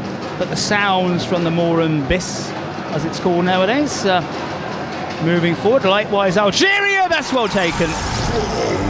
Little bit of space. The pocket was exploited. And Algeria sense something is on the cards here. They've done this more than once. They've picked the pocket in the middle of the park. Kept his eye on the ball rather than the keeper. And it's our man, Ben Sharif. Yeah, Algeria have 6. Amin Ben Sharif gets his hat-trick. He who is the professional futsal player currently playing for La Quattro Futsal in France. did attempt the professional footballing career. Also features in the Kings League with the Pan Am All-Stars, which are the champions of the inaugural Kings League in France. So definitely the difference maker on the day for Algeria. Yeah, and this game is essentially based around the futsal or salon football style, 7-a-side. So the basic formula's there, but the essence of the game is intact, but so many differences. You don't see dice dropping from the ceilings in futsal. Not usually, anyway. Now Poland trying to respond and do so. Maybe a lifeline for them. Should make the score 4-6. What a low rocket, a low laser in, my friend. Whatever we lacked in goals in the first half, we're certainly compensating in the second. 6-4, 2 goals in the lead is not a whole lot in the Kings universe. So this match, my friend, is wide open, especially since we have basically 6 minutes till we enter match ball mode. No more secret cards or precedent penalties, of course. And that strike for Poland coming just when Algeria saw a little bit of clear daylight between themselves and the Poles. Of course, Algeria is still in the driving seat. If we go into match play mode, they still have that huge advantage. So it really is down now to Poland to take this game to Poseidon Green.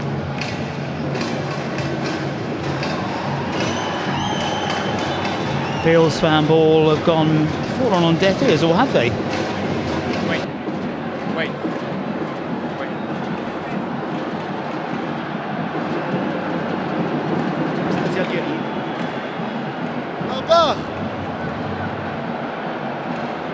Was that Levar?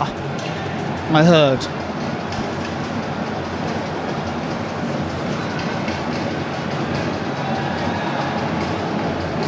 This is a big moment here for Poland.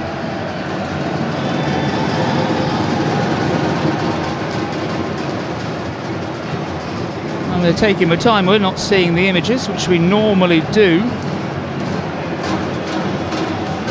Referee has not been called across just yet. A longish decision because it's a big one. And still we wait. And there's the decision, no.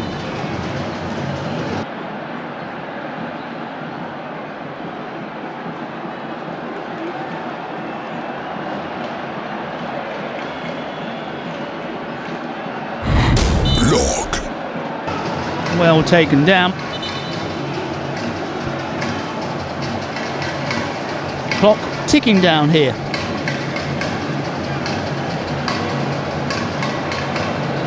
Onus almost certainly on the side with the white shirts, needing to do something. Such an important way to start the championship with a win. Yeah, this is a huge result for Algeria thus far. Imagine winning on your debut, not only your debut in the competition, but a debut on this very stage. And it's proving to be a very, very tough challenge, really, for both teams. That double goal at the end of the first half is really what got things going for us. Hoisted forwards.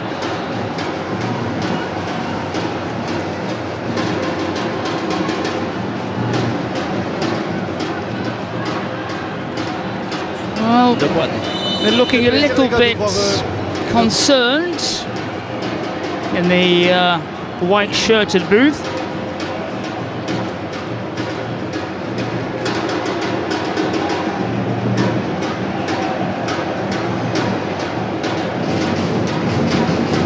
Just to remind our viewers, if the score stays this way, once we hit minute 36, we're going to enter match ball mode. And that way the match will only finish if Algeria score their 7th. And we're going to start off match ball mode, futsal style, right? 5v5, 4 outfield players, and of course the goalkeeper.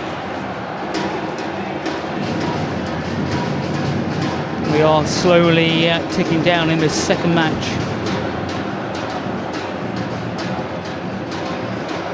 Plenty of entertainment to come, including Germany, Argentina, Qatar, Peru, Morocco, and Colombia.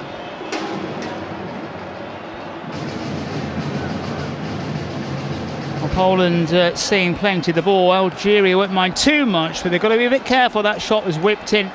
We've had few corners in this match. And of course, you want to make sure you stick with us all the way at the end of the day, because in the upcoming game, we have a special message from a World Cup champ. And in the Colombia-Morocco game, a special message as well from a football legend. Listen to this place. Listen to the energy here at the Trident Arena. I can hear the samba, I can hear the drums. Brazil aren't playing right now, but you can definitely sense that Brazilian energy, that vibe in and around. Oh, that's wonderfully taken. Catching Poland unawares. Very quick thinking. Poland not at the races on that occasion. Yet another goal for Haris El Moutaki. And John, let me take a look at the replay here. I think this is going to go down as an own goal. Exactly that. Off the post and then off the Polish goalkeeper Patryk Zapala.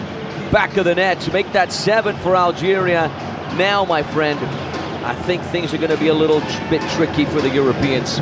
It's probably going to stay with Harris, I think, because it just hit the player and came off him. He didn't miscontrol the ball in any way, shape or form, but it's another nail, isn't it, in the Polish coffin.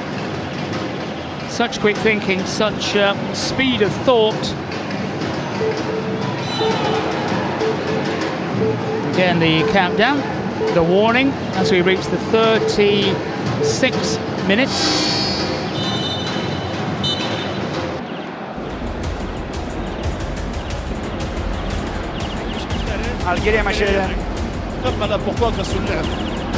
Algeria in the driving seat. Poland with a lot of work to do. Match ball scenario. Just the goal for the side in green will clinch them the points. Side in white with a lot on their minds and a lot to do. J'ai dit quoi, 2 défenseurs, Karl,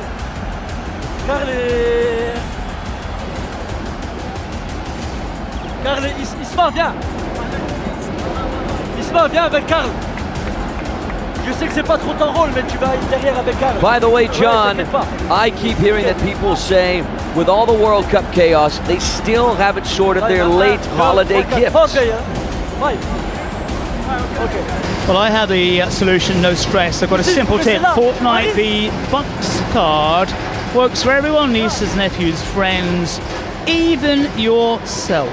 You're absolutely right, my friend. No joke. It's a total lifesaver when you need a gift fast. So, you know, chats, you can find them online at your usual store or any big retailer. We aren't reading this script, it's off the cuff. Absolutely. No scripts here, my friend. All improv.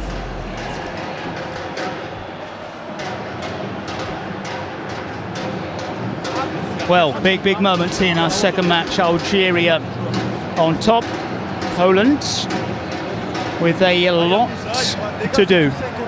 And make sure everyone to vote in the chat for the MVP of the match. Vote by typing in the name and not the number, okay? So these are the candidates, Harris and Amin on the Algerian side, Zapala and Norbert for the Polish.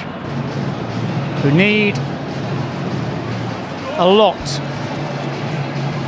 they are to salvage anything from this game.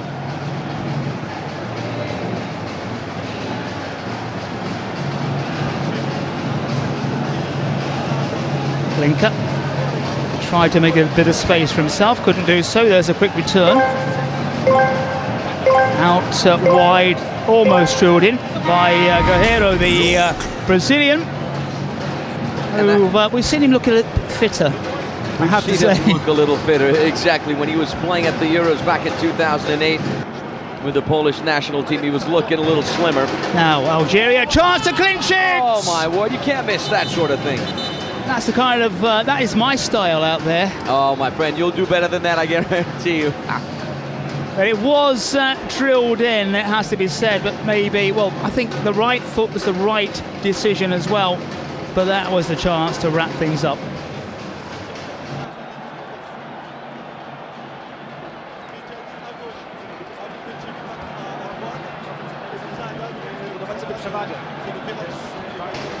A let off for Poland.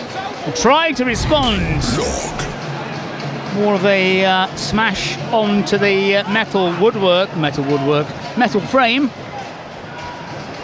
Maybe it's half metal, half wood. It's metal. I went round tapping it yesterday just to check. I checked the turf. Sand about a centimetre below the black surface, and I checked the 2 goals as well. I didn't measure how long the pitches are. Or the pitch, maybe rather. In a past life, my friend, I think you were an engineer. Yeah, there's that mentality there. Nice footwork from Linker. Poland seeing the ball, and the deflected shot hits the back netting.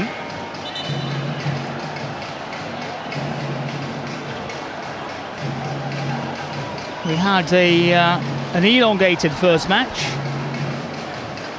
This is one of the quirks, isn't it, of the Kings universe. A side with a commanding lead, still needing another goal. I think this rule kind of works better when it's a closer scenario. Oftentimes, many times, usually the team that's in the lead ends up conceding a few goals. They usually end up winning it, especially when they're in the lead by 2, 3, or 4 goals. But they end up conceding because, of course, as the players drop out and the Battle Royale scale down, you have more room. Again, Poland knocking on the door. Kazak has his shot saved. It is Poland who are asking the questions here. Algeria with that golden chance a couple of moments ago. And they blew the lines. Kazak in all sorts of space that the ball can reach him. They go right instead. There's the layoff for the shots drilled in. Algeria can't clear the line. Kazak is waiting to pounce and does so, but... well, for me, the buzzer went before the ball was put into the net. From the looks of it, my friend, the goal is legitimate, and Norbert Kazak has got his hat trick. Yeah, I've noticed one of the things, there's a little bit of flexibility with the sounds we're hearing. I think what's key is you need to take the shot before the buzzer, but if the ball goes in after you take the shot, but after the buzzer, it's good. I hope I make myself clear. I think that was the case. Either way, the goal stands. Yeah, it would appear to be the case. 3v3, my friend, and Poland have a lifeline. Yeah, they're not dead and buried yet. It's down to Algeria now to kill this match off, and they've not been able to do so. Check complete, Jan. Hey, hey, hey, hey, hey, hey, hey, hey, hey. Aquí para allá. Aquí para allá. Something about here, from here to there. I think that was a rough translation.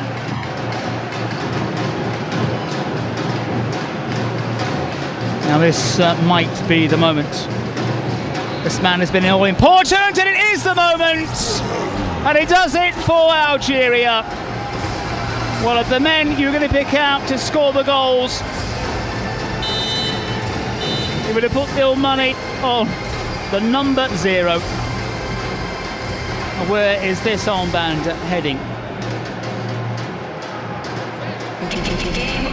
Make that 4 goals for Haris El Moutaki. He's a player naturally that's left-sided. He's got a strong left foot. And we clearly saw that over the course of this game. MVP of this match, deservedly. He deserves that armband. And what a win for Algeria. Just historic. For the first time on this very stage, coming up big time, a huge win against Poland. A lot thanks to this guy right here. Everything went right for him. Even when he hit the post, the ball went back towards the goalkeeper and into the back of the net. And it went right as well because he deservedly gets the MVP armband. A couple of games when votes have come in late, hasn't always gone that way, but they've got it.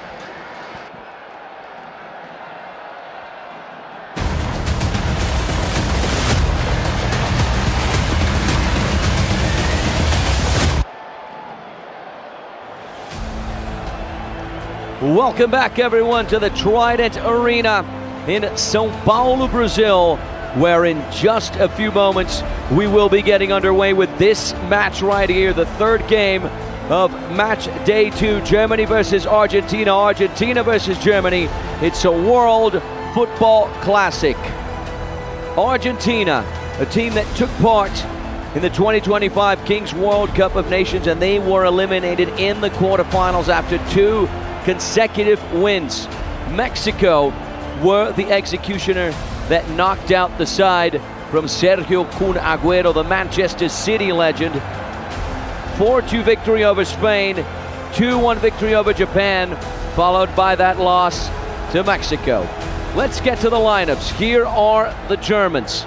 The Germans who entered the Kings World Cup of Nations in 2025 is something of a mystery box, right? Since no Kings League season had previously been played in Germany, the expectations were high, especially because there were already several experienced, small-sided football players. Well, what happened with Germany? They started out with a hard-fought 4-2 win over Peru in the opening game. The clash with Brazil brought back many memories of that legendary meeting of the two nations in the semifinals of the 2014 World Cup. Once again, the scoreline was high, but it was the Brazilians that won, a clear 9-3 victory. So the question is, what can Argentina, what can Germany produce in this big game, at least in my opinion, big game of match day 2 of the Kings World Cup of Nations in Brazil 2026. When we talk about Germany, when we talk about Argentina, we also have to speak of the fact that Argentina do not have a very important player among their ranks, right? The main absence is, of course, Pablo Gomes. He was the top scorer for Argentina at the last KWCN 2025, but they do have a key reinforcement, Leonel Piri Vangioni. You might remember him, former champion with River Plate, played for Monterrey in Mexico as well, spent some time at AC Milan in Italy. ¡Vamos, viejo! ¡Quilombo! ¡Tírenle todo abajo! And here are just some of the big names connected with Argentina. The official streamer, Marquito Navarra, right? But he didn't come from the streaming world. Worked at his father's barber shop and was known as the barber of the celebrities. Singers like Kendo Capone, Arcángel cut their hairs with him. All right, everyone, let's get to the national anthems of Argentina and Germany. Here we go.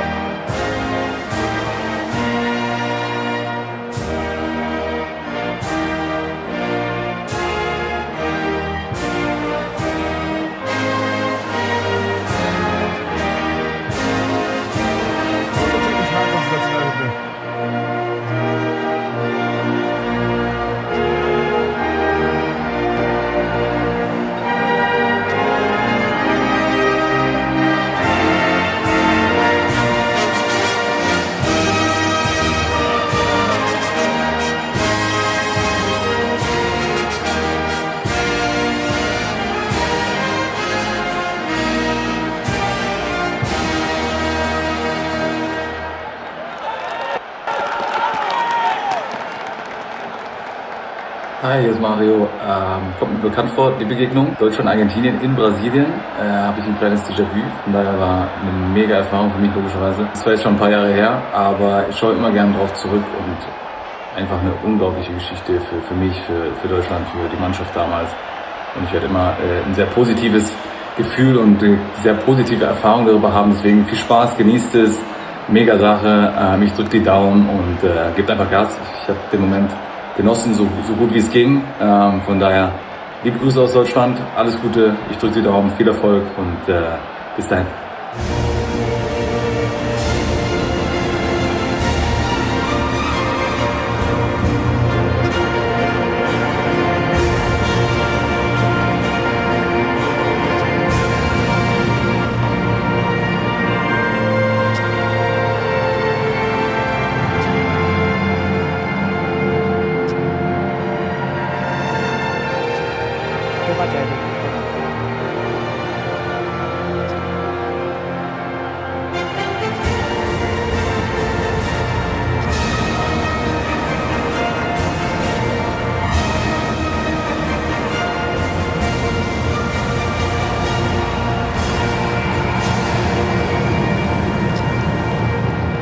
And there we have it, ladies and gentlemen, the national anthems of Argentina and Germany ringing loud and clear inside the Trident Arena.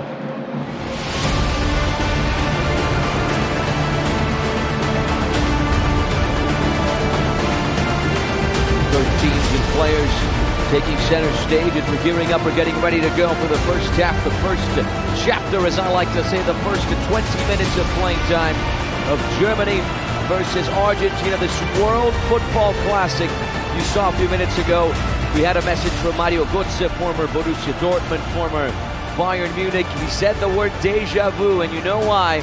He's the player who scored the winning goal for Germany in stoppage time in the final at the Maracanã way back in 2014, over 10 years ago. That makes you feel old, doesn't it?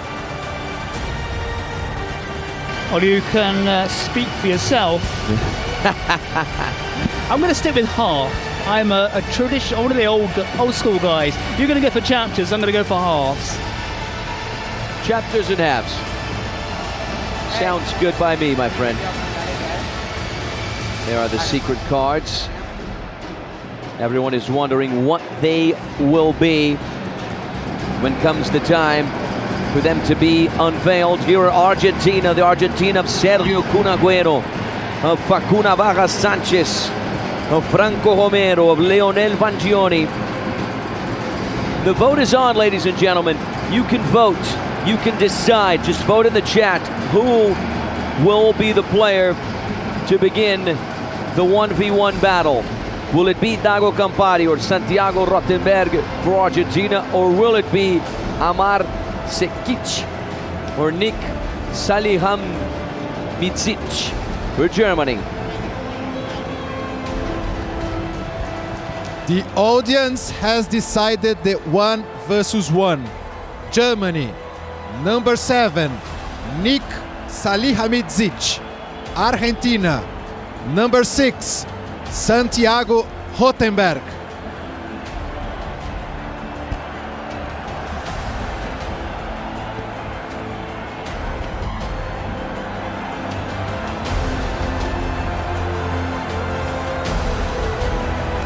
All right, everyone, we're getting ready to go. The stage is set, the elements are in place for yet another fantastic Kings World Cup of Nations battle. T minus 20 seconds away to the ball drop and the initial dash to get us off for match 3 of match day 2.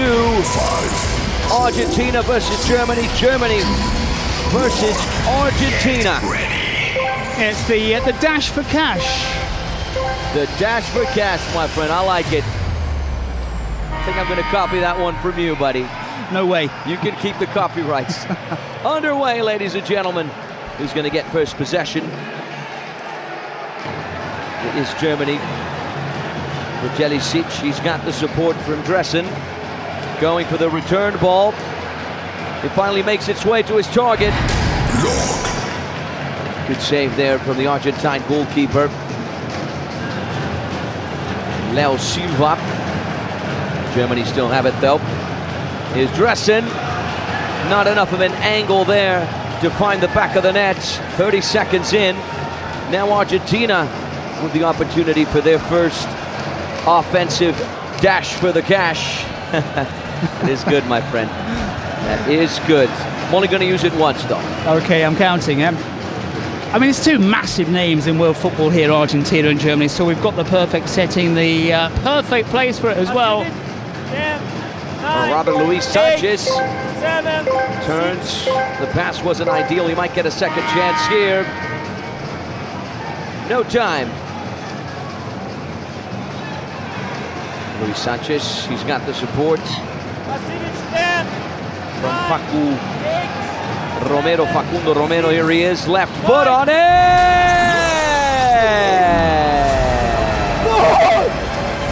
Los hermanos break the deadlock and draw first blood.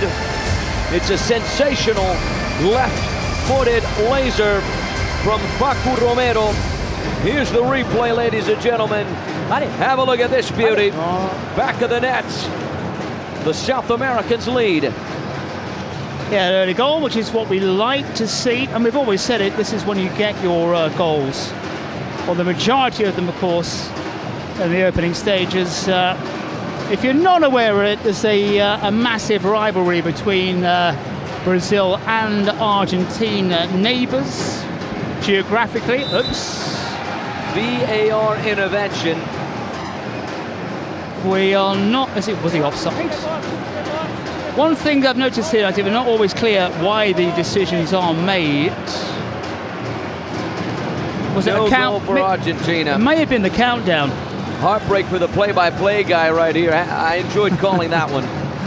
Well, bad for you, worse for Argentina. Worse for Argentina. It can always be worse, right? And if you're listening to the drums in the background, those are the Argentina supporters making their presence known. Lovely finish. Brazo Jr. No goal for Argentina, no goal for Germany on the ensuing play. Yeah, I think it's the countdown again, which has ruled these two goals out.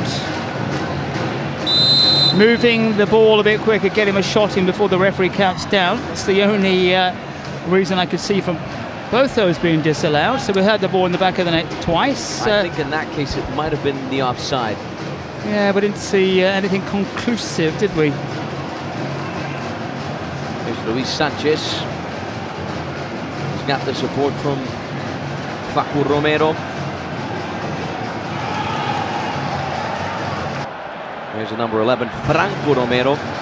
The ball disappearing into the changing room area momentarily. Closing in on the 3-minute mark. Facu Romero, he's got the support from Luis Sanchez. Here's Rottenberg. Sanchez!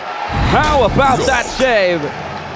Great reflex and elasticity from Daniel Dressen. Yeah, video game save, wasn't it? The player just seems to go across, not going to get there, and a burst of pace and an outstretched paw, and the ball stays out. Argentina still on the offensive drive. Here's Rottenberg on the left. He cuts it across, and it's tapped away. We're closing in on 5v5. A few Borussia Dortmund jerseys in the bleachers. Not quite sure whether they're German, but they certainly are rooting for the Germans. Here's Facu Romero. Yeah, there's a familiar beat to the rhythm, but the shirts and the colours change a little bit. 4-minute mark.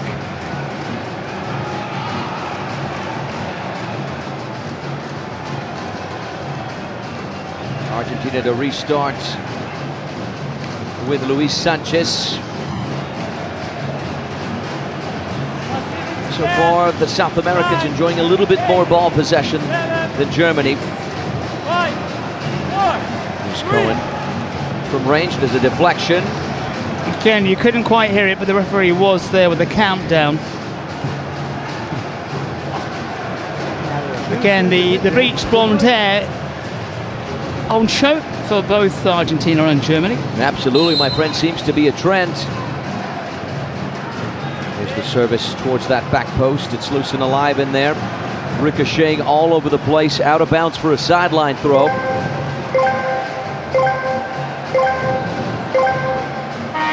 All right, ladies and gentlemen, 5 minutes in, 7v7. From this point out, up until minute 17, secret cards and the president penalty are a go. Germany trying to build out from the back. Argentina with the high press, almost won there. Here come the Europeans, through ball. Are they going to draw first blood? The answer is no, but they did come very close. Look at the ball possession there. How about Papa Plate standing up on his chair? Can you imagine if that chair just wheels its way back? The video gold. Yeah, that would be just... YouTube gold. Yeah, that... They... well, the gold for... Well, the hits would have gone off the roof. And he would have gone to the hospital. I think, I've got a feeling he wouldn't mind.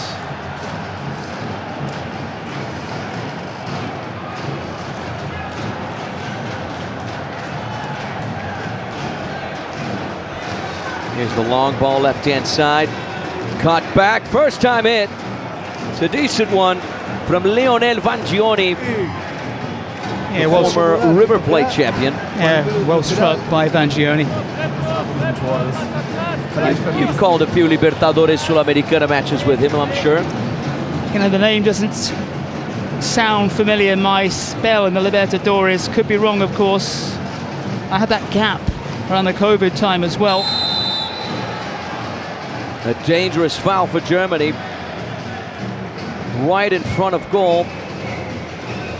Yeah, the ball's been in the net on 2 occasions, both ruled out. Saw a match moments ago, Algeria against Poland. It stayed scoreless for a very long time, and suddenly in the second period, second chapter, it suddenly changed dramatically. How was the accent? Chapter. Second chapter. You did good, you did good. Here's the effort. Halted in his tracks.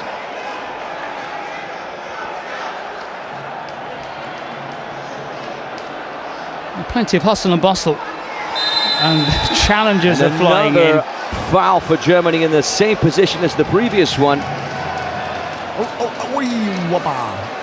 Right, I'm not even sure that was German.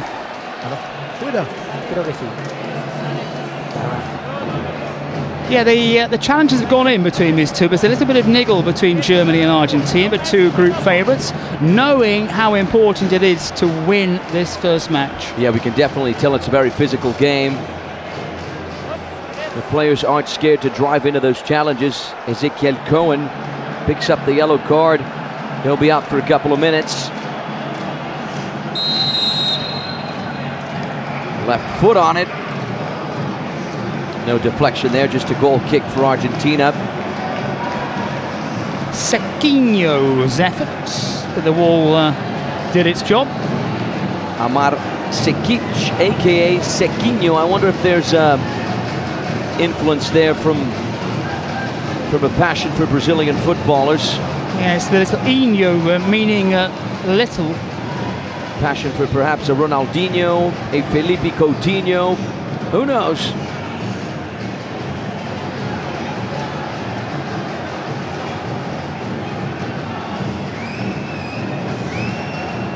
Germany once again working their way inside. It's a through ball on the right, cut back, tapped away. Argentina right now are the ones focused more on defending as Germany work the ball. This is Brazo Jr. I thought Epe there, the number 5, could have maybe pulled the trigger himself. Here he is again. Good job in picking out a teammate on the right-hand side. Herbert Paul, aka Happy, him and Brazo Jr. played in the nations last year. Here come Germany on the goal line. Loose and alive, hit first time. And it flies out of bounds.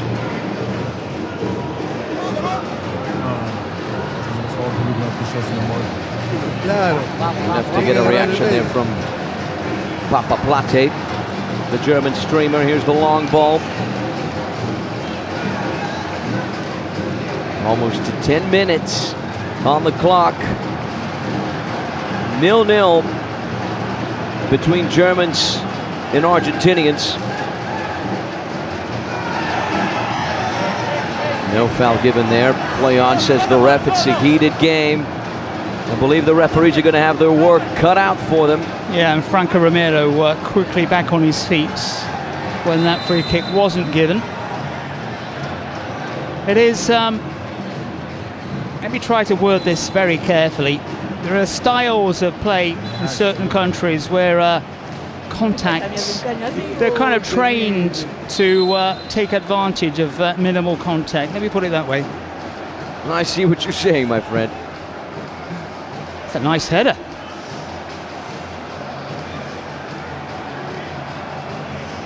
And the problem is, of course, when you do see players going down theatrically, sometimes difficult to work out in an instant if it's genuine or not.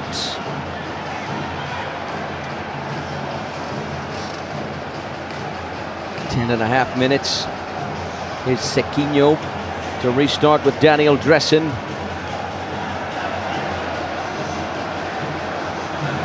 The German goalkeeper says that when he's not on the pitch, he prefers to spend time on his motorcycle. How about that, huh? Oh, as a motorcycle rider, that's a wonderful challenge. Back in the day, you know how to ride a motorcycle, John? I know the theory. The only time I've been on one really was a kind of one of those moped things in Greece. For me, that's a great challenge. All ball there from Vangioni. I like those motorcycles here with the huge, very, very wide wheels. Right. I don't know if they've got a special name or not, but I think much safer for the roads, especially in Sao Paulo. But massive kind of wheels. You've got a lot more balance, a lot more safety involved. I think motorcycles are cool, even though I don't know how to ride one. Hopefully one day I'll learn. Argentina just trying to get the counter-attack going. Here comes Germany. They win it back on the left now. It's one of those contests where both teams are matching each other physically and technically as well. I think the Germans, maybe technique-wise, maybe edging it here as well. This is one of those games where we really expected an even battle, and it's certainly panning out that way. Kind of what we saw between Algeria and Poland. Even though we've had the ball in the back of the net twice, which makes it, it's a 0-0, but it's not one of those 0-0s we saw in the Poland-Algeria match for the first 19 minutes, 30 seconds. This one's got a bit more bite to it, I think. 100% with you on that one, buddy. Another fun fact about the goalkeeper, Daniel Dressen, who we were referring to, the motorcycle rider, is that he always wets the insoles of his shoes before each game. I wonder what's the strategy behind that. Well, we know that footballers are a superstitious bunch. That ball's loose and alive in there. Yeah, you know, for me, that kind of superstition, well, if he does it every match and he concedes every match, for example, what's the point? Maybe early on in his career he did that for several games and he never conceded. I mean, we are based, of course, in Brazil, superstitious country. A lot of superstitious coaches in the past, superstitious players as well. I think maybe Botafogo have a label of being the most superstitious club in Brazil. In a negative way, Not right? necessarily in a negative way, but, well, even Brazil and Mario Zagallo, the famous Brazil player and coach, very superstitious, had a thing about numbers. Brazil were always worried in the past that if they scored first in a final, they might lose that as well. And playing against Italy, in different finals. They went into certain matches. With Botafogo, though, you speak to any Botafoguense and they would say, oh, these sorts of things, as in negative things, right? Turnarounds in matches after being in the lead 3-0. Those sorts of things only happen to the Botafoguenses. But then after winning the Libertadores and the Campeonato Brasileiro in 2024, they say, okay, I think that phase, that era of bad things happening to Botafogo is over. Yeah, there's a difference, I think, between the phase and what players and famous coaches were famous for doing, for just being superstitious themselves. Not necessarily bad luck against Botafogo, who became the last club in Rio de Janeiro to win the Libertadores, and they had to after Fluminense won it. And if we're talking about Brazilian football, it means that here, maybe not a lot is going on.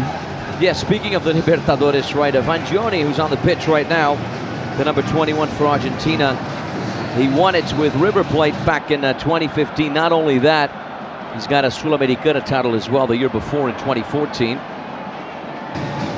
Yeah, that a little bit for my time in the Libertadores. I was stuck solely on Brazilian football. Brasileirão, Copa do Brasil, the Paulistas. The Brazilian version of the Champions League, if you remember that. Version of the Champions League, yep. State championships, which I loved as well. The interstate championships were fabulous. That's a wonderful interception. Here comes Germany. That's a wonderful challenge. What a great tackle there from Facu Navas Sanchez. Again, it's a situation here where both teams are just cancelling each other out. A lot of skill, a lot of tenacity.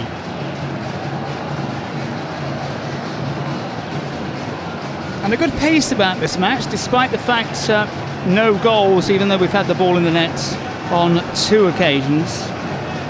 Yeah, both teams defending well, able to work the ball well from player to player, from feet to feet.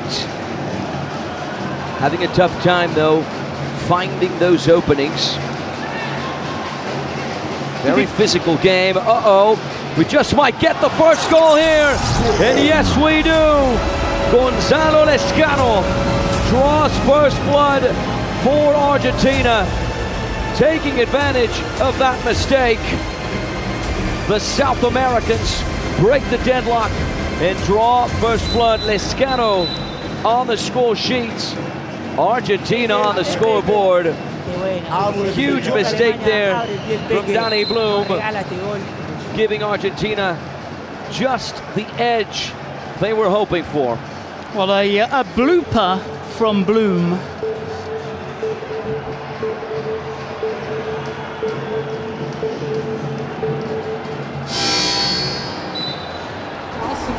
Well, as you can see at the top, any goal now becomes a double strike. And just very quickly, I think, did you mention this one about Epe spending some time in a Buddhist monastery in Sri Lanka? That for me is an interesting fact. And Yambra only eats scrambled eggs only before every match. I feel sorry for him, because I wonder how many games he actually plays during the year, and he's denied himself scrambled eggs the rest of the time. Yeah, and the number 10, Amar Sequinho, told us that he always loses his wallet. That's not good, is it? He always loses his wallet? Always loses his wallet. Well, how frequent is that? I mean, I've lost mine once in a lifetime, I think, of my 35 years. Wow. So you've lost it twice. Oh, he's back. He's here. That's horrible.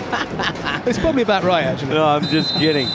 You've never lost it, John. You're always on your feet. I've lost documents. It fell out, 2 important documents, which if you lose documents in Brazil, it's a bit of a pain. Yes, it is. Bureaucracy can get in the way.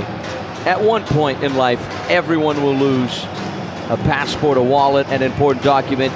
It's not what happens when you lose it.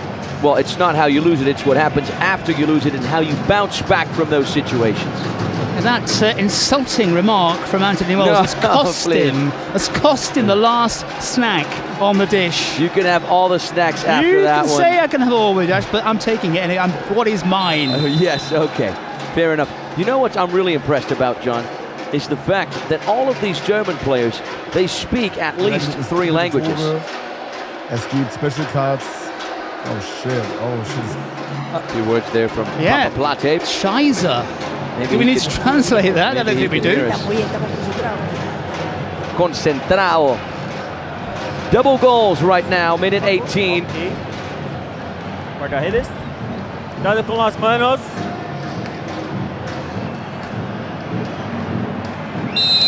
It's a foul for Germany. That's wasted. Up, over and out, a little too much power on it. A lot of these German players, most of them speak at least 3 languages. Salihamidzic, German, Spanish, Italian, English. Delicic, German, English, Serbo-Croatian. Sekic, German, English, French, and Bosnian. Here come Argentina once again, loose and alive. Germany able to deal with it. Argentina win it back, restart. Here's Franco Romero. Once again, Vangioni. Yeah, I think many people stereotype players, but the language skills, helping the communication skills, of course, and the all-round, maybe technical ability when you think about how the brain functions as well. Able to absorb information and tactics, that's a shove. Yeah, very intelligent, very smart.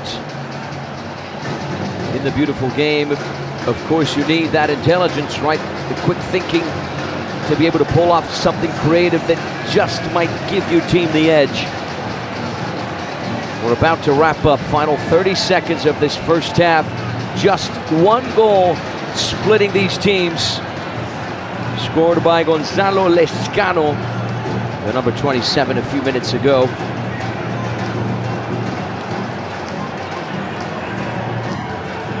Long ball there from Dressen. Here's Dago Campari. And that is the end of the first half, ladies and gentlemen. A very, very even contest between Argentines and Germans, as we expected it to be.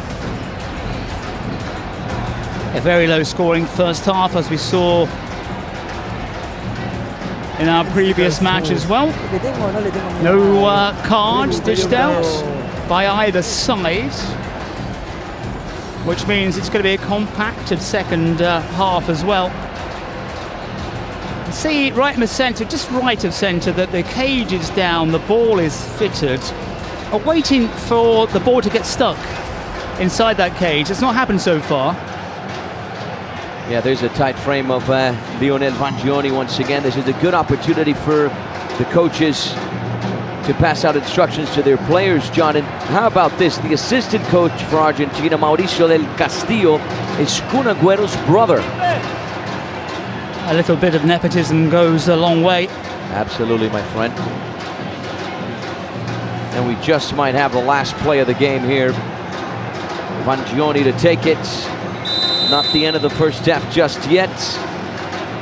Vangioni left foot on it. He was probably thinking he was at the Monumental de Núñez and not at the Trident Arena.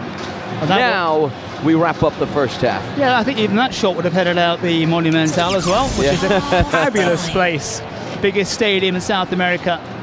Over 80,000 spectators. Yeah, maybe in there. That would be the ideal place for a KWCN final. It would. I mean, the Allianz Parque is not bad. You might be able to tune in on what's being said on the benches.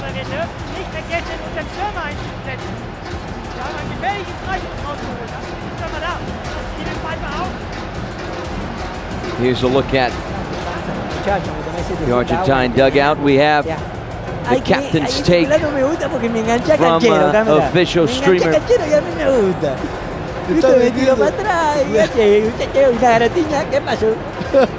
No, boludo, te estoy viendo. Nada, estamos bien, estamos concentrados. Ahora el dado no va a jugar a favor.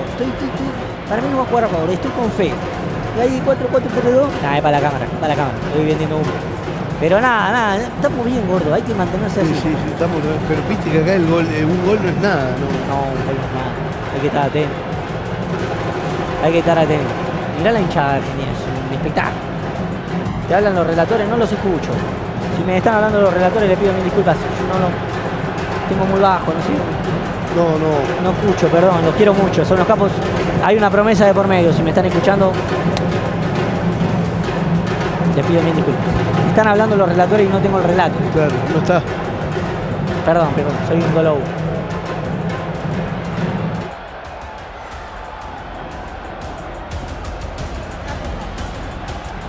A message there from the Argentine booth from Marquito Navarra, the Argentine streamer and content creator. Waschbecken pisst, sage ich, ist euer Ding. Aber wenn ihr in fremde Waschbecken pinkelt, Bro, ist respektlos, no joke.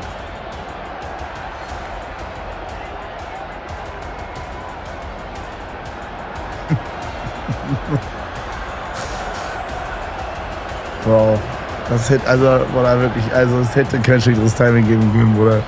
Warum denn jetzt? Warum denn jetzt? DI.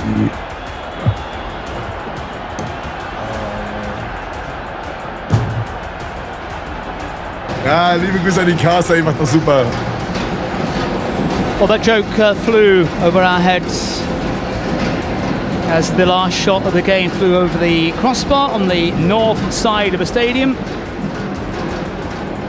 Yeah, I picked up some of the messages, some of the words there from Marquito Navarra saying, estamos bien, estamos concentrados in relation to Team Argentina. Bilal Brahimi, the Algerian professional footballer for Santos, in charge of the dice. And it lands on 3. In other words, the first 3 minutes of the second half will be 3v3. Ladies and gentlemen, T-minus 20 seconds now for the ball drop. And as John Cottrell said, the dash for cash to begin once again. I've created a monster.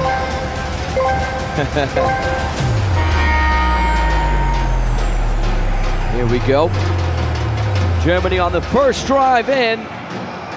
The effort there from Serhat Imsak. And one touch too many before the finish. Driven across, a little too much across. Argentina to restart. Usually we get a few goals in these first few minutes of the halves. Here's Facu Romero.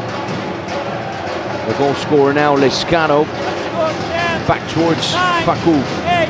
He's got support on the left-hand side from Rottenberg. Goes for goal. The idea was good. The execution not so much. Rather, the effort was from Dago Campari, the number 5. Germany with the substitution. Vying for that equalizing goal. Sequinho, 1-2. The header from Seno. Sack. Sequinho once again. Lays it off. And there's the equalizer. Mehmetcan Şenocak equalizes for Germany. The Europeans are level. Papa Plate is certainly enjoying this moment. A minute and a half into the second half. 1-1. Argentina looking to regain the lead. Here's a replay.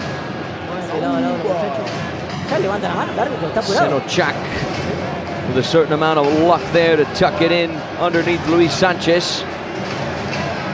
Dago hitting it first time, straight towards Daniel Dressen. Is he gonna go for goal? Yes, he is!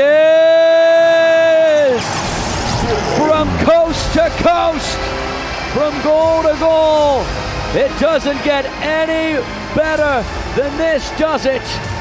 In less than a minute, Germany go from 1-0 down to 2-1 up. A dream start for the second half for the Europeans. And how about this? Daniel Dressen, the motorcycle guy, scores for the Europeans. Yeah, fabulous. And Argentina just like that a level. Gonzalo Lezcano has got his brace. He's got two. Argentina have two. And we are level once again. What a thrilling start to the second half. I was about to say fabulous minute or so for Germany before Argentina hold the trigger. Again, it's one of those matches, isn't it? Fairly quiet first half, an explosive start to the second. 3 minutes of the second half are up. We are back now to the traditional 7v7 format, but starting right now, the teams can use the secret cards and the presidential penalties. So I guarantee you, everyone, we are in for a good one.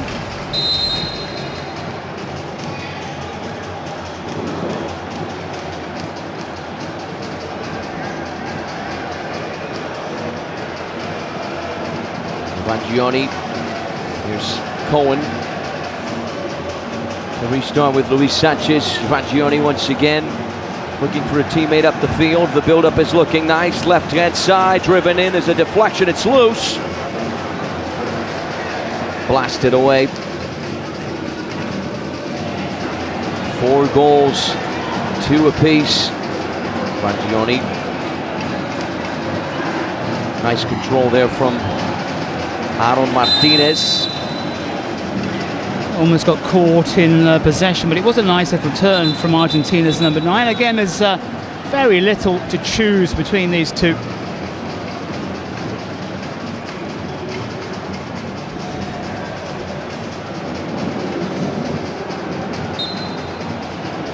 Man hat auch gerade geschrieben, Chen. Germany to restart a little over 4 minutes into the second half. What will this game still reserve for us? There's Daniel Dressen. Arguably one of the most decisive players on the pitch. It's not every day that we get a goal from the goalkeeper, especially when he goes from coast to coast.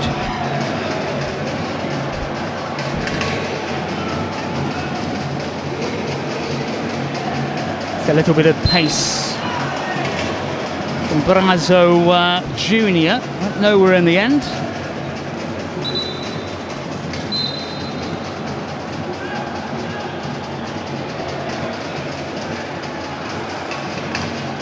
Germany to restart, accelerating down the center. Here's the layoff, first time touch from Sequinho. Senochak able to keep it in. Only for a split second though, Argentina win it back. Yeah, I think the number 77 wasn't quite up with the pace on that occasion. Mental pace, that is. Vangioni to restart. Luis Sanchez, he's got liquid nitrogen running through his veins, doesn't he? What a way to beat his man. A reminder of where we are, slap bang in the middle of this afternoon's matches. Qatar, Peru coming up next. We already played through a lot, and we got a lot more to go. Colombia and Morocco, the Group A battle. Match day 2, just to clarify that. And that will be the last game. We're going to have a special message from a football legend. In that final game, you want to make sure to stick with us all the way through the end of this broadcast.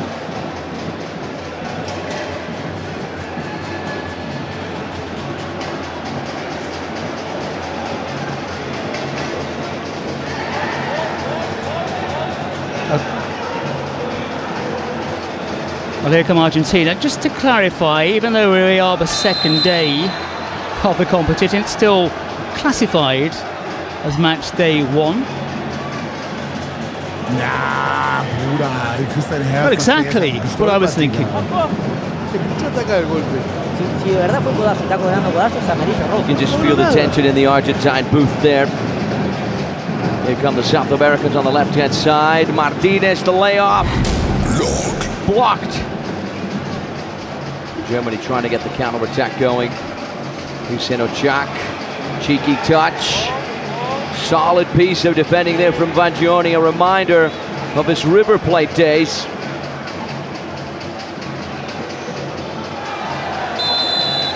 Foul awarded. Tomás Sandoval, the number 7, caught the brunt of the challenge, and Hepi, the number 5, The Buddhist monk picks up the yellow card. Maybe his time in Sri Lanka didn't really quite work out the way he intended. The irony with that. Yeah, a lot of. Let's see what happens here. Lovely chested control, lovely block, the rebound, it's alive. Sensational once again from Daniel Dressen. 2 clinical saves for Germany. Good chance for Argentina. I was about to say a lot of the wonderful information we're getting coming from the background staff who are serving us very well, putting us in our place when necessary. Yes, keeping us in check. Very, very important. But are feeding us with nuggets of information.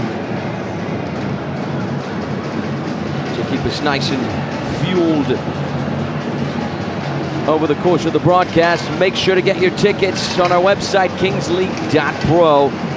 Make sure to get your ticket or tickets for the grand finale on January 17th at the famous Allianz Parque, the home to Sociedade Esportiva Palmeiras.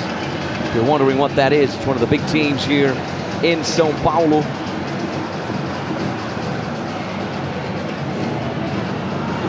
We're going to see how Argentina are going to explore the fact that they're playing a man up. They'd only have 33 seconds or so. Germany are defending well. Little touch there from Yazid Tambo. There's Sequinho once again.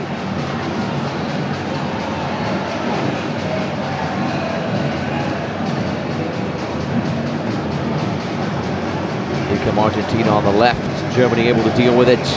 Attempting now to play out from the back. Almost 30 minutes on the clock. Keeping in mind the teams still have those secret cards and the precedent penalty. Here's Tambo. Yeah, there's a lot to cram in the next 10 minutes or so. Very physical game, especially in this middle section. Janisic, he's got the support from Brazo Jr. on the left, telling his teammate, come on, buddy, get up there. Still very little to choose between these two. Sequinho able to land it on frame, not good enough to beat the excellent Luis Sanchez. Luis Sanchez, you know, he's on his TikTok account. He's got a little over 10,000 followers. He posts a video of one save a day until he reaches 10,000 followers. That's his goal.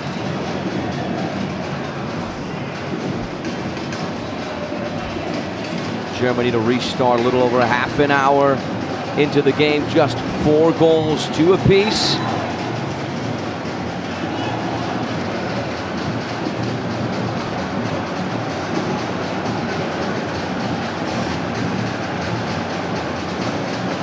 Argentina defending well, closing off those spaces. There's a tight frame of Nik Salihamidzic, aka Brazo Jr., the number 7 for Team Germany. The number 7 right now on the other side, Sandoval getting his body in the way. Argentina able to deal with it. They have the goal kick. Yeah, the match has just slightly lost its way.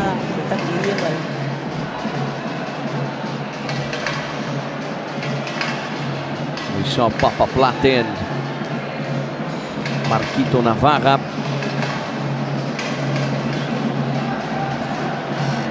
The 2 big names connected to these teams. Of course, the big name connected to Argentina is none other than Sergio Kun Agüero, the Argentine who was fundamental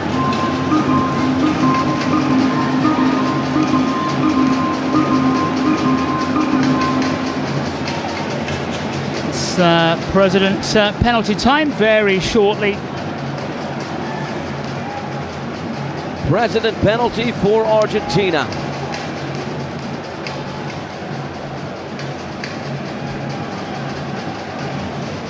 Here's the effort from range, and how about that save from Luis Sanchez? Yeah, wonderful stop, wonderful drive as well on goal.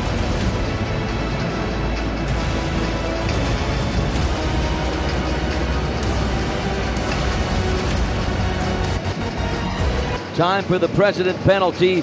Marquito Navarro, the Argentine streamer and content creator. He didn't come from the streaming world. He used to work at his father's barber shop and was known as the barber of the celebrities. So singers like Kendo Capone, Arcángel, DJ Tao went through his shop, as well as players from Boca and Independiente, two of some of the biggest football teams in Argentina. And he is the man tasked with giving Argentina the slight edge in what has been a very even game. Can he do it?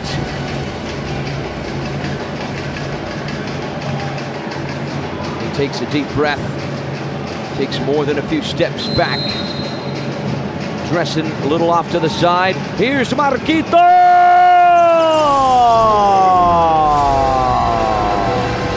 And he's got ice, liquid nitrogen running through his veins.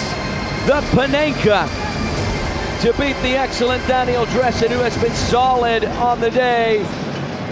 Left foot on it. Sensational finish. Argentina have the lead, 3-2, John. Yeah, well taken. Very well taken. It's got to be a certain kind of personality, isn't it, who takes that style of penalty.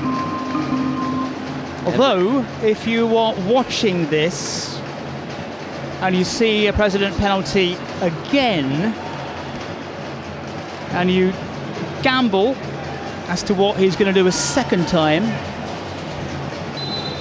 goalkeepers have to be aware of what the penalty style is. So maybe it could backfire in the future if he tries it again. Well, he's overjoyed. And I just wonder, actually, he came out with football boots on. Are those football boots, have they been on the entire transmission, or did he put them on just before the penalty? I think he was wearing them. I think he was wearing them the whole time. We have a President penalty on the other end as well, but since Papa Plate is connected remotely, it's going to be Sequinho, the German number 10, who's going to execute the shootout. Can he deliver left foot? Yes, he can. Make that 3-3, ladies and gentlemen. In quick fashion, Germany equalize. Amar Sequinho levels it all for the Europeans. Sequinho with a dry penalty. It's a German secret card right now. What's it going to be? Eye on the ball, not on the goalkeeper. We've seen a few goals like this today, John. Sometimes it works, sometimes it doesn't. A secret card one way, secret card the other.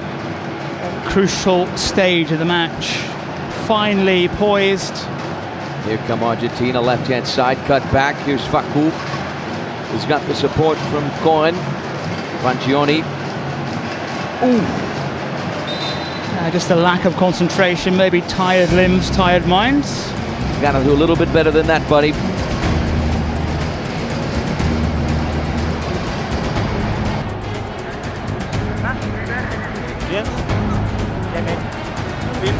First secret card to be unveiled. Reverse penalty. It is a reverse penalty. Okay. So Germany will be selecting a player from Argentina to take the penalty kick. If the penalty is converted, everything stays the same. But if they miss the penalty, then it counts as a German goal. That's how this reverse penalty secret card works.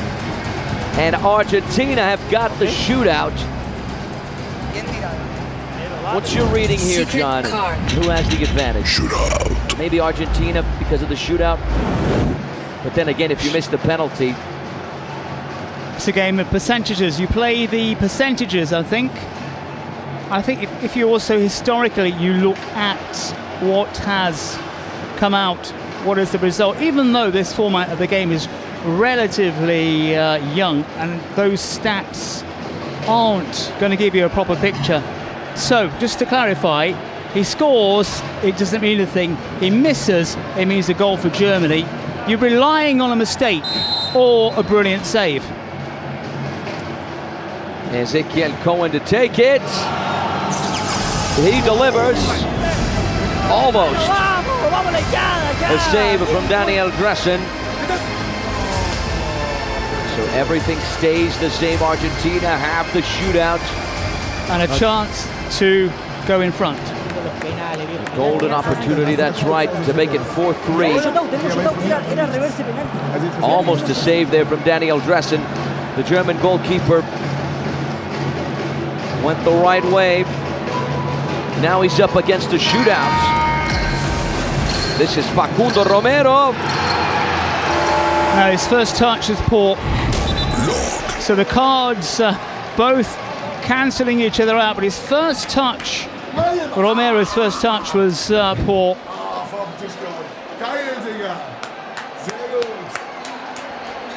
Yeah, the poor touch that you said it all, John. You have to do better than that if you want to convert the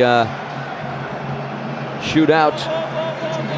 Yeah, you've got to race forward. First touch, all important from those shootout situations, just to put yourself in the right place, because you're given little time and space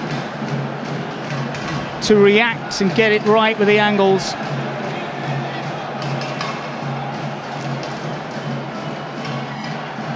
So the cards, in the end, producing nothing. Almost 34 minutes on the clock. From the way things are looking, if the score stays this way, once we hit minute 36, we're going straight into the shootouts.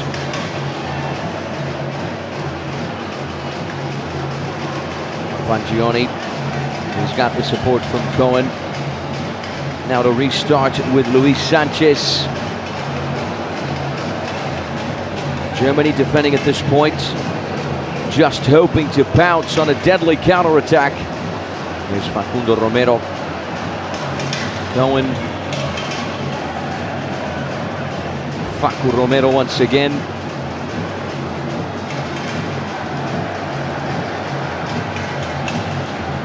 Romero.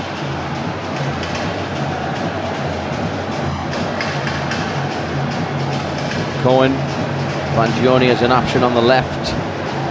Argentina able to work the ball from player to player, from foot to foot. The header there from Martinez, right place, right time. Driving in. Didn't quite notice that was as close as it was.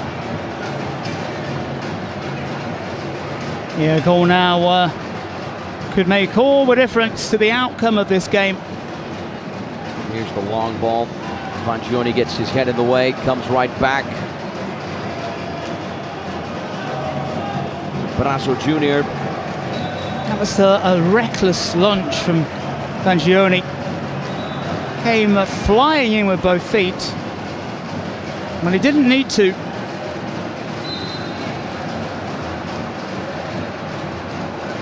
Argentina to restart, 20 seconds to go. We're going to enter match ball mode. Or rather, shootout mode any minute now, any second now.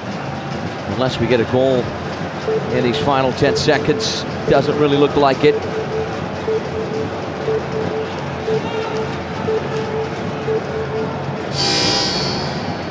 Minute 36, ladies and gentlemen. That wraps it up. Germany and Argentina will be heading for the shootouts.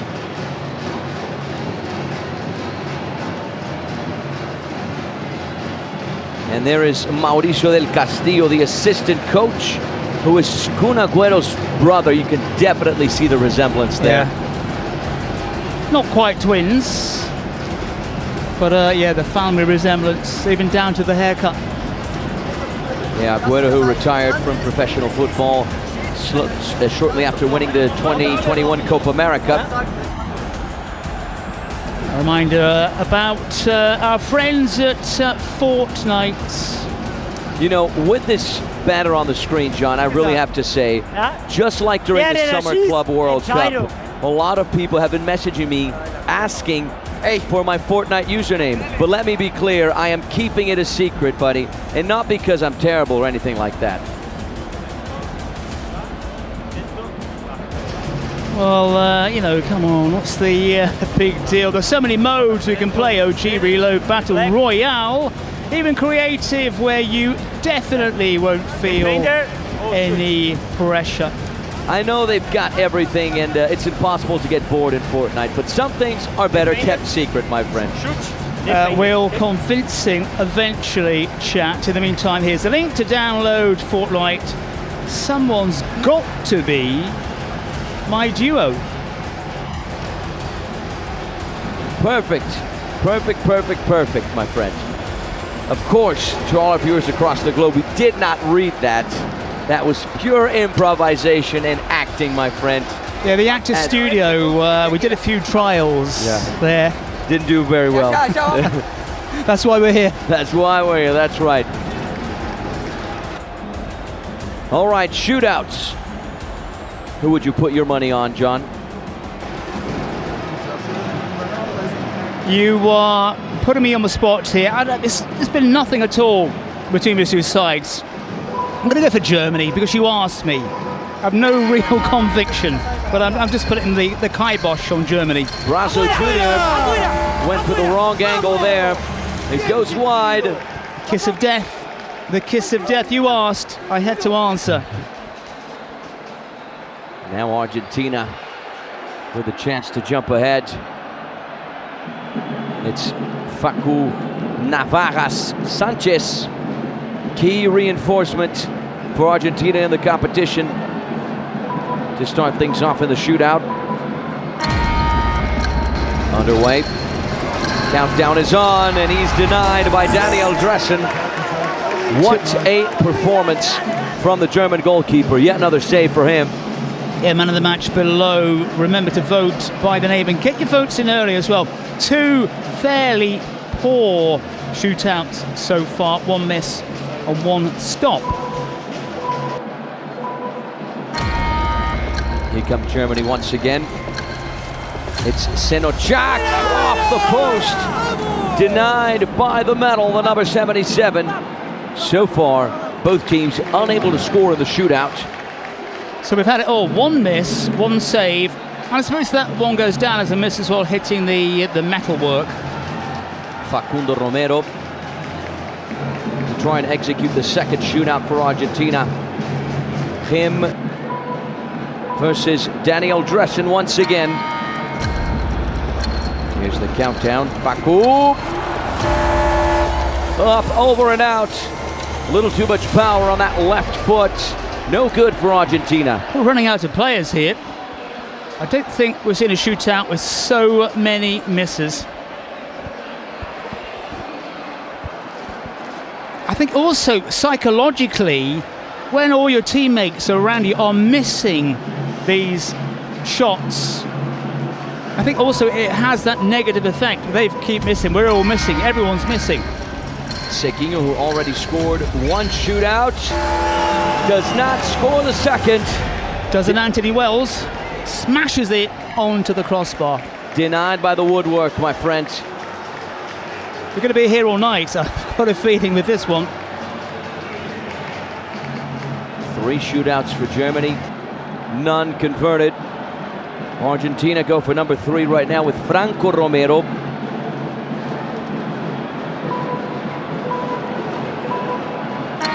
He was at the Nations World Cup last year. Franco Romero also denied by the crossbar.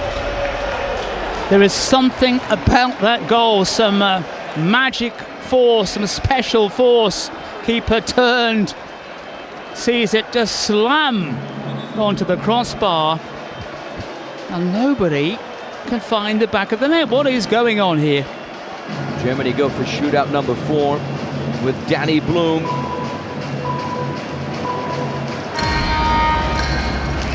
The countdown is on. Here's Danny Blum. He's also denied.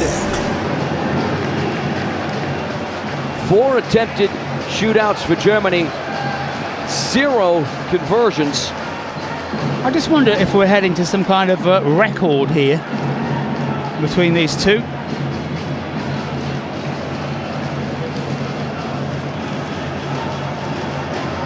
And now the number 3, Fabrizio Foresto, is going for the 4th shootout for the South Americans. Can he be the first one to convert it? Yes, he can. Foresto makes no mistake in the 1v1 situation. He smashes it into the back of the net. Left foot on the ball. And now the pressure is on for Germany. If they miss, Argentina will emerge triumphant in the shootout. Well, with a name like Foresto, it's bound to be a success.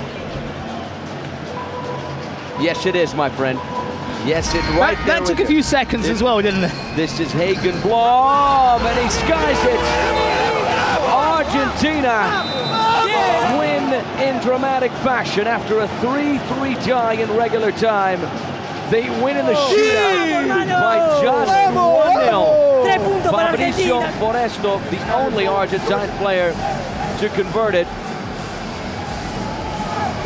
One of the worst shootouts in the history of the whole Kings universe. I'm guessing probably has to go down as the worst statistically, I think.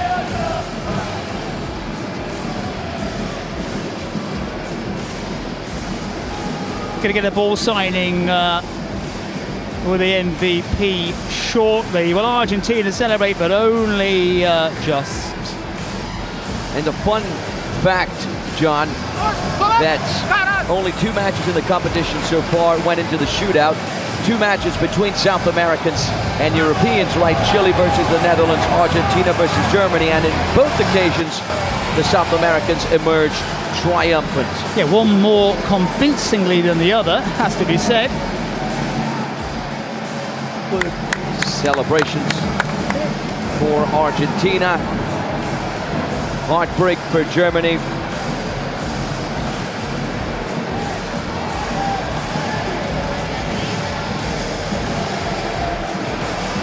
Well, ladies and gentlemen, if you're following every moment of our Kings World Cup nations, pay attention. One of the most iconic items of the season is this right here, the official ball signed by the tournament's biggest stars, a true relic owned by KTO. You know, I'm feeling very popular, John. We got friends at UNICEF, we got friends at Fortnite, and we also got friends at KTO. Yeah, and the word relic appeals to me as well. Facundo Romero, Facu, the number 17, is the MVP of this Germany versus Argentina battle. The Argentines going on to celebrate. With the Argentine supporters you see there in the background in the bleachers, I see some Argentina jerseys. I saw a River Plate jersey a few moments ago. I think I picked out a Boca Juniors jersey.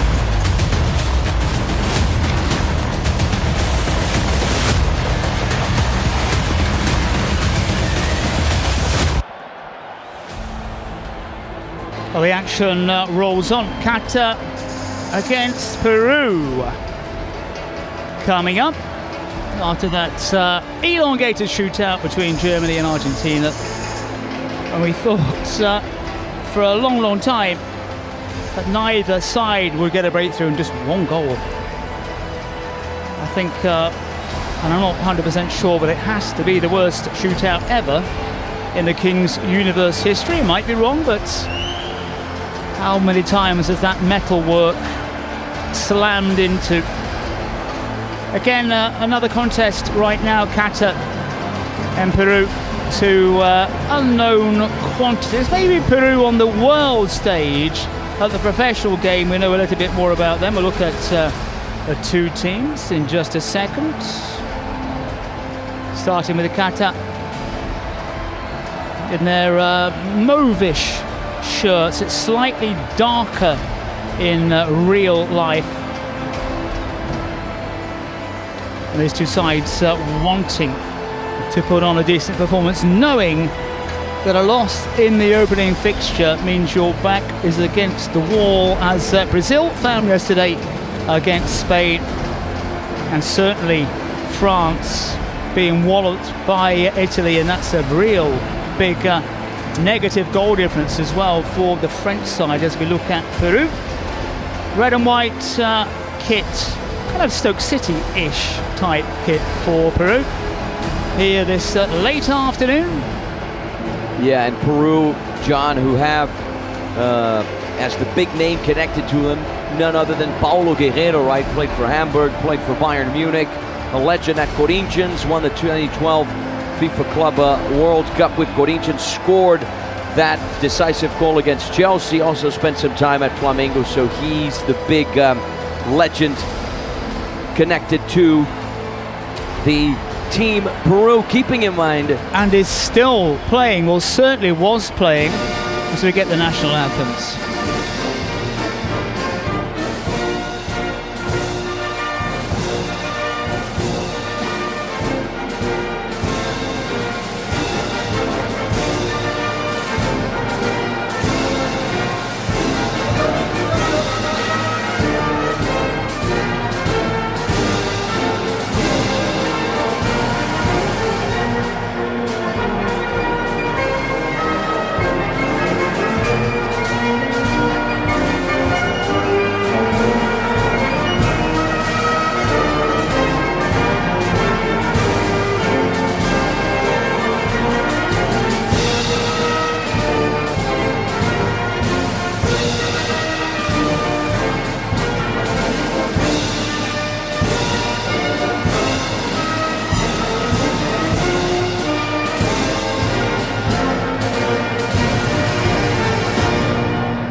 and of course,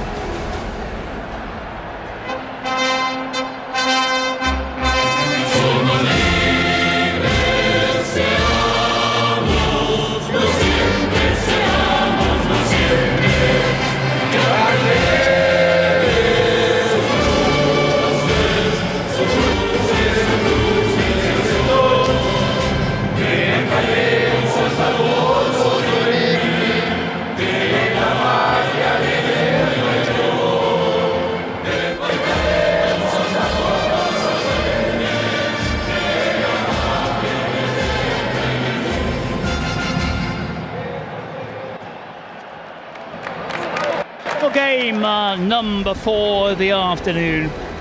Qatar against Peru. Trident Arena in Sao Paulo. Temperatures outside just starting to dip a little bit. It's been one of those cloudy, drizzly days in the Sao Paulo region. The heat has been on here inside the stadium.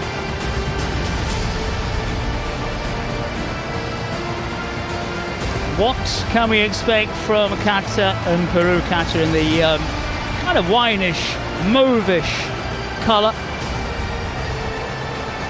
against the Peruvian side and the almost Stoke City strip, red and white stripes.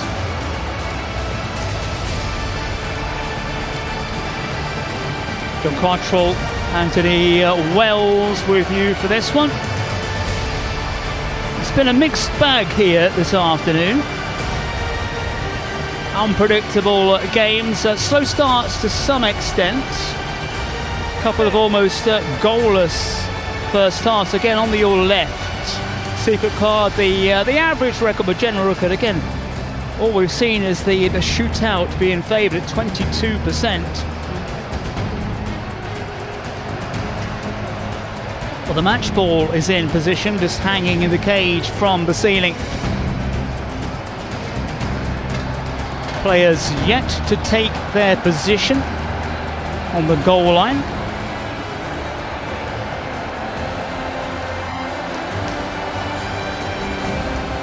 Qatar, Peru. Game number 4 of the day. Got another match coming up any second. Morocco, Colombia. The audience has decided the 1 versus 1.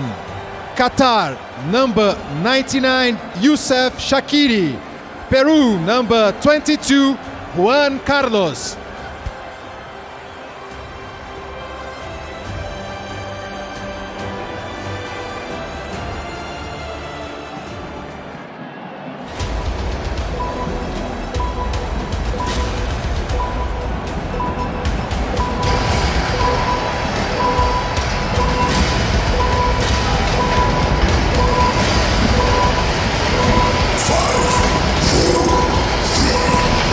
Well, here we go.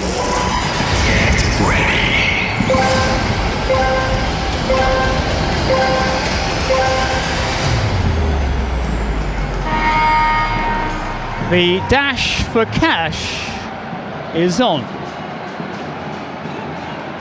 Qatar in the darker strip, Peru in red and white here. Late afternoon football. We await our first goal. We might get a chance here. We do very early on, 13 seconds on the clock. Well, that's how to start a match. Frio on the score sheet.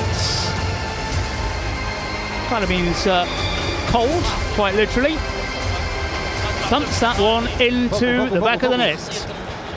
Yeah, this finish right here really explains that nickname, right, John?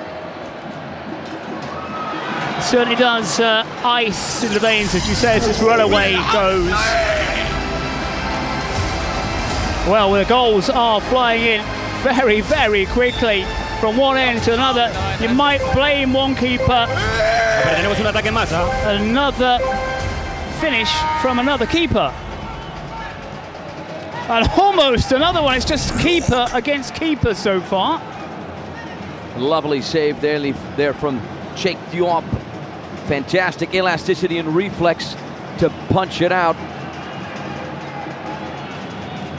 Oh, with 2 keepers on the score sheets, 1 save already. It's been a lively start here. Between Qatar and Peru. Peru just trying to settle down, trying to find a way through.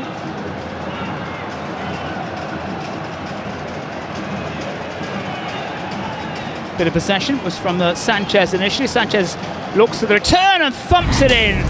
And Cheikh gets in the way again.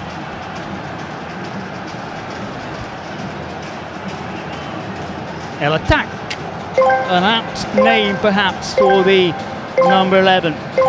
Almost given away.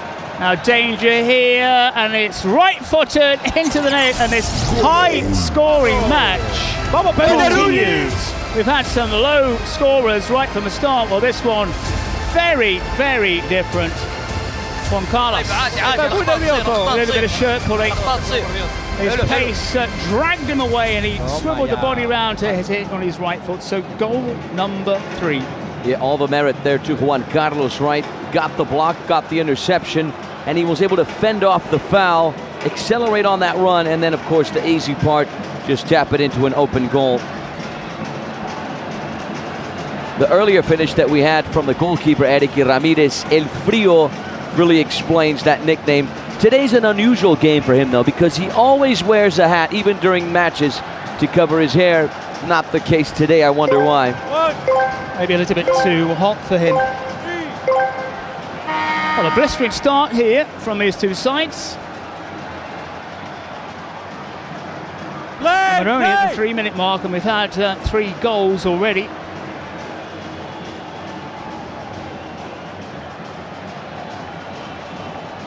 Would it be goal number 4? Strong run, it's just wide. Block. It says a block, I'm not sure if anyone got a touch. Hardly a second to pause in this match. Peru on the move again. Juan Carlos. Both sides in their stride early on. Portilla This guy right here, Juan Carlos, his nickname, believe it or not, John, he plays in Tavara FC, where he was a champion twice, is Rooney. Do you see some sort of resemblance there? This guy. So we've had Romario's 5, 6. We've had Zidane. Oh, that's a wonderful save, isn't it? Really got across. Cech, full stretch, flying in the air. Acrobatic stuff from the keeper.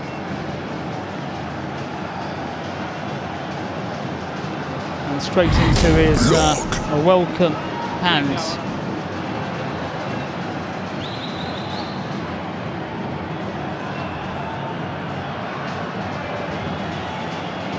Already the bodies piling out onto the pitch. And there he is, Abou-Flab. No hands! That's another bullet shot into the chest of the keeper, unable to hang on to it, then whack down the other way. It's a very open man. John, if that went in, it would have been one of the goals of the tournament. What an absolute thunderbolt from Marinber Sanchez. What a save from Jake Diop. Well, these two going at it big time.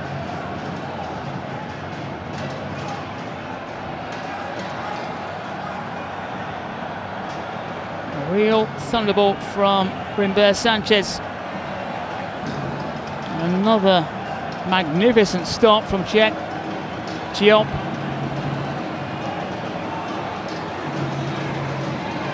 Now Peru a little bit stretched here. It's a saving boot. Danger not quite over. Peru needs to clear the lines and get the chance to do so. Taken down well enough. Very well indeed, and there's no whistle until there. Asensio given the benefit of a doubt, and I think rightly so. Yeah, on the Peruvian side, you really want to keep an eye on this guy right here, the one who's going to take the set piece. Iban Galvez, aka El Varon. He was the top scorer for Peru at the World Cup in Italy, scoring 4 times during the competition. So if Peru want to aspire to higher things in Brazil, they're going to need this guy right here to perform. Driven in, the power was there, the direction was lacking.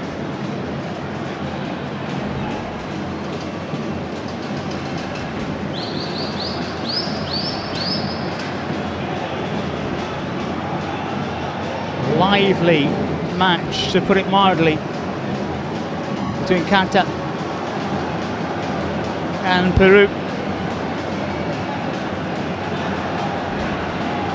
Two teams going at it right from the opening seconds.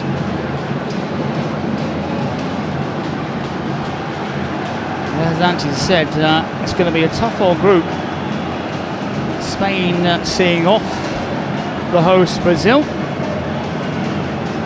So making this all important for which side comes out on top.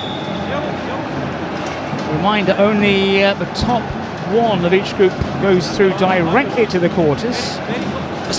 المدرب موجود صراحة، المدرب هو اللي يركز ويعني هو أخبر مني. أنا خلوني أركز وياكم. شباب أنا متوتر. The famous Abou-Flab. والله متوتر أبيها. He's one of the biggest Arab content creators, and he's a YouTuber from Kuwait. He's got over 30 million subscribers on YouTube, and on the flip side, of course, the famous Zayn or El Zayn, streamer, YouTuber, really one of the pioneers of content creation in Peru. Well, this ball dicked in, but no takers. Off target in the end.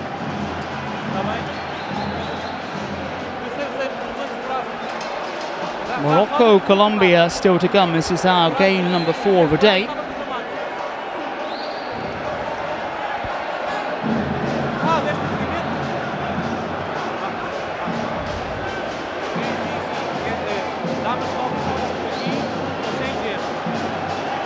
And Peru given some time and space with Sanchez. Sanchez again. His options closed off.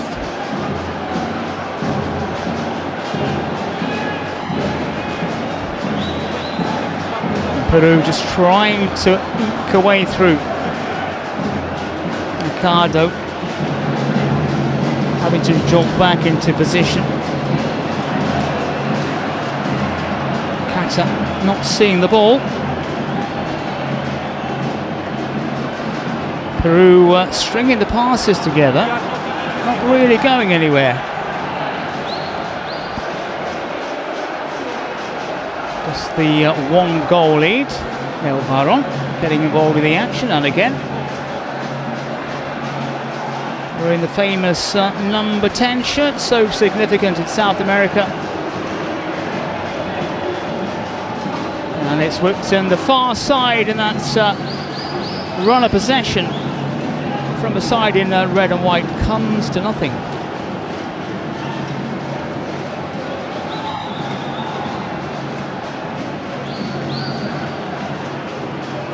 A blaze of goals right after the ball was dropped into the Trident Arena. Things have settled down a bit now. Yeah, almost 10 minutes into this first half. Things started out great in an exciting fashion, but then,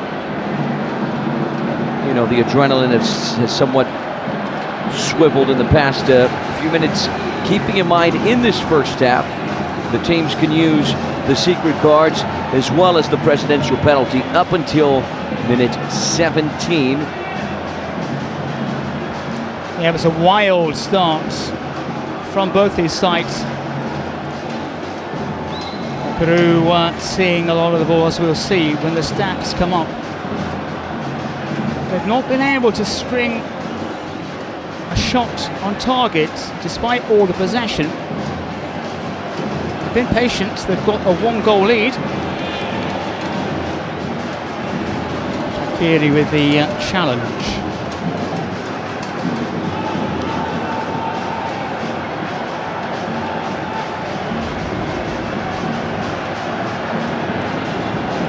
Still Peru, still Kata in their shells, just watching and waiting, prepared to let shots come in from that kind of range. Yet untroubled by that long-range shot, and it remains 2-1 to Peru against Kata.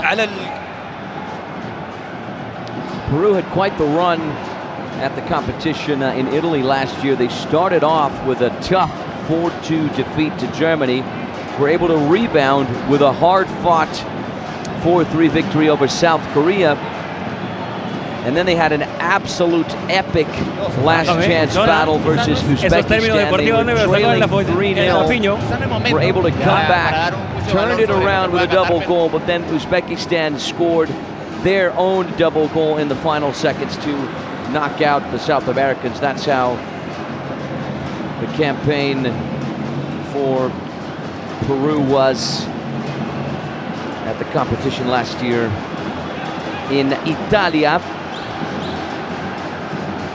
Just past the 12-minute mark, and after that hectic start, things have slowed down.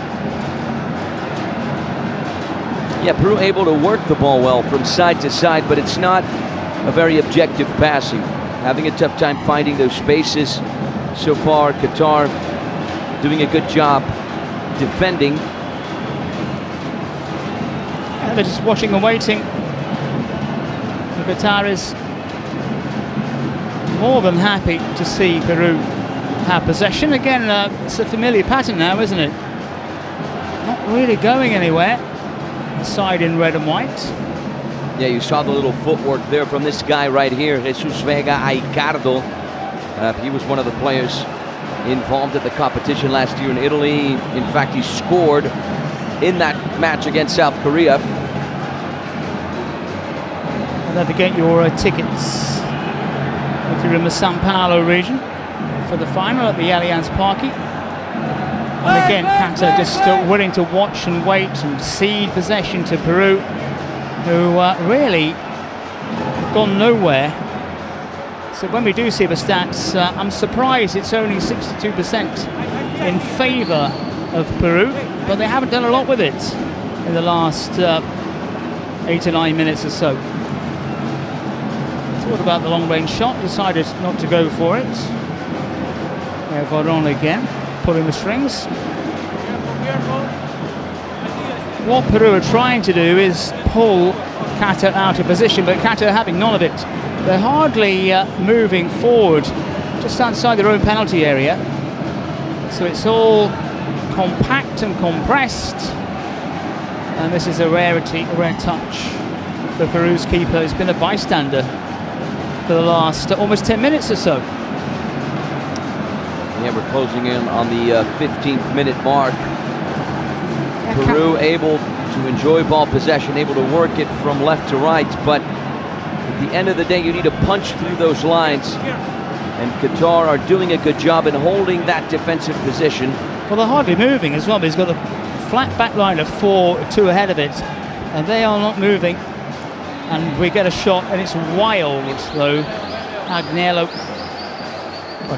rather, into the netting behind that goal. Yeah, finally an effort there from the number 7, Agnello. It had the power, didn't quite have the placement. The idea was good, but the execution really far from it. First time Qatar have been out of their own half in what seems an eternity.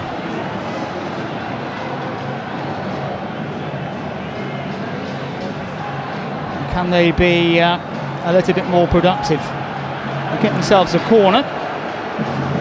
So for all their ball possession, a wild shot from Peru. Qatar finally getting to their opponent's half and earning themselves a quick corner. Can they profit? Ricochets inside the area. Taken short. Get up, get up. Referee says, what do you heard him? Get back on your feet. That was very sloppy. Very sloppy indeed, and it's punished! All that possession that Peru had moments ago, and they are caught out really. Ball is smashed into the back of the net. 2 corners in quick succession. Qatar make their ball possession really count. Yeah, the lethal mistake there from Jesus Vega Aicardo. He's not the kind of player to make that mistake, but this guy right here, Youssef Chakiri, has nothing to do with it, and he would punish, leveling the match for Qatar.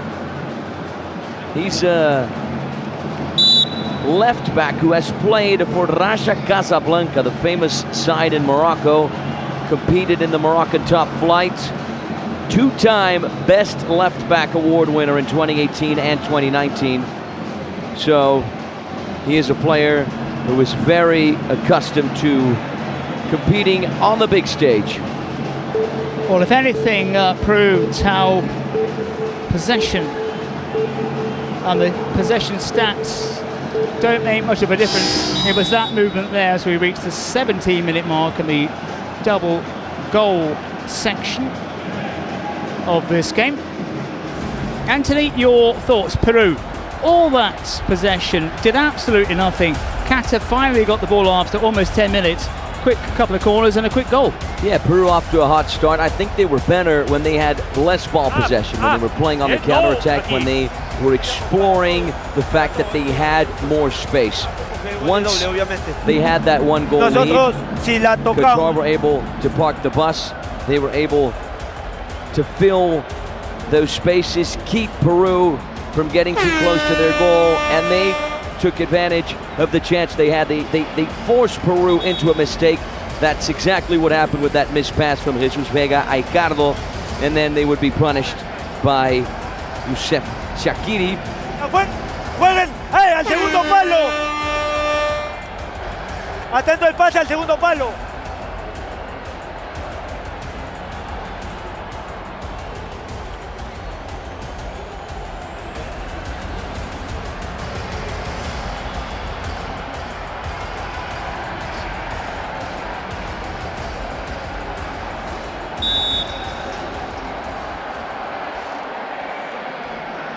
We're at that point when every goal counts twice.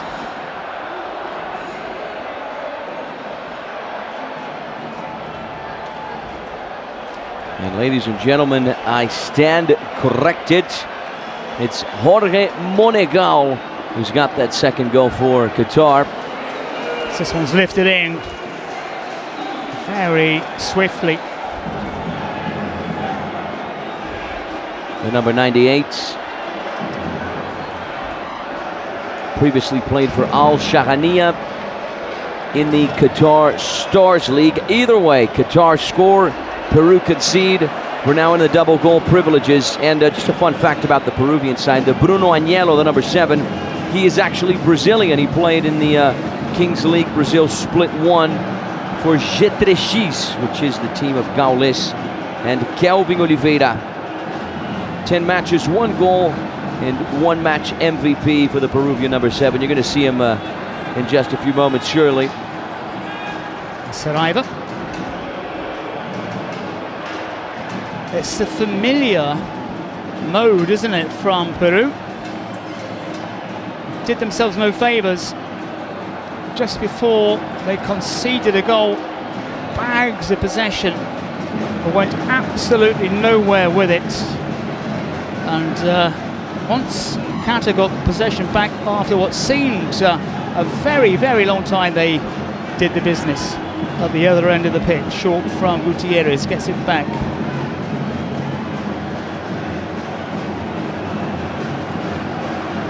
Sanchez short, El Varón sweeps it in and forces a stop from the keeper. A very decent strike from El Varón, drifting towards his right to find the space, find the angle. He found the shot as well, but he's going to have to do better than that if he wants to beat the excellent Cheikh Diop. I'll see a searching ball. Deschamps unable to keep it down. This Peruvian side does have Kings World Cup experience, but only 3 players were at the competition last year in Italy. Now this is more promising from the Peruvians, but it comes to nothing in the end. Giovanni Portilla, Ivan Galvez, and Jesus Honores Aicardo. So everyone else playing on this very stage for the first time, and at certain moments we can see the nerves getting perhaps the better of some of these players. It's been a tactical battle. And driven low, and the keeper just got a touch, and it bounces on the top of the metalwork. Qatar almost grabbed themselves a third. And there's some glum faces in the Peru booth right now. Half time. Oh, you heard it? Very, very fortunate. Bounces on the roof of the net. Yeah, we have hit the 20th minute, 4 goals, 2 apiece. It's a good opportunity right now for Alex Solduga Collado, the head coach of Team Qatar, to pass out instructions to his men. There is the Team Qatar dugout. Jose Guillermo Hernandez, the head coach for Peru, will be doing the same. A message from Abofla. Let's have a listen. Reference this line.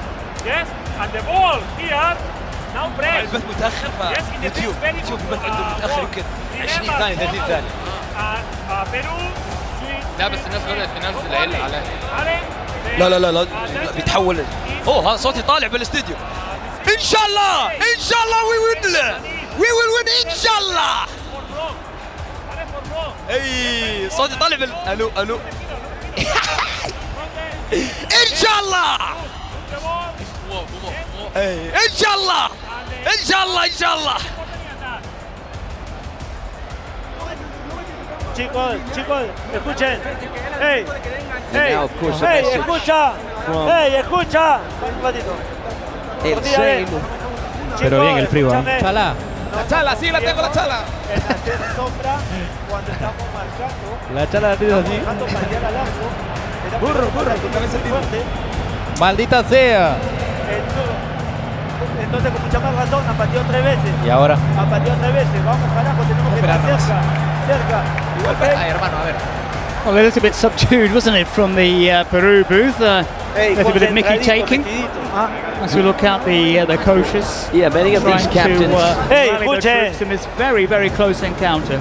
Yeah, many of these captains and these presidents, they're really not parados, como dice Toronja, estamos making the most of their time Toco to y kind of set a paso, message. toco y paso, toco. La idea es que ellos también se muevan un poco y ahí vamos a generar un espacio. I think that is the basic instruction from the coach. They were having. Vamos, carajo, metidito, concentradito. Now it's time for the dice. Fawaz in booth number 10 will be in charge of the dice roll. What's it gonna be? 1v1, John. You know, if I were to choose, I would choose 1v1s. Yeah, it's become a familiar sight.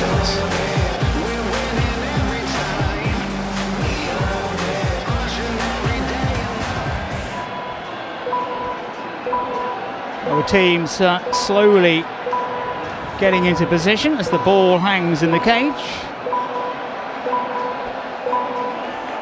A little bit of confusion about who's going to be where. Goalkeeper, one goalkeeper in the wrong space, and that ball drops from the cage. Miss kick, Peru in their red and white. Quick change of personnel, maybe not quick enough as far as Qatar were concerned, because they only had one man on the pitch at one moment in that game.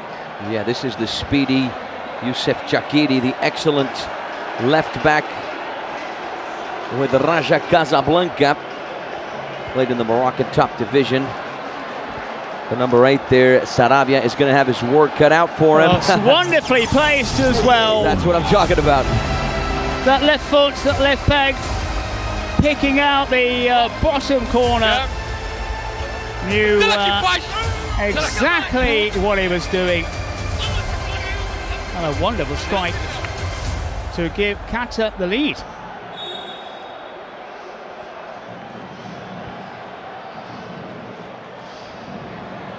Really picked that one out of the hat. Can Peru respond quickly? They try to keep it alive.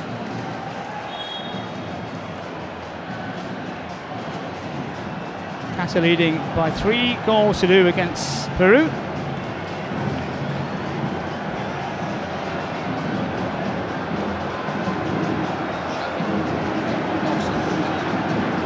Peru looking for something here.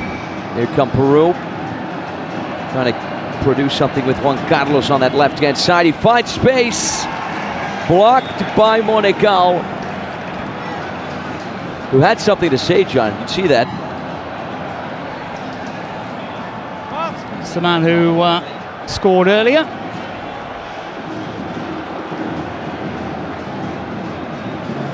It's still tight between Qatar and Peru. 22 on the clock.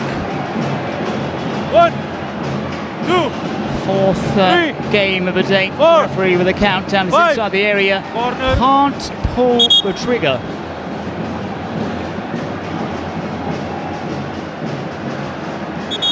Almost over with a 1v1.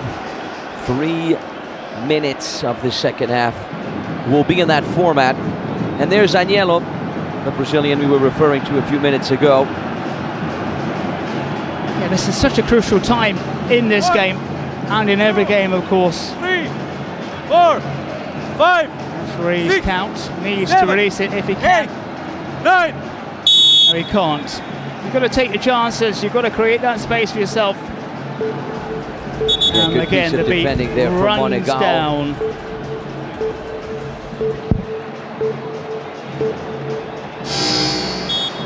Quickly back to 7 against 7. And what I think is going to be interesting in the second half, John, is the fact that both teams have the secret cards as well as the precedent penalties. We got El Zain in the house. We have Abou Fla in the house as well. Secret cards could make a difference too. Try and tilt the match in someone's favor. And of course, those secret cards and the precedent penalties can only be used till minute 36.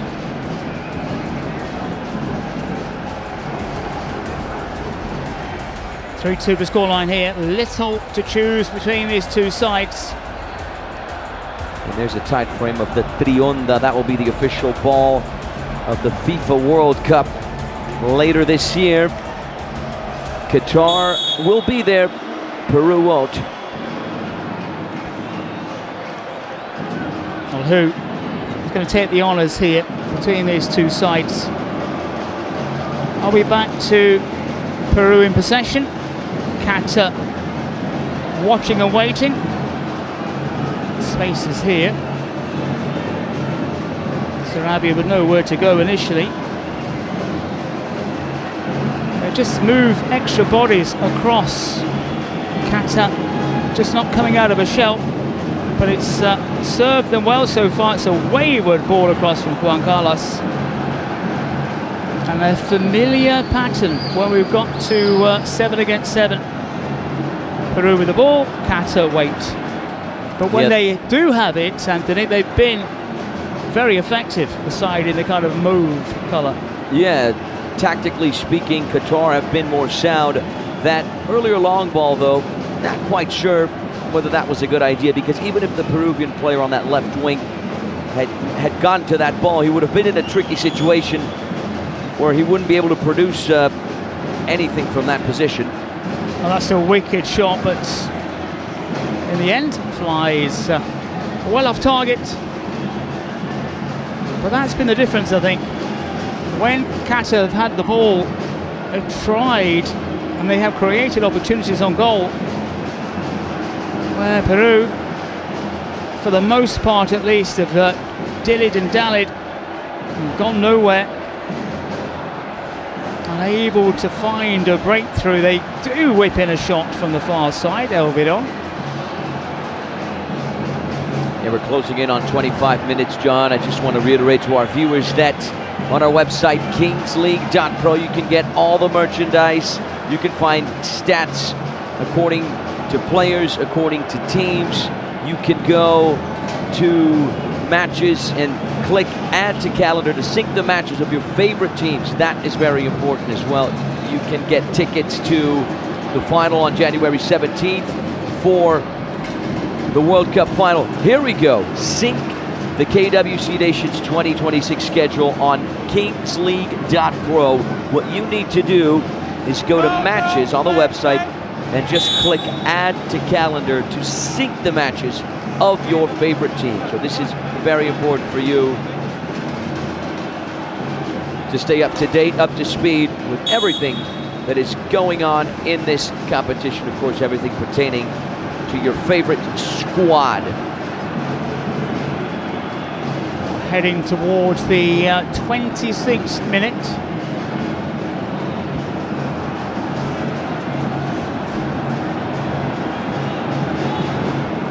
Really looking forward to the upcoming game, Morocco and Colombia, a repeat of the two clashes we had in Italy last year. First, Colombia with a 4-1 victory. The teams met in the semifinal again, and then Colombia had a tougher time. They still emerged triumphant with the 2-1 win. So can Morocco have their sweet revenge in Brazil? That is what I want to find out. So it's going to be a good game, an excellent way to close out this second day of match day 1 here in Brazil. Yeah, still a chunk to go here. No cards, no penalties so far. They've already been crammed in the next 14 minutes, just under or so, if we do go that far.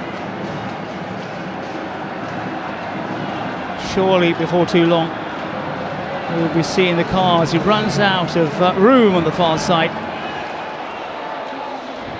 and the stalemate continues, and the contrast in styles continues here. Peru patient, perhaps too patient. Qatar, you've got to give it to Qatar, defensively very solid, well trained unwilling to remove themselves from that 2 defending the line of 4.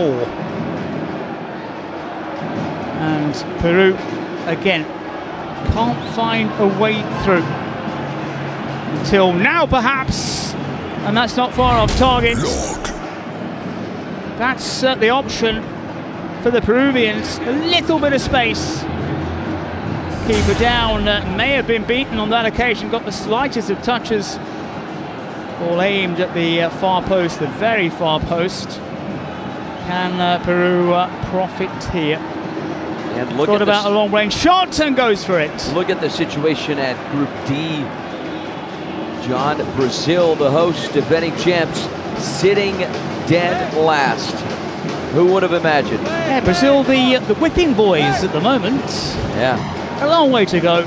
The thing is, of course, that Spain match, certainly on paper, the hardest for Brazil, certainly the hardest for Spain, but these two might prove tricky as well. Absolutely, and it wasn't just any loss to Spain, it was a loss with a 4-goal difference. It was convincing. And that can count when it comes to settling the dispute within that table, within that group rather. Yeah, goal difference as well. Might really play the card as we just run down what we've seen and what we're about to see. And again, it's a reckless shot, Sarabia. Here's a recap of what went down earlier today. Indonesia beating India, Algeria getting the better of Poland, and an excellent clash between Argentina and Germany. With the weirdest shootout you're likely to see. We're closing in on 30 minutes. And we're yet to see a card, yet to see a penalty. You know, John, in many 7v7 games. Well, this could be promising. Here's drilled across the area. Peshon does well as he pulls from the defenders. Just to wrap up my train of thought, in many 7v games that are very even, a 1-goal lead can just be enough to settle it, but that's the beauty of the President penalty and the secret cards, is that they can constantly tilt things in a certain direction, and that, of course, just makes the King's Universe all the better to watch. Drilled across the area again, but these two teams perhaps gambling, maybe waiting for the opponents to go for one of the cards or go for a penalty. Second goal here for Qatar would put them in a good position, and we're talking about cards and we're talking about presidential shootouts. What are we going to see? Secret card. We've been expecting that. Secret card for Qatar. Remember to get your tickets for the final at the Allianz Parque on January 17th. On our website, kingsleague.pro. It is that easy. You can get merchandise, you can check out stats, how your team is doing, the tables. You can sync your calendar to the website. Let's see what it is. Shootout. There's the answer. Who is the player? Secret card. Shootout.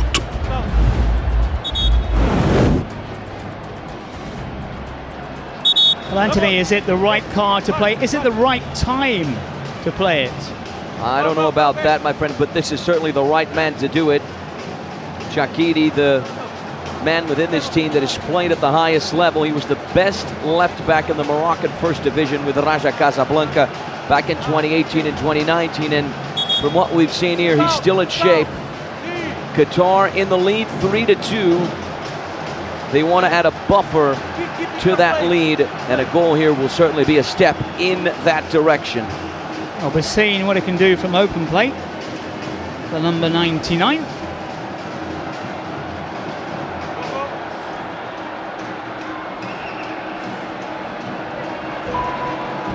If he can put this one away, it will be very, very valuable. And he can again, he just bends it in. Very similar finish to what he did. Then he pulls up. That is worrying for Qatar. But drilled in low and hard and a great curl. It might have just been a celebration, that stop.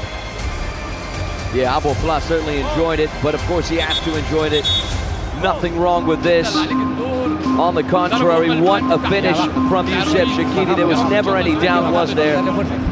The first touch was good, the second touch was good, the pace, the acceleration, the finish, everything was right about that. And how about this, John? We got a president penalty, buddy.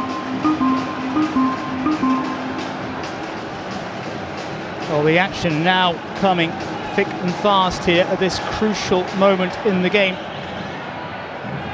President penalty to come.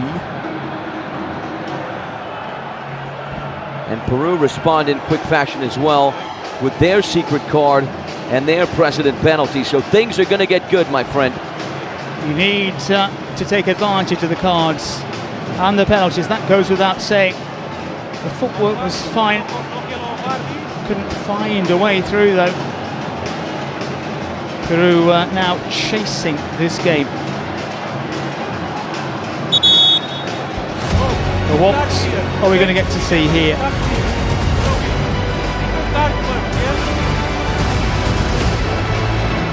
Here is El Zain.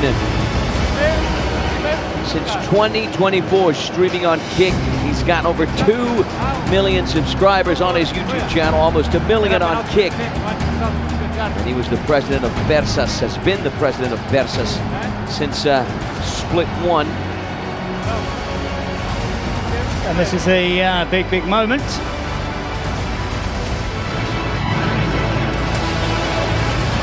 Peru needing something to get themselves back in this one. Wearing a very interesting shirt number, 111.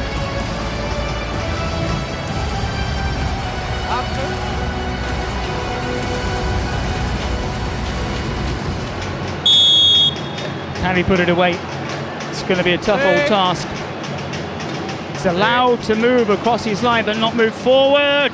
And it goes the wrong way, and it's a cool finish. And Peru are back in it, courtesy the presidential penalty. Yeah, the goalkeeper tried to get in his mind, but he was having none of it. Left foot on the ball, played it safe, down the center. Peru cut Qatar's 2-goal lead in half, and they still have the secret card, but Qatar, of course, have their own presidential penalty with none other than Abou Fla. Two presidents coming out very quickly. Yeah, when he pumped up like this, Anthony, you have to score, otherwise you're going to look a little silly. You know, I will tell you one thing, John. I kind of like it. This is what the Kings universe is all about. It's energy right up there. And you can tell that he's got that energy, that he's got the passion. So does he have the game for it? Does he have the finish, the quality on the ball? Took off his shoes as well. Within the Kings League, Abou Fla is the president of Abo FC, which is a team known for its humor, chaos, and high fan engagement.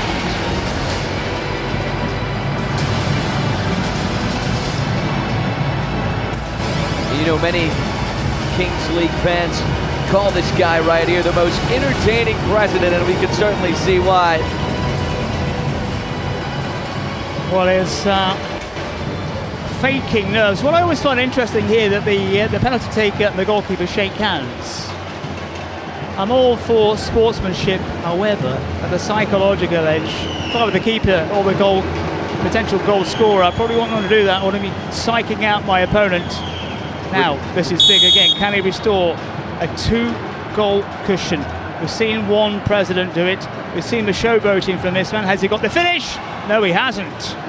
Well wide of a target, and all that fist pumping and all the banging came to nothing at all.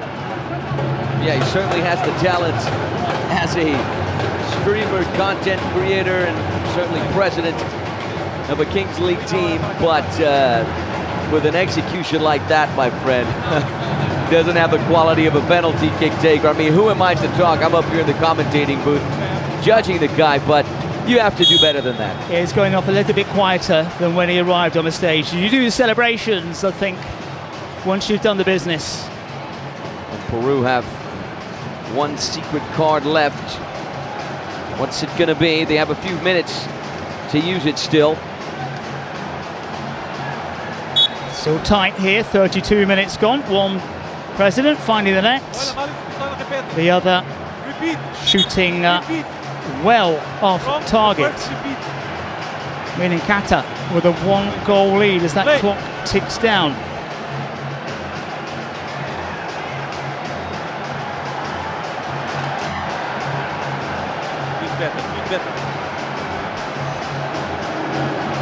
Qatar successfully playing themselves out of a little bit of a hole.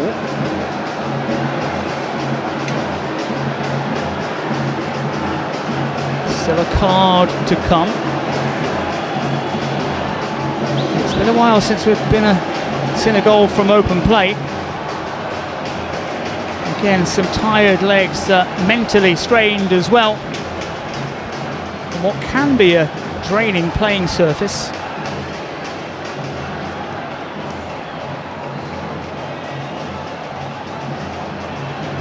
Minute 33.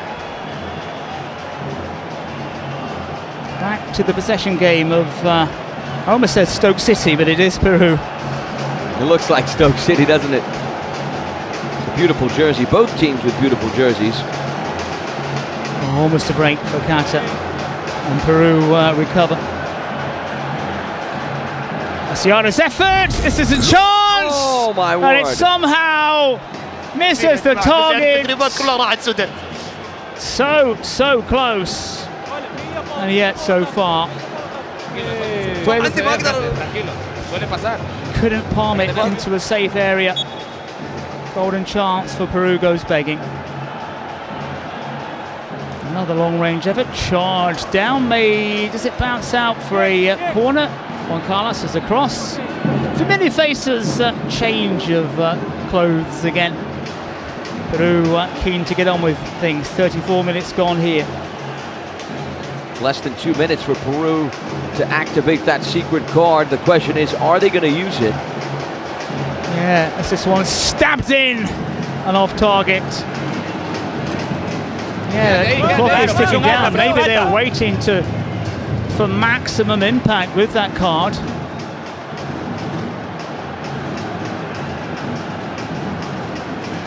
It's a searching ball, but keeper to keeper in the end.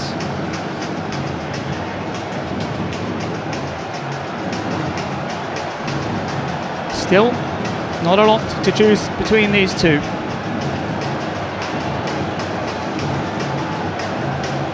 Right on, does well. Runs into traffic, has it whacked clear, and it forces a stop from the keeper. 35 minutes gone, clock ticking away. Yeah, Peru just trying to up the ante a little bit. There's the secret card we were talking about with 40 seconds on the clock. So that's ticking away. Here's the, no, it's not the shot, it is in the end. Had to get it clear, but not in the way that they would have wanted.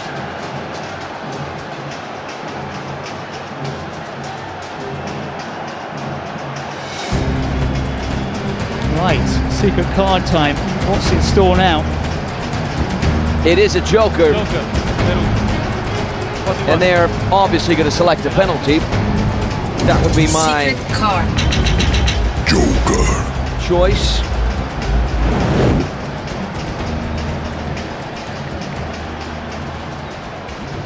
Penalty for Peru. A chance to make it 4-4 and take this match into the shootout. With 23 seconds left, not a bad ending to this game, John, after what we saw over these past, 35 minutes and 37 seconds. Yeah, maybe you can see why they've done it, but why wait so long unless they are happy to go to, assuming of course he's got to put this one away, if they're happy, if they feel confident about going to a shootout, maybe that's the game plan. It's got to put it away and fails to do so. Well, the Brazilian off target. And that card fails to do the business, or rather not the card, but the execution and use of it. Yeah, Bruno Agnello simply has to do better than that. Way too much power on that left foot. Yeah, there's something about that goal there at that end of the pitch, which is kind of wanting to keep the ball out at the back of the net. That's where the shootout was between Germany and Argentina. This is lifted over, almost spectacular. Cheeky little header there, just a slight deflection. That could have been 5-3 for Qatar. Most certainly the effort from Kashan Makala. That could have made all the difference as well, but as it is, Qatar will go in with the slightest of advantages. لمدة 5 دقائق 4 دقائق also tied with 36. حتى لو خلصت الأربع دقائق ما تنتهي إلين بيدخلوا into the cage. اوكي فهمت عليك. Pero ahí en la escalera aprovechamos en meter 2 goles ahí. Podemos empatar y Nos van a convenir de acuerdo a cómo jueguen, pero Qatar leading by 4 goals to 3 against Peru. Creo que entre shootouts y desescalado. All of the instructions on the bench. Zakaria, Huddle winger, for Qatar. Alamin, striker up. 3-1, remember. And of course, my good friend, John. I keep hearing people say that with all this World Cup chaos, they still haven't sorted out their late holiday gifts. Can you believe that? Well, I can, but I'd say no stress. I've got a simple tip. Fortnite, the Bucks card, it works for everyone, your nieces, your nephews, friends, enemies even, perhaps even yourself. You're 100% right, my friend. It is a total lifesaver when you need a gift fast. You know, chat, you find them online. It's at your usual store or big retailer. We're back with the action here. The ball in the cage. Slender lead.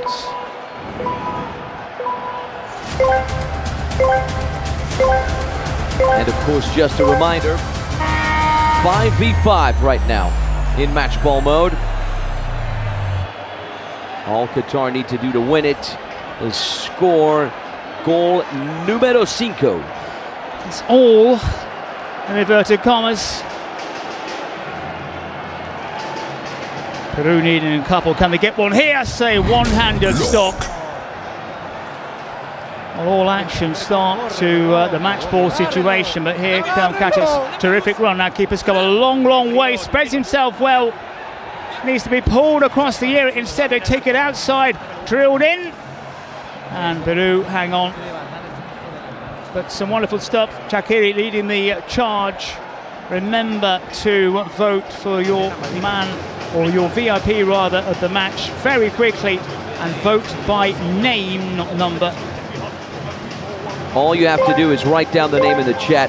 Speaking of Shaqiri, you can really tell that guy is the left back. Look at the pace, look at the hustle on that guy. Really, he's got a different tank of gas. Peru searching for something here. Needing a couple of goals. Right on. Gets it out wide. Sanchez. Again, Ariel Varane, the playmaker.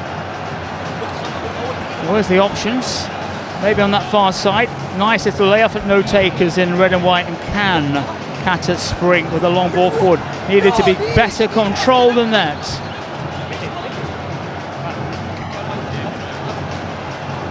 But on again, slowing things down. Maybe a bit too slow. Allowing Qatar to get back into position. Get on. Trying to create some space for his side, and does so. But it only results in the ball with a keeper. And I think something we have to do, John, is also praise the performance from that guy right there, Mame Cheikh Diop. The Qatar goalkeeper has been excellent. That's a bullet shot into the chest and powered away. Goalkeeper's doing a magnificent job here this afternoon. Not to mention the goal scored by Frio to open up the scoring. That's an excellent save as well. That could have been the end of the game for Peru. Qatar needing the 1, Peru needing the 2. Offside. Rare offside in this game.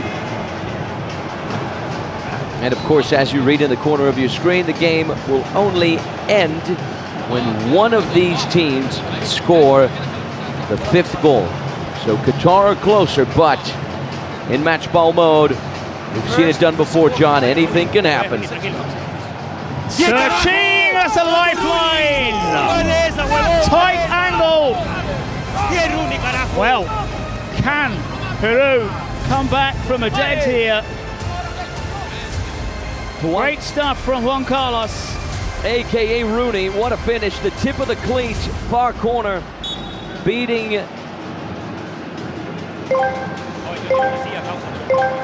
Yeah, we're getting a little word here. Someone's telling me that reminds all of us of a goal scored by Ronaldo in the semifinals of the World Cup in 2002 against Turkey. The tip of the cleat. I like it. Guy, you are director. See what here. Qatar do here. That's a chance. Keeper all over the shop. Just managed to spread himself. And from a very tight angle, they've done it. Very tight angle indeed. Shaqiri pounces just as Peru thought they were back in this game. Well, they were wrong. And in dramatic style, Qatar see off Peru. We're talking about Jamario's toe poke finish at one end. Well, that has been forgotten already with this thunderous strike to seal it for Qatar against Peru. And I think he's going to get the MVP as well, the number 99. Bullet shot from close range. Qatar wrapping it up against Peru in dramatic style. Yeah, what a match from Youssef Shaqiri. We were talking about him before the broadcast. He was a professional left back for Raja Casablanca, played in the Moroccan First Division. He was the best left back in the league 2 years in a row. And on the day, he is the hat-trick hero. A huge win for Qatar, not only because they clinched the win on their debut, but because they have a win against a team that has been on this very stage before, and Qatar haven't. And they were able to do so even with a penalty miss, a presidential penalty miss from the guy you saw a few moments ago, Abofla. So now, let's get ready for the last one of the day, a big one. Morocco versus Colombia. Colombia versus Morocco. Fasten your seatbelts, ladies and gentlemen. It's gonna be good.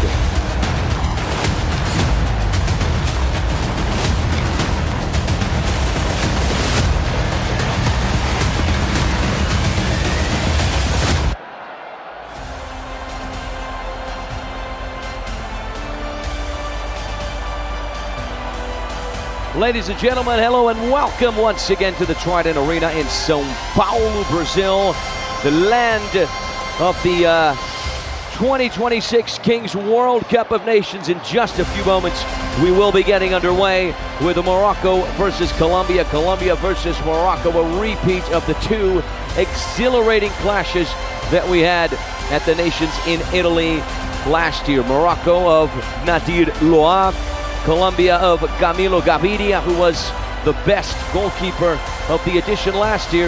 Before we talk about this clash, of course, let's take a moment to appreciate the national anthems of Colombia and Morocco.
All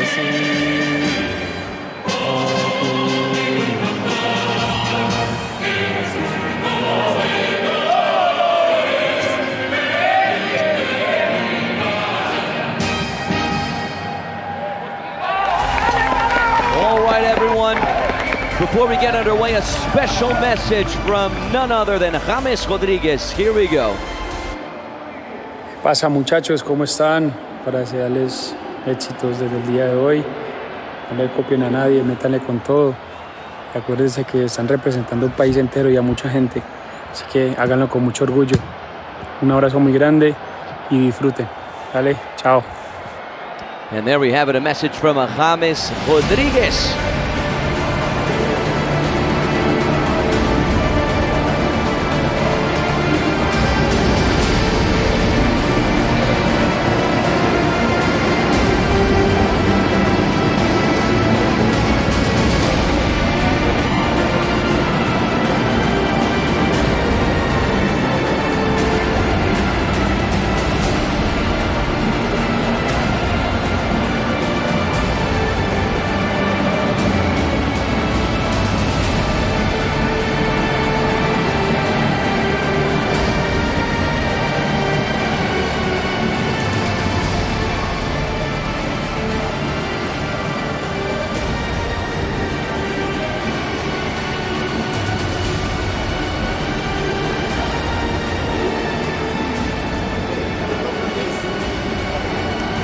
Now time for the selection of the secret cards. As we have seen time and time again, these secret cards can always tilt the match in someone's favor. Morocco, led by Ilyas El Maliki, their president streamer. Colombia, led by their streamer Juan Guarnizo, who invited for the nations here in Brazil Mr. Steven, also a Colombian content creator and streamer from Cali. So really big names connected to both of these teams. We saw a message from James Rodriguez, who played the World Cup here in Brazil way back in 2014. He was the top scorer of that edition, in fact. The audience has decided the 1 versus 1. Morocco, number 80, Fouad El Amrani. Colombia, number 24, John Palacios.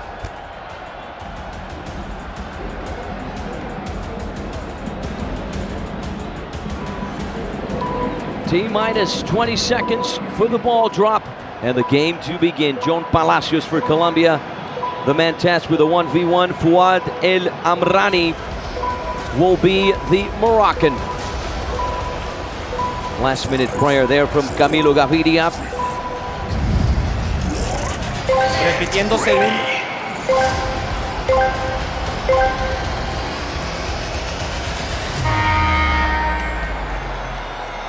And we are underway, ladies and gentlemen.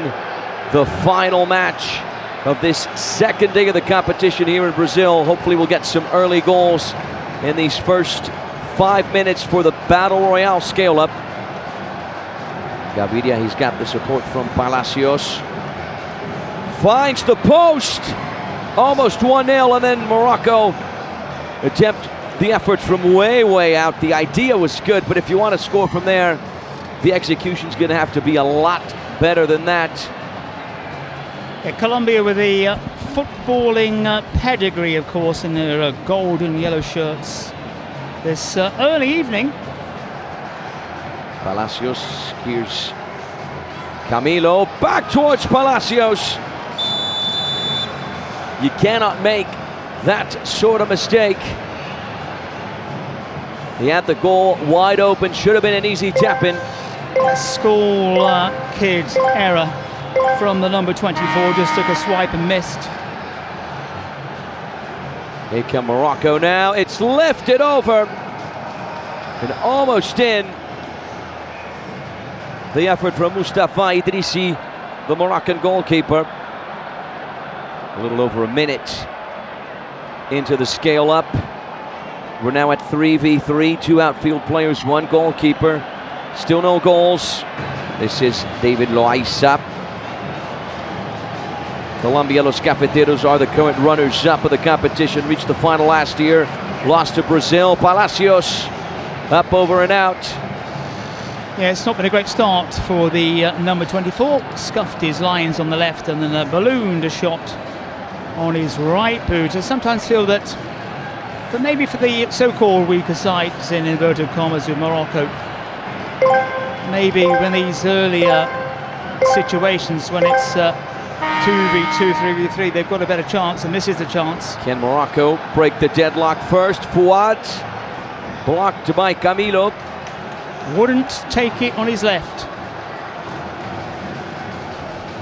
Morocco to restart further back.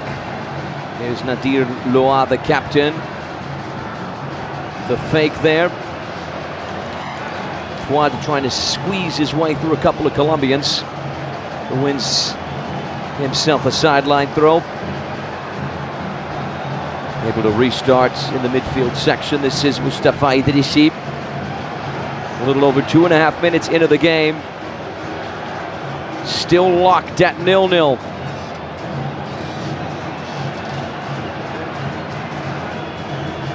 Almost 3 minutes on the clock. 6. The effort from Rage! And that's going to go down as a mistake for Camilo Gaviria. Morocco break the deadlock and draw first blood. 1-0 for the African side. Ilyas El Maliki very much content with that goal. Not the same expression in the Colombian booth. Walid Jadi, the number 98, the little bounce there just before the goalkeeper is what ended up beating Camilo Gaviria. We have a goal after all, John. Yeah, a little bit of fortune or misfortune, depending on your perspective. Goalkeeper went down early in an awkward bounce. The first real clanger from a keeper we've seen here this afternoon. But very early days. Great for Morocco, of course. A little bit of a psychological blow against the Colombians. Here come Morocco once again. The effort is blocked by Camilo Gaviria. What a powerful shot there from Shoaib, the number 8. 6v6. A little over 4 minutes in. This is the star man for Colombia, Angelo Caro. He's got support on the right-hand side. Deflection there. It's a corner kick. Angelo Caro, 5 matches, 2 goals, 4 assists at the World Cup last year. There's the header. Gently taps the outside of the net. The header from David Loaiza, the player from Atlético Parceros at the Kings League in Mexico. Got a bright start for Morocco. They've got the noses in front. Just gives them that little bit of confidence. Still a long way to go though here. It's a great through ball and it's a fantastic goal as well. Morocco double their lead. It's the star man, Nadir Loa. Right place, right time, right run, certainly the right finish. Talk about that through ball though. Smooth as silk. What a pass from Shoaib Rikhtout. 2-0 for the Africans. Yeah, it was a wonderful pass forward. Not quite sure Luat connected the way he wanted to, but in the end it was a decent enough finish, and Colombia rocked here. Another side trailing by 2-0 early on. We've seen already today that you can come back from 2 goals. We hadn't seen it in the first day of play. We saw it earlier. So Colombia a long way from being dead and buried. Yeah, what a goal for Nadir Loa, the player from Porcinos FC. He won the Kings League Player of the Year and the Corona de Oro 2 years ago in 2024, just to confirm his elite status within the Kings universe. 6 minutes on the clock. Morocco lead by a couple of goals, keeping in mind both of these teams faced each other twice at the Nations in Italy, and Colombia won both of those games in the first round, a 4-1 win, and then in the semifinals a tougher game, but still a 2-1 victory for Los Cafeteros, the South Americans, now So far, Morocco are having their sweet revenge. Here's the through pass. It is good. A little bit too powerful, though, to be controlled. Here's Angelo Caro. Caro, who is a personal friend of James Rodriguez. It always helps if you're on speaking terms with whatever president. Couldn't agree with you more, my friend. It's chipped up the field. Mustafa Idrissi is eventually going to claim it. James Rodriguez does have a special relationship with Brazil, right? He played the World Cup here in 2014. Colombia reached the quarterfinals, were eliminated by Brazil. And of course, he played for São Paulo FC, one of the big teams here in the country. Yeah, a mixed bag, I think, with São Paulo. If you can hear the Colombian contingent, their booth is next door to ours, trying to drive on their side. We're trailing by 2-0. Yeah, Mr. Steven is there, the content creator and streamer from Cali. There's the mistake. Angelo Caro almost punishes Morocco. Unlucky for Colombia, very, very lucky for Morocco. Yeah, the number 10 striking early, sending it wide off target. And that was a golden opportunity for the Colombians.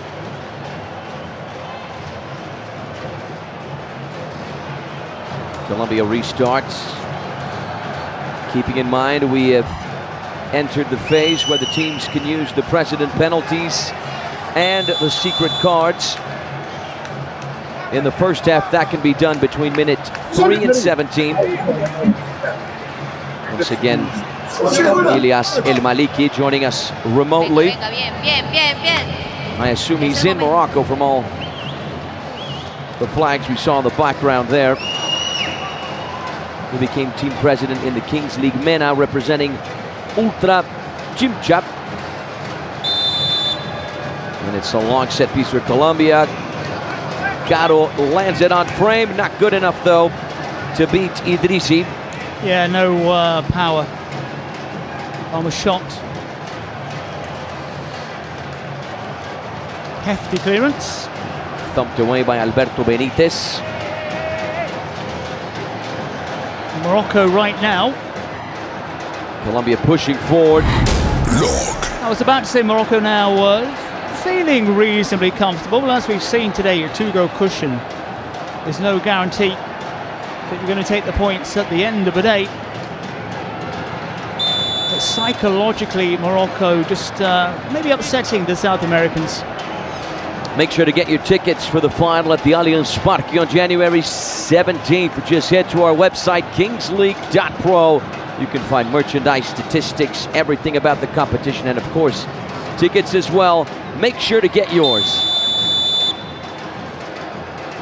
We've already had one revenge in this competition. Saudi Arabia beating Mexico when both teams met last year.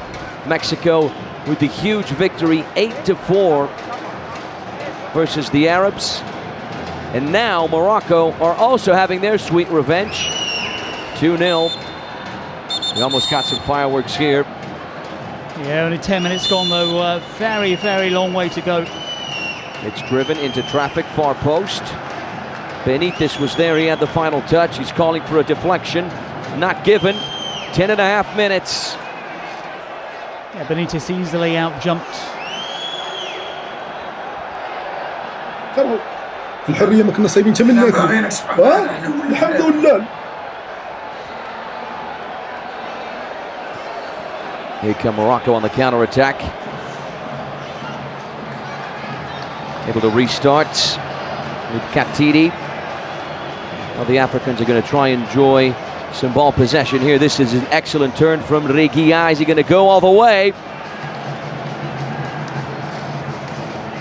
And of course, my friend John, we have to talk about our amazing friends at UNICEF.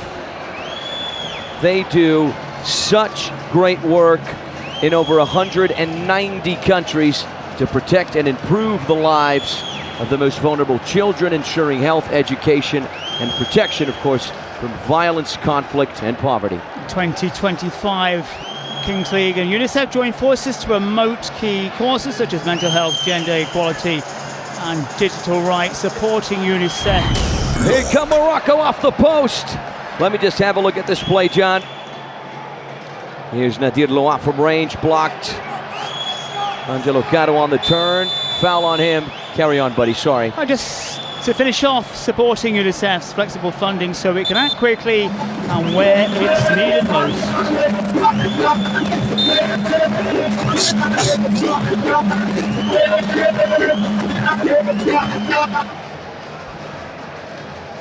Colombia vying for that first goal to try and get back into the game.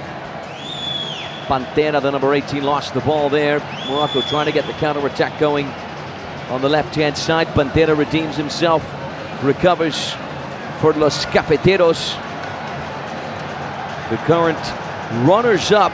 Here's the effort from range. Benitez, and Idrissi does an excellent job to pick it out of the sky. Yeah, Benitez, it's got the name Pitbull on the back. It wasn't really a Pitbull shot. A long way out. He just saw the keeper just a fraction of his line, but it's wasted in the end. Y Alberto Pitbull Benitez plays for Atlético Parceros.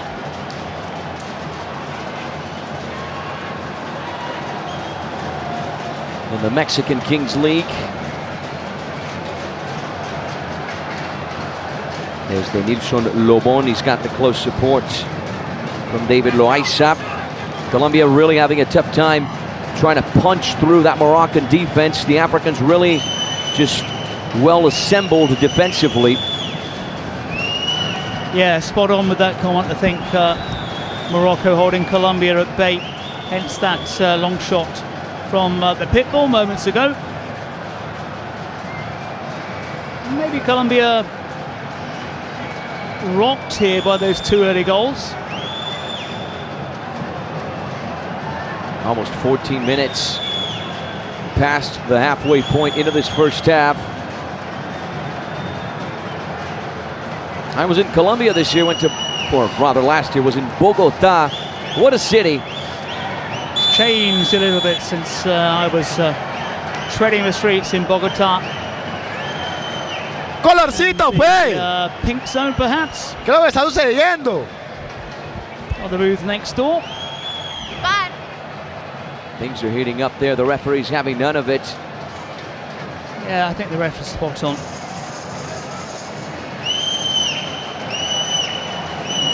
Well, the faces remain the same. The colours change, all adding to the atmosphere in the Trident Arena. Set piece taken short. Colombia restarts from the midsection. Yeah, so far not the Colombia that we saw at the World Cup of Nations in Italy. Far from it, actually. Very tense, nervous on the ball. Yeah, knowing how important it is to get off to a winning start in this or any group, and being maybe out battled in some quarters by a well-organised Morocco. Come on, hurry up. Two quick goals from the side in red. Set the tone for this one. And Colombia team bolstering experience. Here's the long ball towards the left-hand side. First time hit. To make the goal from there like that, this first time shot has to be perfect. Reguilla almost sending it out for a throw-in on this near side. Colombia, as I was saying, a team that bolsters experience. Many of these players were in Italy. We can talk about Camilo Mena. We can talk about Lobon, Guti, Angelo Caro, John Palacios, Maro Ortega, Yao Arias, Julio Rodriguez. All those players were at the competition in Italy where they reached the final. Here's the effort from range. Deflection. What a save from Idrissi. Great elasticity and reflex to tap it out. Corner. Colombia again just restricted to those long efforts, long range efforts rather, but as you said, a terrific stop from the man with the ball.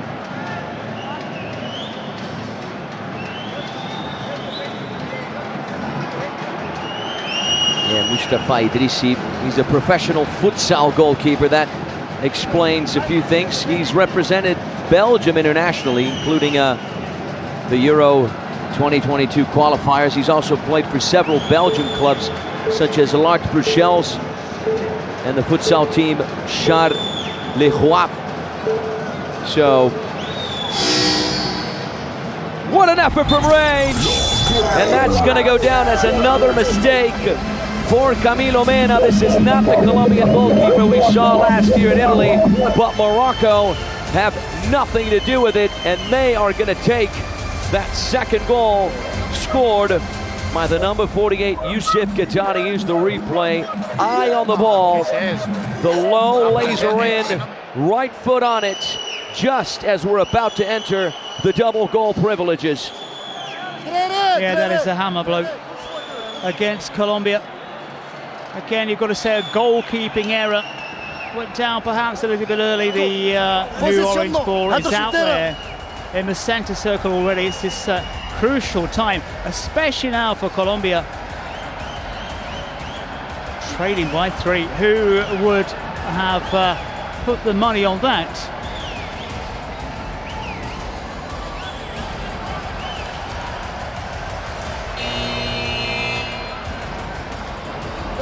خلينا هذا سببنا خلينا مشينا في ودي عبد الغفور.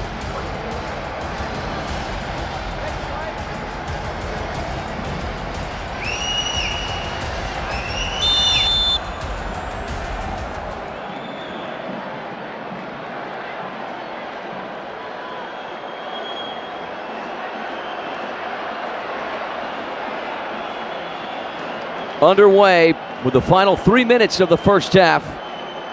Morocco in the lead by a couple of goals. Here's Angelo Caro.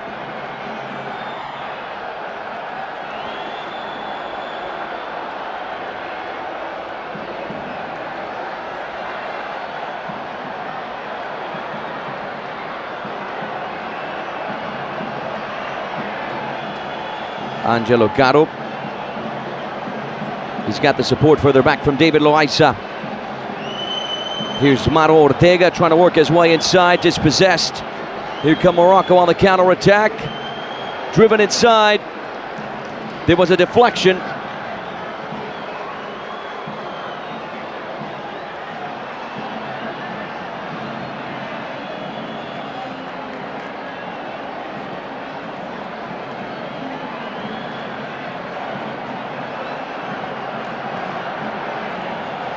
Corner kick for Morocco taken short over on the left-hand side. The effort is blocked. Loose ball. What a dangerous attempt there from Sohaib Rikhtaout.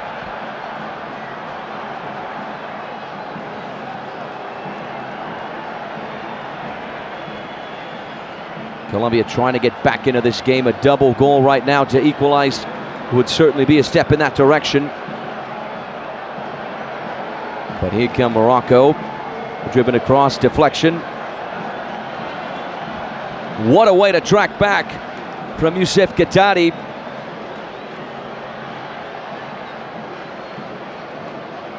Solid performance so far from Morocco. Many teams in the competition so far. Cut back! Off the post! Still alive, Maro Ortega. He's got the support further back from David Loaiza. The support coming in from John Palacios. This is the Colombian who started the scale up in the first minute of the game. And here's Angelo Caro. This is the star man. If Colombia want to shoot for the stars in Brazil, they're going to need him in tip-top shape. Sideline throw, Caro. First time return ball there. This is Loaiza. We're about to wrap up the first half, just a few seconds away. Maro Ortega, right foot on it, deflection. Straight into Mustafa Idrissi. Round of applause from the Moroccans. Not time. Very happy facial expressions, to say the least, from the Colombians. Could have been 2-0 worse. for the Africans, yeah. Could have been worse, of course. Could have been 3. That's the third one chalked off very quickly. And still Morocco with the noses in front. And of course you want to take advantage of this quick halftime break to announce the importance and the fun aspect of the predictor that is on our website. A message now from Ilyas.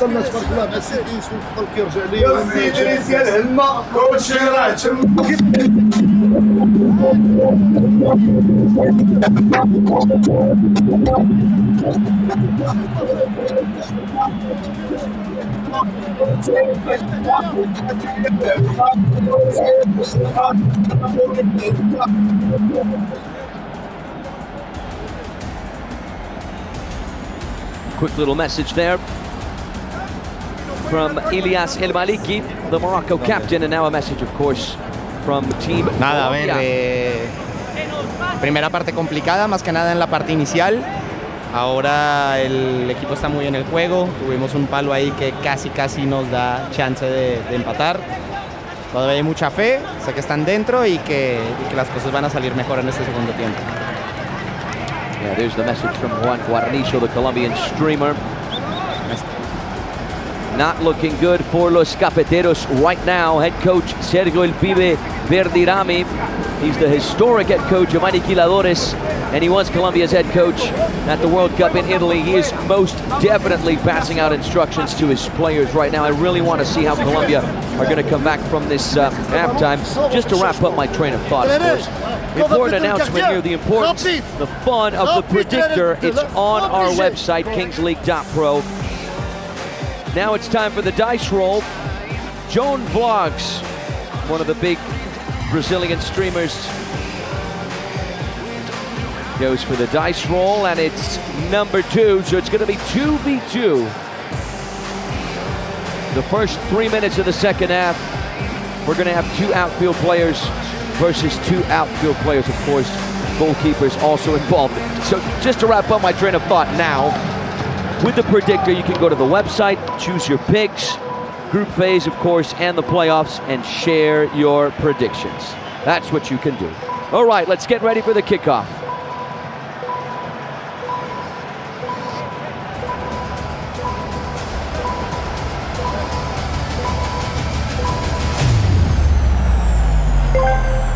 Ball drop underway. 2v2, of course. A scenario that allows for more goals.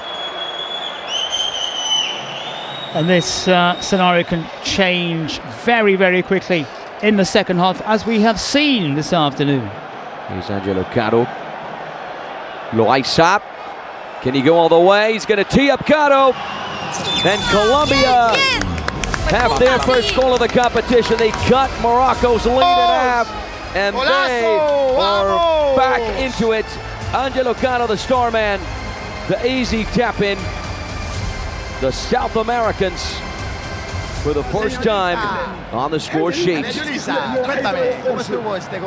There may be a little bit of slack marking, but just as we're saying, half-time, straight after the break, games can really swing. And Colombia got the start to the second period, which they sorely needed.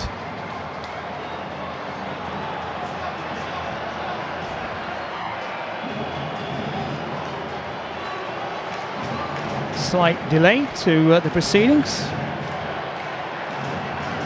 VAR intervention right now. There is a check, I believe, to see if that Colombian goal is legitimate. From the looks of it, it is. Here we go. Here come Morocco. Loaiza, the sole man marking. This is Walid Jadid, dances, finds space, and he also finds the goal. Talk about a great individual piece of play. Danced in front of Camilo Mena, sent the Colombian goalkeeper into the turf, and drives it in for 3-0. Yeah, wonderful balance. Moving it's almost like a game of chess at times. You're trying to outwit your opponents. That left knee seemingly heavily bandaged up. Yeah, the best goalkeeper at the World Cup in Italy is having some problems there with his left knee. The backup is the number 1, Felipe Uran, also a formidable goalkeeper. We stand corrected, John. Angelo Caro's goal not legitimate. Morocco lead 3-0.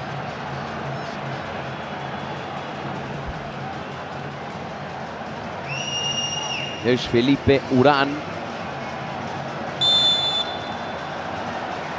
Plays for Atlético Parceros as well. Here's Angelo Caro. Colombia now seeking their first goal. This is Guti. Forced into a tricky position. Angelo Caro now. 8, 7. Dances. Lovely trickery. The layoff. Guti blocked by Suhaib.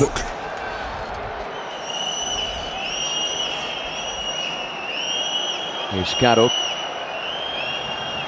And now Colombia have their goal.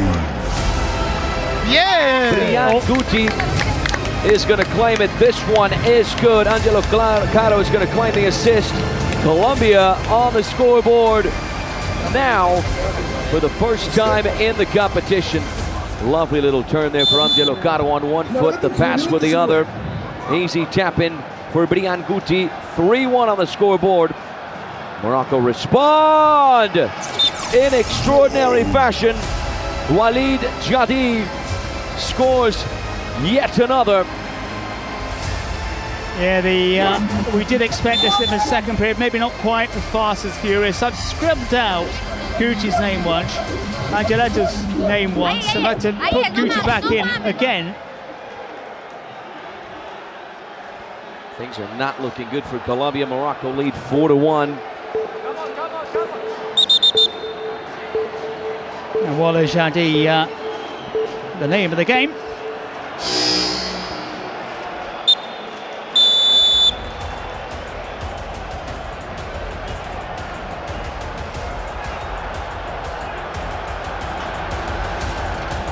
.23 minutes on the clock. Now the teams can use the president penalty and the secret cards. I'm really eager to see how Colombia are going to use those to their favor. They're in a tricky situation now, trailing by a trio of goals and really not displaying the beautiful game that we are accustomed to seeing from Los Cafeteros. Yeah, there's been a number of matches today where it's just drifted away from one side.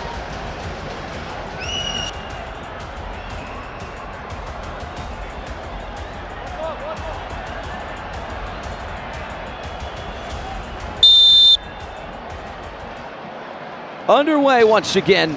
Ladies and gentlemen, fasten your seatbelts. The remainder of the second half will be exhilarating, most definitely. Tricky there, the ball is lifted. It's a mistake from Idrissi. The Colombians unable to produce a goal out of that situation. Walid Jadi, look at this guy, brewing in confidence. He's dancing all over the place. It's a suicidal pass, though, pat to his defense. They get away with it and come forward. Shoaib accelerates, still going. He goes down. And Morocco have a dangerous foul right in front of goal. This is everything they wanted, the last thing that Colombia want. And in the corner of your screen, you can see the difference there in reactions, right? Ilyas El Maliki is loving it. Juan Guarnizo, not so much. Yeah, goal now, and it's will make life extremely hard for the Colombians. Secret card activated. Here's Shoaib. He went for the curler. Yeah, knocked it over the wall, but a little bit too high. Morocco are going to activate their secret card. Reverse penalty. And it's a reverse penalty, so they are going to bet on Colombia's lack of confidence and nerves. They want Colombia to take a penalty kick because if they miss, Morocco jump up to 5-1. It's a good strategy if you're Morocco. Which end of the pitch? So they're putting a lot of confidence and trust on Mustafa Idrissi. And they have selected Yao Arias, or rather Denilson Lobon, the experienced Lobon. He was at the Nations last year, played 5 matches, scored a goal. Can he score right now? Yes, he can. He finds the back of the net. The score remains 4-1. It's a quite a weird kind of card, isn't it? So you score a penalty, you don't get anything. If you miss it or it's saved, the opposition gets a goal in their favour.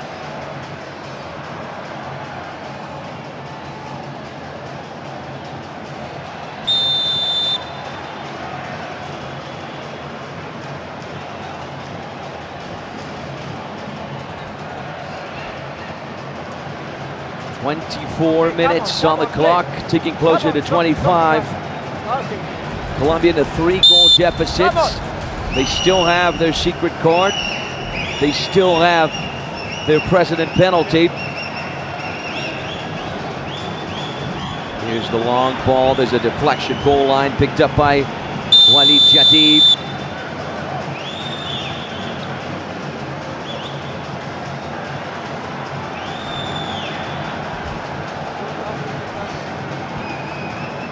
Benitez.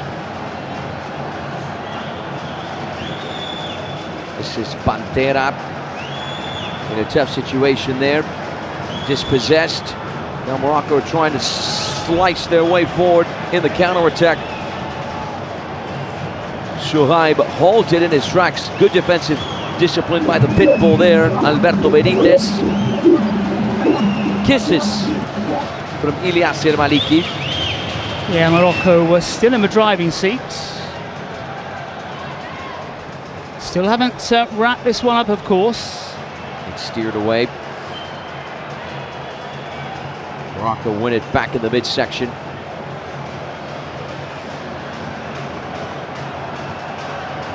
Okay. 26 minutes now.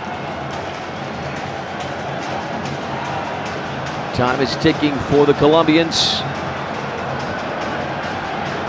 Morocco are having their sweet revenge after 2 defeats at the Nations last year. The aggregate score of those defeats, 6-2. Yeah, it's not the vintage at all from the Colombians so far. They can still get themselves out of a hole. A wayward pass. Yeah, it's all going to depend on that president penalty.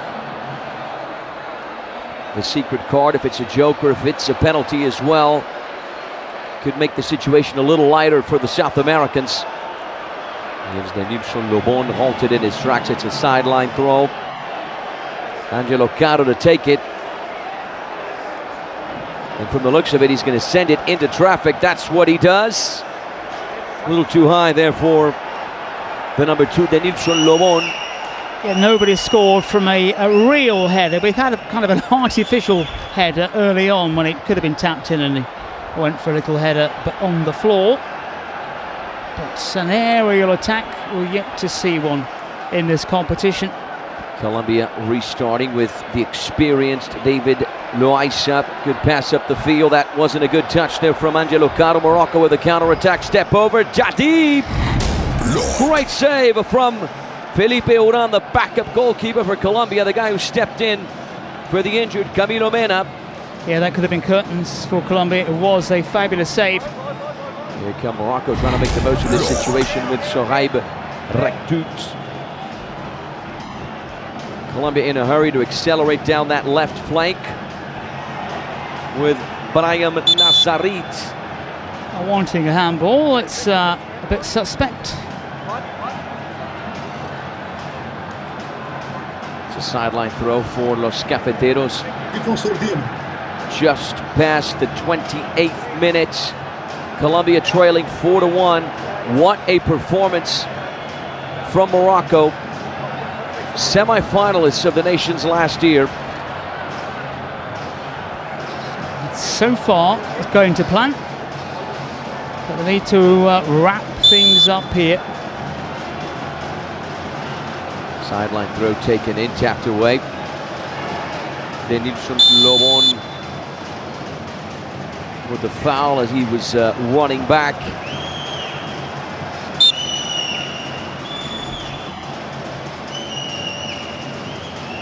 Nicely done by Colombia to win it back, but can they profit? Loaiza from range, on target, but not good enough to beat Mustafa Idrissi. There he is once again, the professional futsal goalkeeper. He's been a standout over the course of the game. Morocco win it back.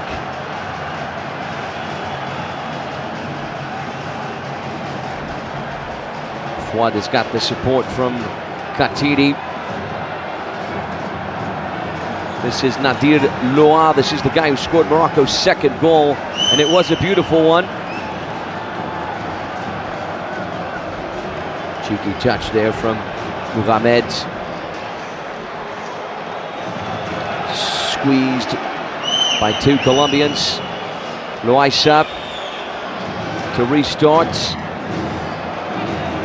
Getting physical as well out there. Frustration for Beside in yellow. Good work rate from both teams. Just a little over 6 minutes for these teams to use the secret cards and the precedent penalties. You know, it really is time for Colombia to try the cards, just to try to move the game, move the momentum, because they're going nowhere at the moment, but they're waiting.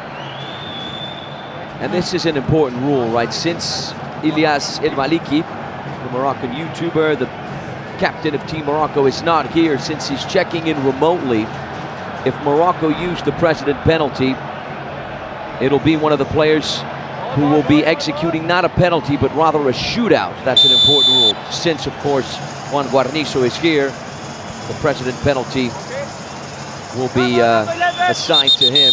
Let's not forget about the predict. You go to the website, you choose your picks, group phase, and also the playoffs. Share your predictions. Get involved. Yep, and you can find the predictor on our website, kingsleague.pro. You can predict who you think's going to win it, who you think's going to lose it, who you think's going to be the surprise, and share it with your friends. Secret card for Colombia. What's it going to be? Yeah, we said they had to use it, and quickly. They need to do something to turn it. Goal ×2. And that is the great card, isn't it? If you want to turn the game around. Secret card. Double goal. So if Colombia score in the next few minutes, they'll automatically go from 4-1 to 4-3. Setting up quite the game. Yeah. It's a privilege they'll have for the next 4 minutes. Maybe now from range. Blocked. Guti picks up the rebound. Yeah, they've gone through on more than one occasion. They've had two disallowed goals. So there's hope, but they need penetration. They need to get through. Here's Loaiza. Angelo Caro going towards the left-hand side, cut back. The Moroccan defense was able to deal with it and steer it away. Little over 3 minutes of double goal.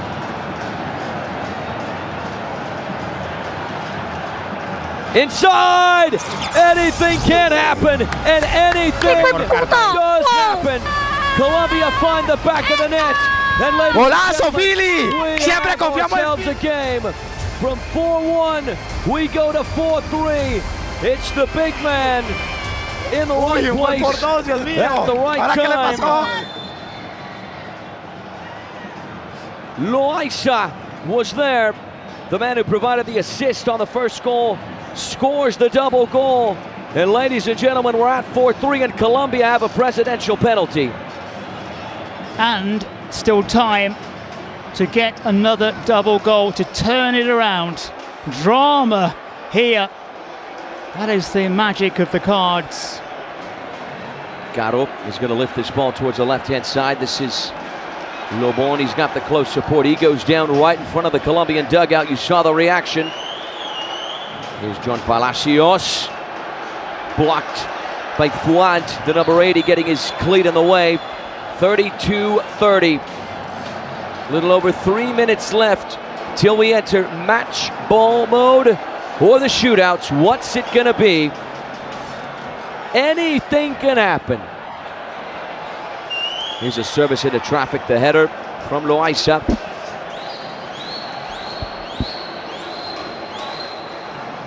What a lifeline, though, for Colombia. Looking dead and buried for so much of this contest. What an important goal. What a strategic way to use that secret card. They have the momentum right now. Colombia vying to keep the ball in their offensive third. And it is a physical game. You can tell there's a lot at stake here. There's a lot of history between these two teams. No one wants to lose. Colombia have the set piece over on the right wing. The star man, Angelo Caro, to take it. Drives it back. There's a fake. The finish from Loaiza wasn't as ideal as he intended it to be. Colombia, 50 seconds on that double goal. If they score again, they're going to turn it around. Can they make it happen? They've certainly upped the ante, the South Americans. The Colombian presidents and captains on the edge of their seats. It goes from right to left. Caro, the turn, it is good. He tried the pass inside. Loaiza looking for space. Needed to pull the trigger. Needed to fire that one in 20 seconds for the double goal, and they're not going to get it. 15 seconds on the clock. Mauro Ortega. Here's Pitbull Benitez. David Loaiza, the hero a few minutes ago, and Morocco have the counter-attack. Here's Nadir Loaiza, got support on the right-hand side. Colombia regrouped defensively, no longer with the double goal privileges, but they can still look for the counter-attack. It's a through ball. Palacios! How close was that? Side netting in the end, very, very close to drawing them level. Great stuff from the Colombians. Se puso muy bueno este partido, muy bueno. Vamos, vamos. Here's the through ball. Palacios just finding the outside of the net there. 45 seconds remain till match ball mode or the shootouts. It's a renewed Colombia after that double goal. Caro on the left there trying to get some real estate for a pass. Couldn't find it. Our tension is mounting here in the Trident Arena. It looked at one point that Morocco were going to coast their way through. Well, Colombia have come back, and they've come back very strongly. An excellent game thus far. Morocco on one offensive drive here, one last offensive push. And that is the end of it, ladies and gentlemen. What an exhilarating past few minutes. It's a different Colombia who go from 4-1 down to 4-3 down. We're going to be entering the fortnight match ball.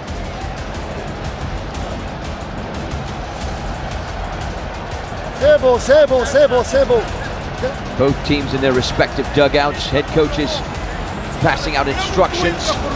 My man John, now that we've got the Fortnite banner on screen, I have to say that just like during the Summer Club World Cup, a lot of people were asking me about my Fortnite username. Let me be clear, buddy, I'm going to keep it a secret, and not because I'm terrible or anything like that.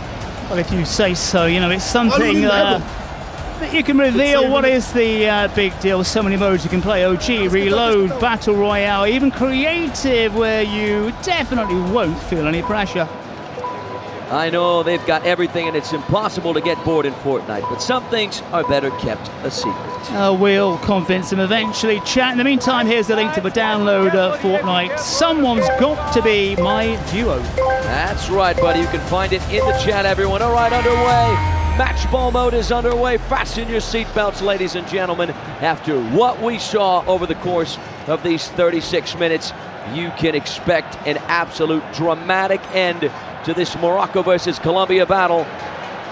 On the through ball, interception there from Shoaib, accelerating forward, beats his man, goes down. And it's going to be a yellow card for Brian Guti. Yeah, he'll claim his innocence, but I think he mistimed the challenge. The player from Aniquiladores played 5 matches in the previous World Cup, 2 goals, 2 assists for him. He's going to be out for a couple of minutes. Colombia in a tricky situation right now. Can Morocco make the most of it?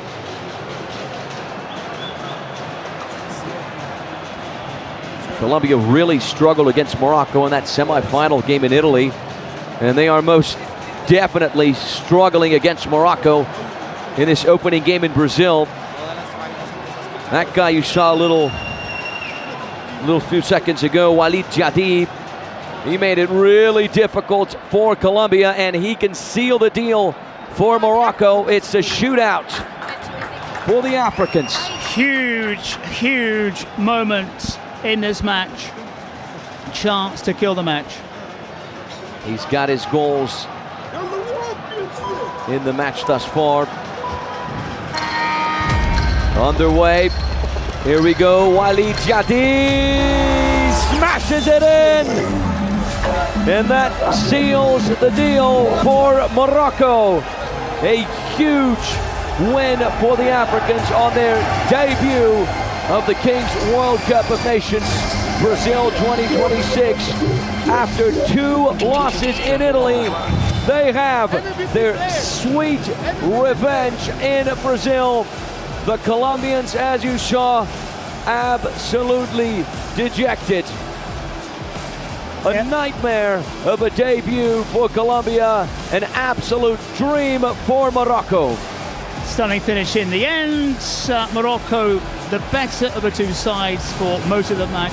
Colombia coming back when they got those double scores out, made it a little bit tighter, but you have to say that on the day, Morocco deserving to go through, but it was a little bit tighter than many expected towards the end. Huge win for Morocco. At one point, they were up 4-1. Colombia got the double goal, made it 4-3. So you were thinking, hey, are the South Americans going to come back? Morocco said no. They took advantage of that shootout and made it 5-3. That was the final result. Yeah, Colombia just had that little bit of a purple patch when they made a game of it, using the cards to great effect. But in the end, I think it's a fair result, and Colombia can have no complaints. Good sportsmanship there after a heated game.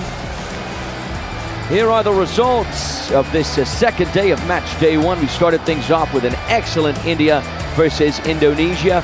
Indonesia coming away with a 5-3 win. Algeria in a dramatic second half, right, beating Poland 8-5. Germany versus Argentina, the big one of the day. Argentina emerging triumphant in the shootout, just 1-0 after a 3-3 tie in regular time. Qatar and Peru, also a formidable clash, 5-4 for Qatar. And then Morocco and Colombia was the final game of the day. Morocco 5, Colombia 3. Which one was your favorite game, John? All very tight matches today, I think. India, Indonesia, entertaining. Slow start in the Poland game initially, and they got a lot of goals. The Germany, Argentina, we went to a shootout, we thought, which would never end, of course. So all of them with intriguing aspects. I don't think we had one outstanding match though today. Yeah, I think they were all at a pretty good level. Usually when we had a rather slow first half, things would pick up in the second half, and when we would enter, of course, the match ball mode. So all in all, a fantastic second day of match day 1 here at the Kings World Cup of Nations of Brazil 2026. This is what match day 2 reserves for us. Upcoming fixtures right here. We're going to kick things off with Poland against Italy tomorrow at 6 p.m. local time. That's a Group C battle. After that, we got Colombia versus the Netherlands, Group A battle. So 2 great clashes for you on Monday, January 5th of 2026. What a way to kick off the new year. All right, ladies and gentlemen, we'll see you right back here tomorrow. Have a good one. Bye-bye. Take care. God bless.